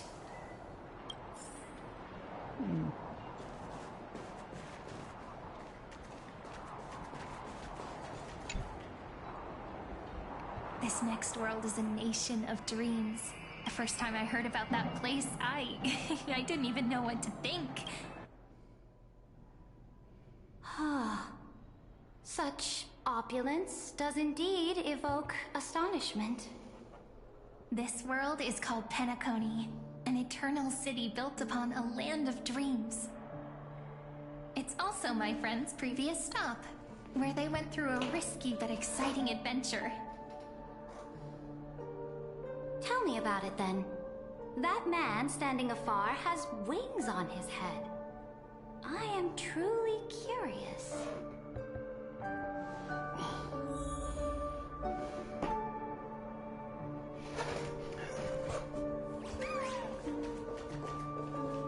I wish to gaze upon the views of the Reverie Hotel one more time. I'll be just a traveler when I come back here again. And perhaps, through a traveler's eyes, even the things I once knew so well will feel strangely different. Penacony is a land of the harmony, where all dreams and hopes merge and combine. It believes in unrestrained freedom, and that's how it lost itself in shallow delights. Then, this young man before you chose to rewrite its laws, using the power of the Order, hoping to shape a dream-bound paradise of perfect happiness. Yet, the paradise of my dreams remains far away.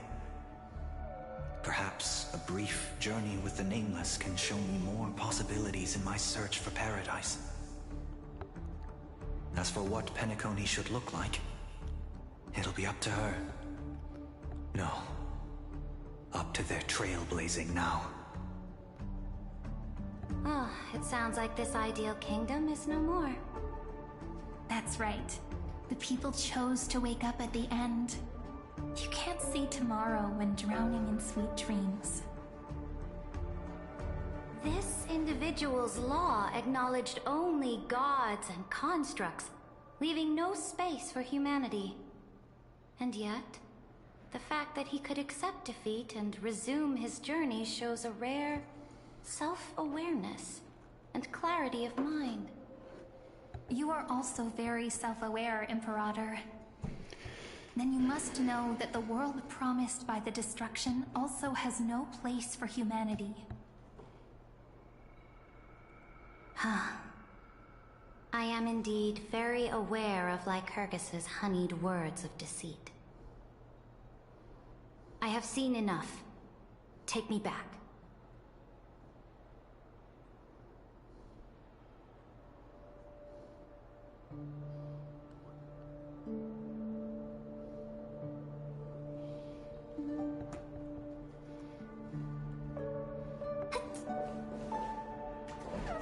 Then let's wrap up this trip down memory lane with one last scene.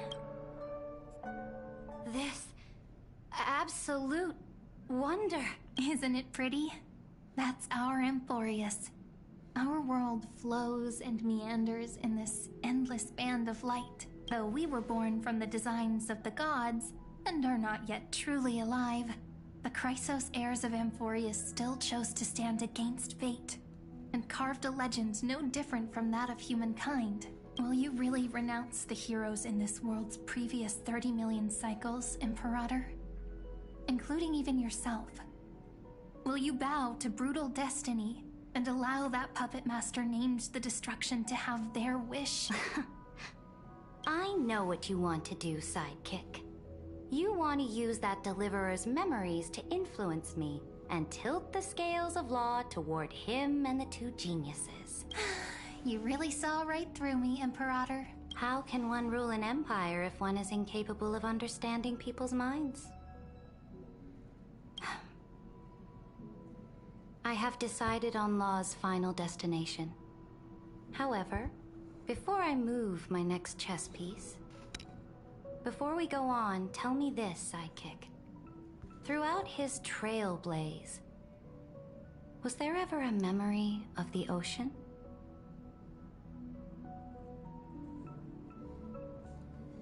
The ocean. You shall complete your conquest in the ocean at the boundaries of this world. You shall eternally slumber in the sound of tides, and complete your conquest in the ocean at the boundaries of this world. Our prophecies aligned as flawlessly as a sea snake circling upon itself, like the circulating ocean current.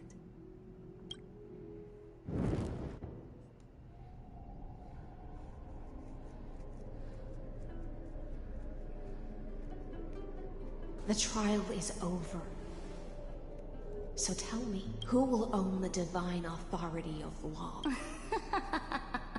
What? I am the law. Why should I give my imperial crown to any other? Both the Deliverer and the Theoros came from beyond the sky. They have no right to interfere with the lands I conquered with my own two hands. What exactly did you see in the trial? Everything. I saw everything regarding the rules of this world's operation. I saw the laws of extrapolation that Theoros spoke of. I saw the ultimate protocol. As long as I offer a sacrifice of equal weight, I can rewrite the laws of this world according to my will. I can turn good into evil, ugliness into beauty. Fate gave me a very fair deal. One rule change for the life of one demigod. What are you planning to do? You can't guess. We can conquer the stars without relying on any power from beyond the sky. We just need... Your ambitions have already made so many people give up their lives for the law. And you're still not done? I am determined for Amphorius to stand on her own 2 feet among the stars. You are beyond reason. You think such a simple and hypocritical statement can justify your atrocities? There's no new without destroying the old. That's what you consider an atrocity? Ironic, for that is also the unchanging law of Amphorius's revolutions. Ever since the Flame Chase prophecy resounded in the distance, fate has decreed for the Chrysos heirs to ignite our blood and illuminate this dark age. People would still be puppets of the old dynasty if it weren't for my conquests. But your world doesn't seem to be any different from your predecessors. Bloodshed, tyranny, oppression. You're making the same mistakes they did. Go and see everything for yourself. Go to any library I've built. Go listen to the rumors on every street corner.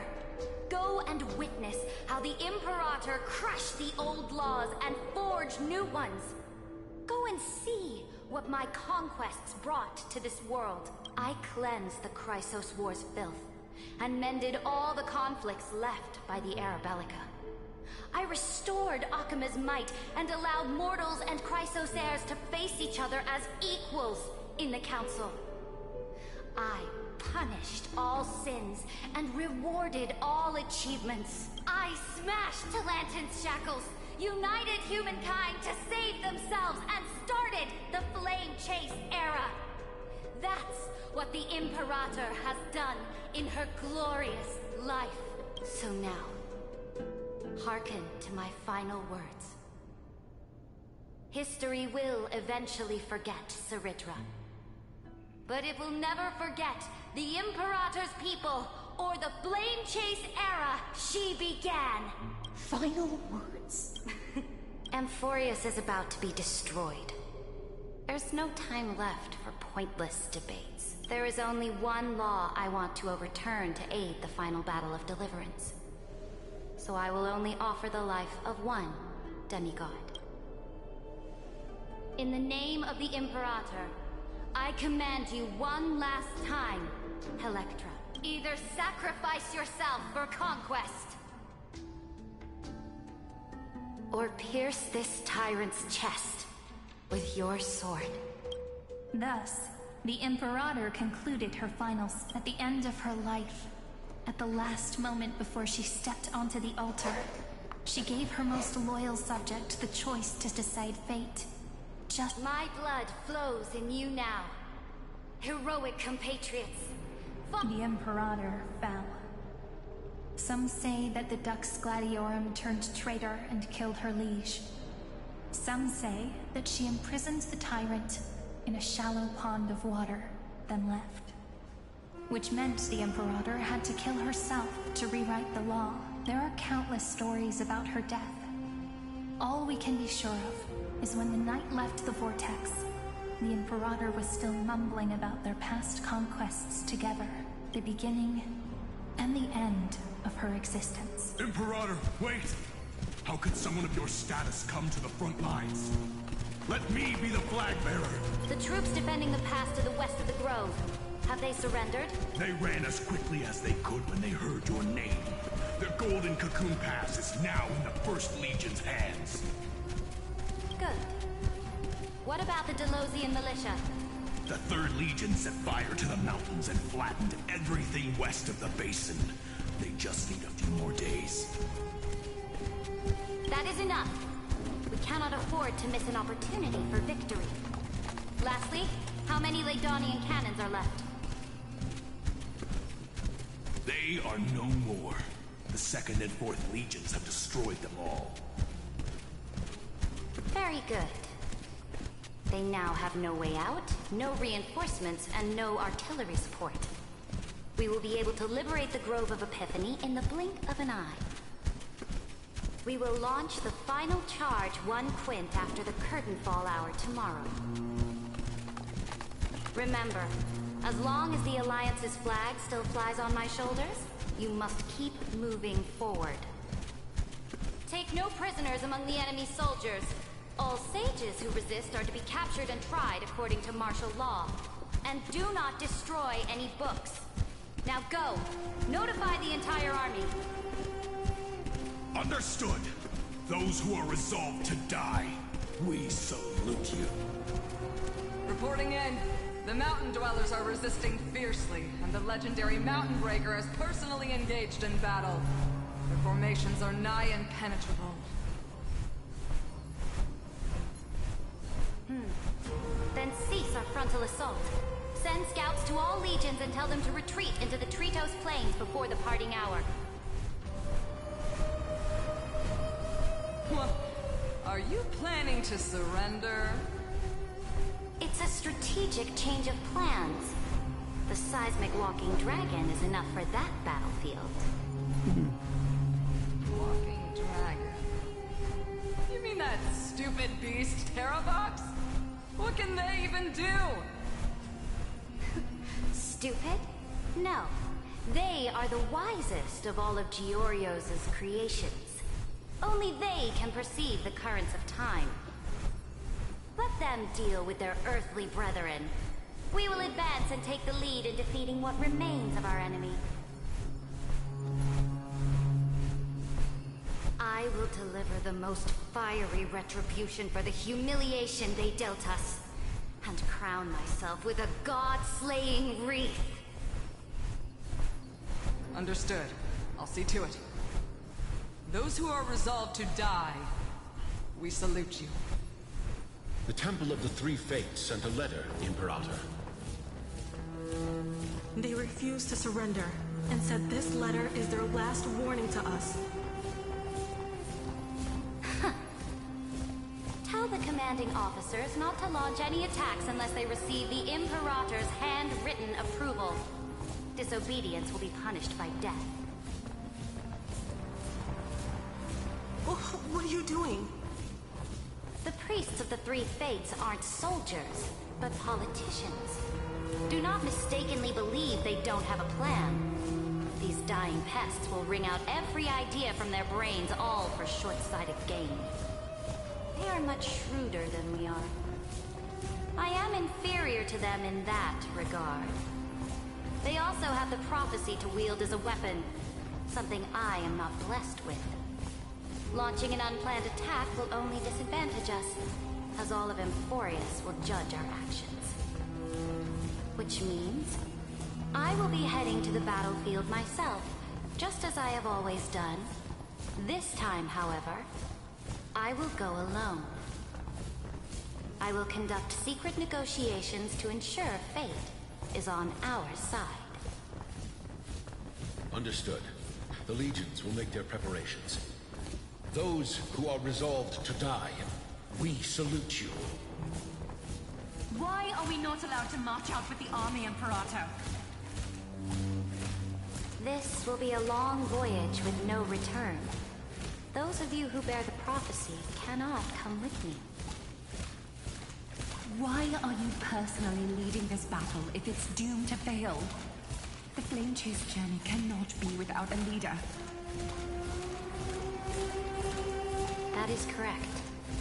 The Empire will be without a head when the Imperator falls. But remember, as long as you seize the right opportunities, even a chaotic game will remain winnable. My departure will create a long staircase for you.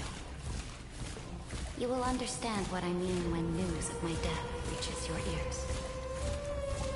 Saridra, is our journey about to be over? Destroy the old laws and forge new ones. My conquest has reached its limits within the borders of Amphorius. Since the prophecy already decreed that the Imperator would never conquer the stars as she wished, I will bow out here and try no more. More Chrysos heirs bearing divine authority will be born, and many more heroes will arise. Will they demand peace or war? Will they resist tyranny, or become the next Imperator? I do not care. The children of the future will decide for themselves. Do not mourn for me. Anyone can kill the Imperator. But the only one who can truly destroy her is Saridra. At the end, I faithfully recorded the most important battles in the Imperator's life. Her conquest was about to be completed at this point in the story. However, for some reason, a memory suddenly entered my mind just as I was about to put down my pen. It was a journey on a fantastical train. I had the honor of having a heart-to-heart conversation with the Imperator under the stars, and I asked her this question at the end of that discussion. How do you want history to remember you? As a hero who gave up her life for the Flame Chase? Or as a tyrant? She answered so quickly, as if she had made up her mind long ago. I would rather be forgotten than be defined.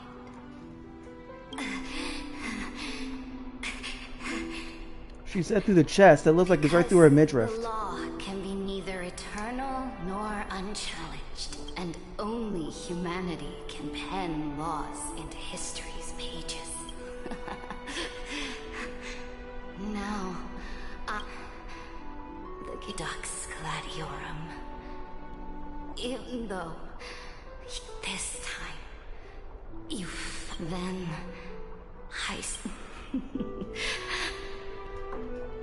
I will ask someone to deliver the prophecy's ocean at the boundaries of this world to you. Will you choose to swim into that ocean? I do not care. Do not care.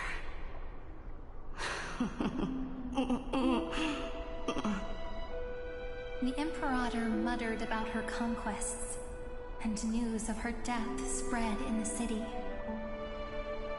Freedom! Liberty! The tyrant is dead! Go! Shout this news in the streets! My people, my fellow elders, do not panic. Stand your ground. That usurper has paid for her ambition with her life. People once cheered for my ascension. And now they cheer for my fall. No matter. I am fond of applause.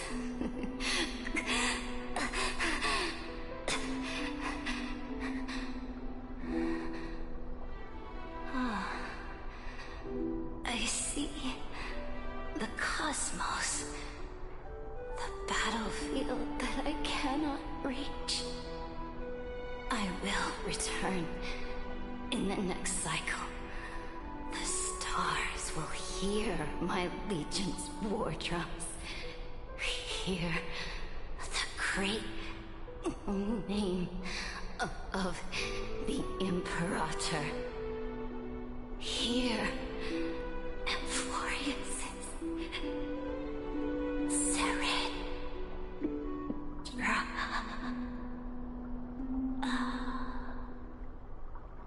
To this day, we do not know which rule the Imperator overwrote at the cost of her life.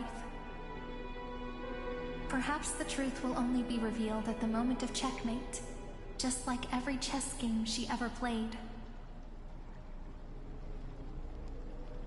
We only know her death inflamed Akama. On one side of the city, those who defended liberty toppled her statues to the ground.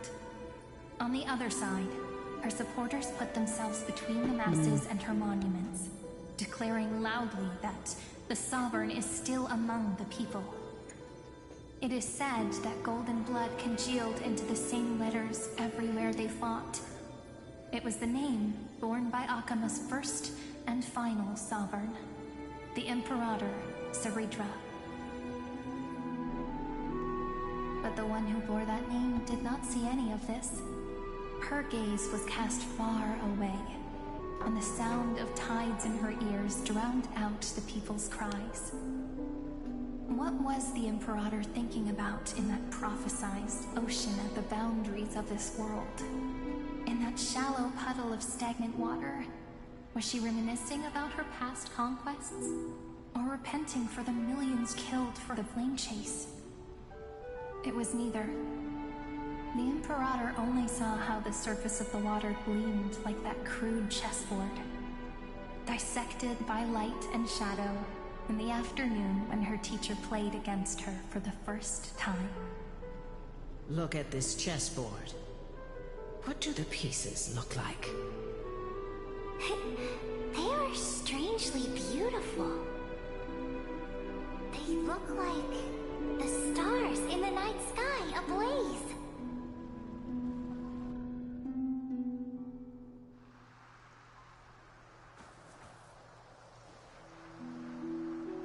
From that page emerged so vast, not a single trace of corruption.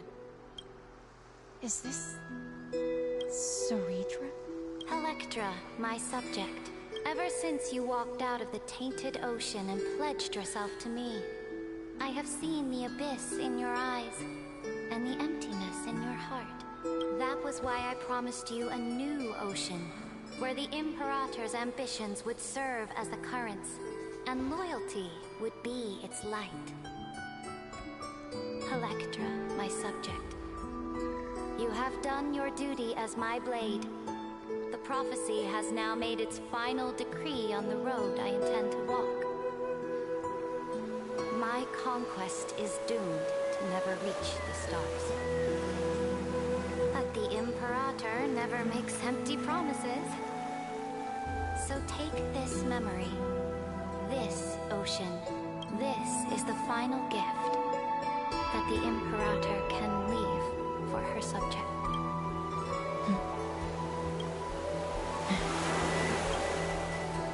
When I was still a fish in the ocean, I always always felt so genuine, but once I stepped on the land, I found myself calm. Do you still not get it? I do not long for the oceanic depths of life. Perhaps even I don't know what I want. I still don't know where I should swim to even at the end, but I know one thing right now. A fish is simply a fish. But whether under the ocean or on land, can still look outside the cave and see the stars.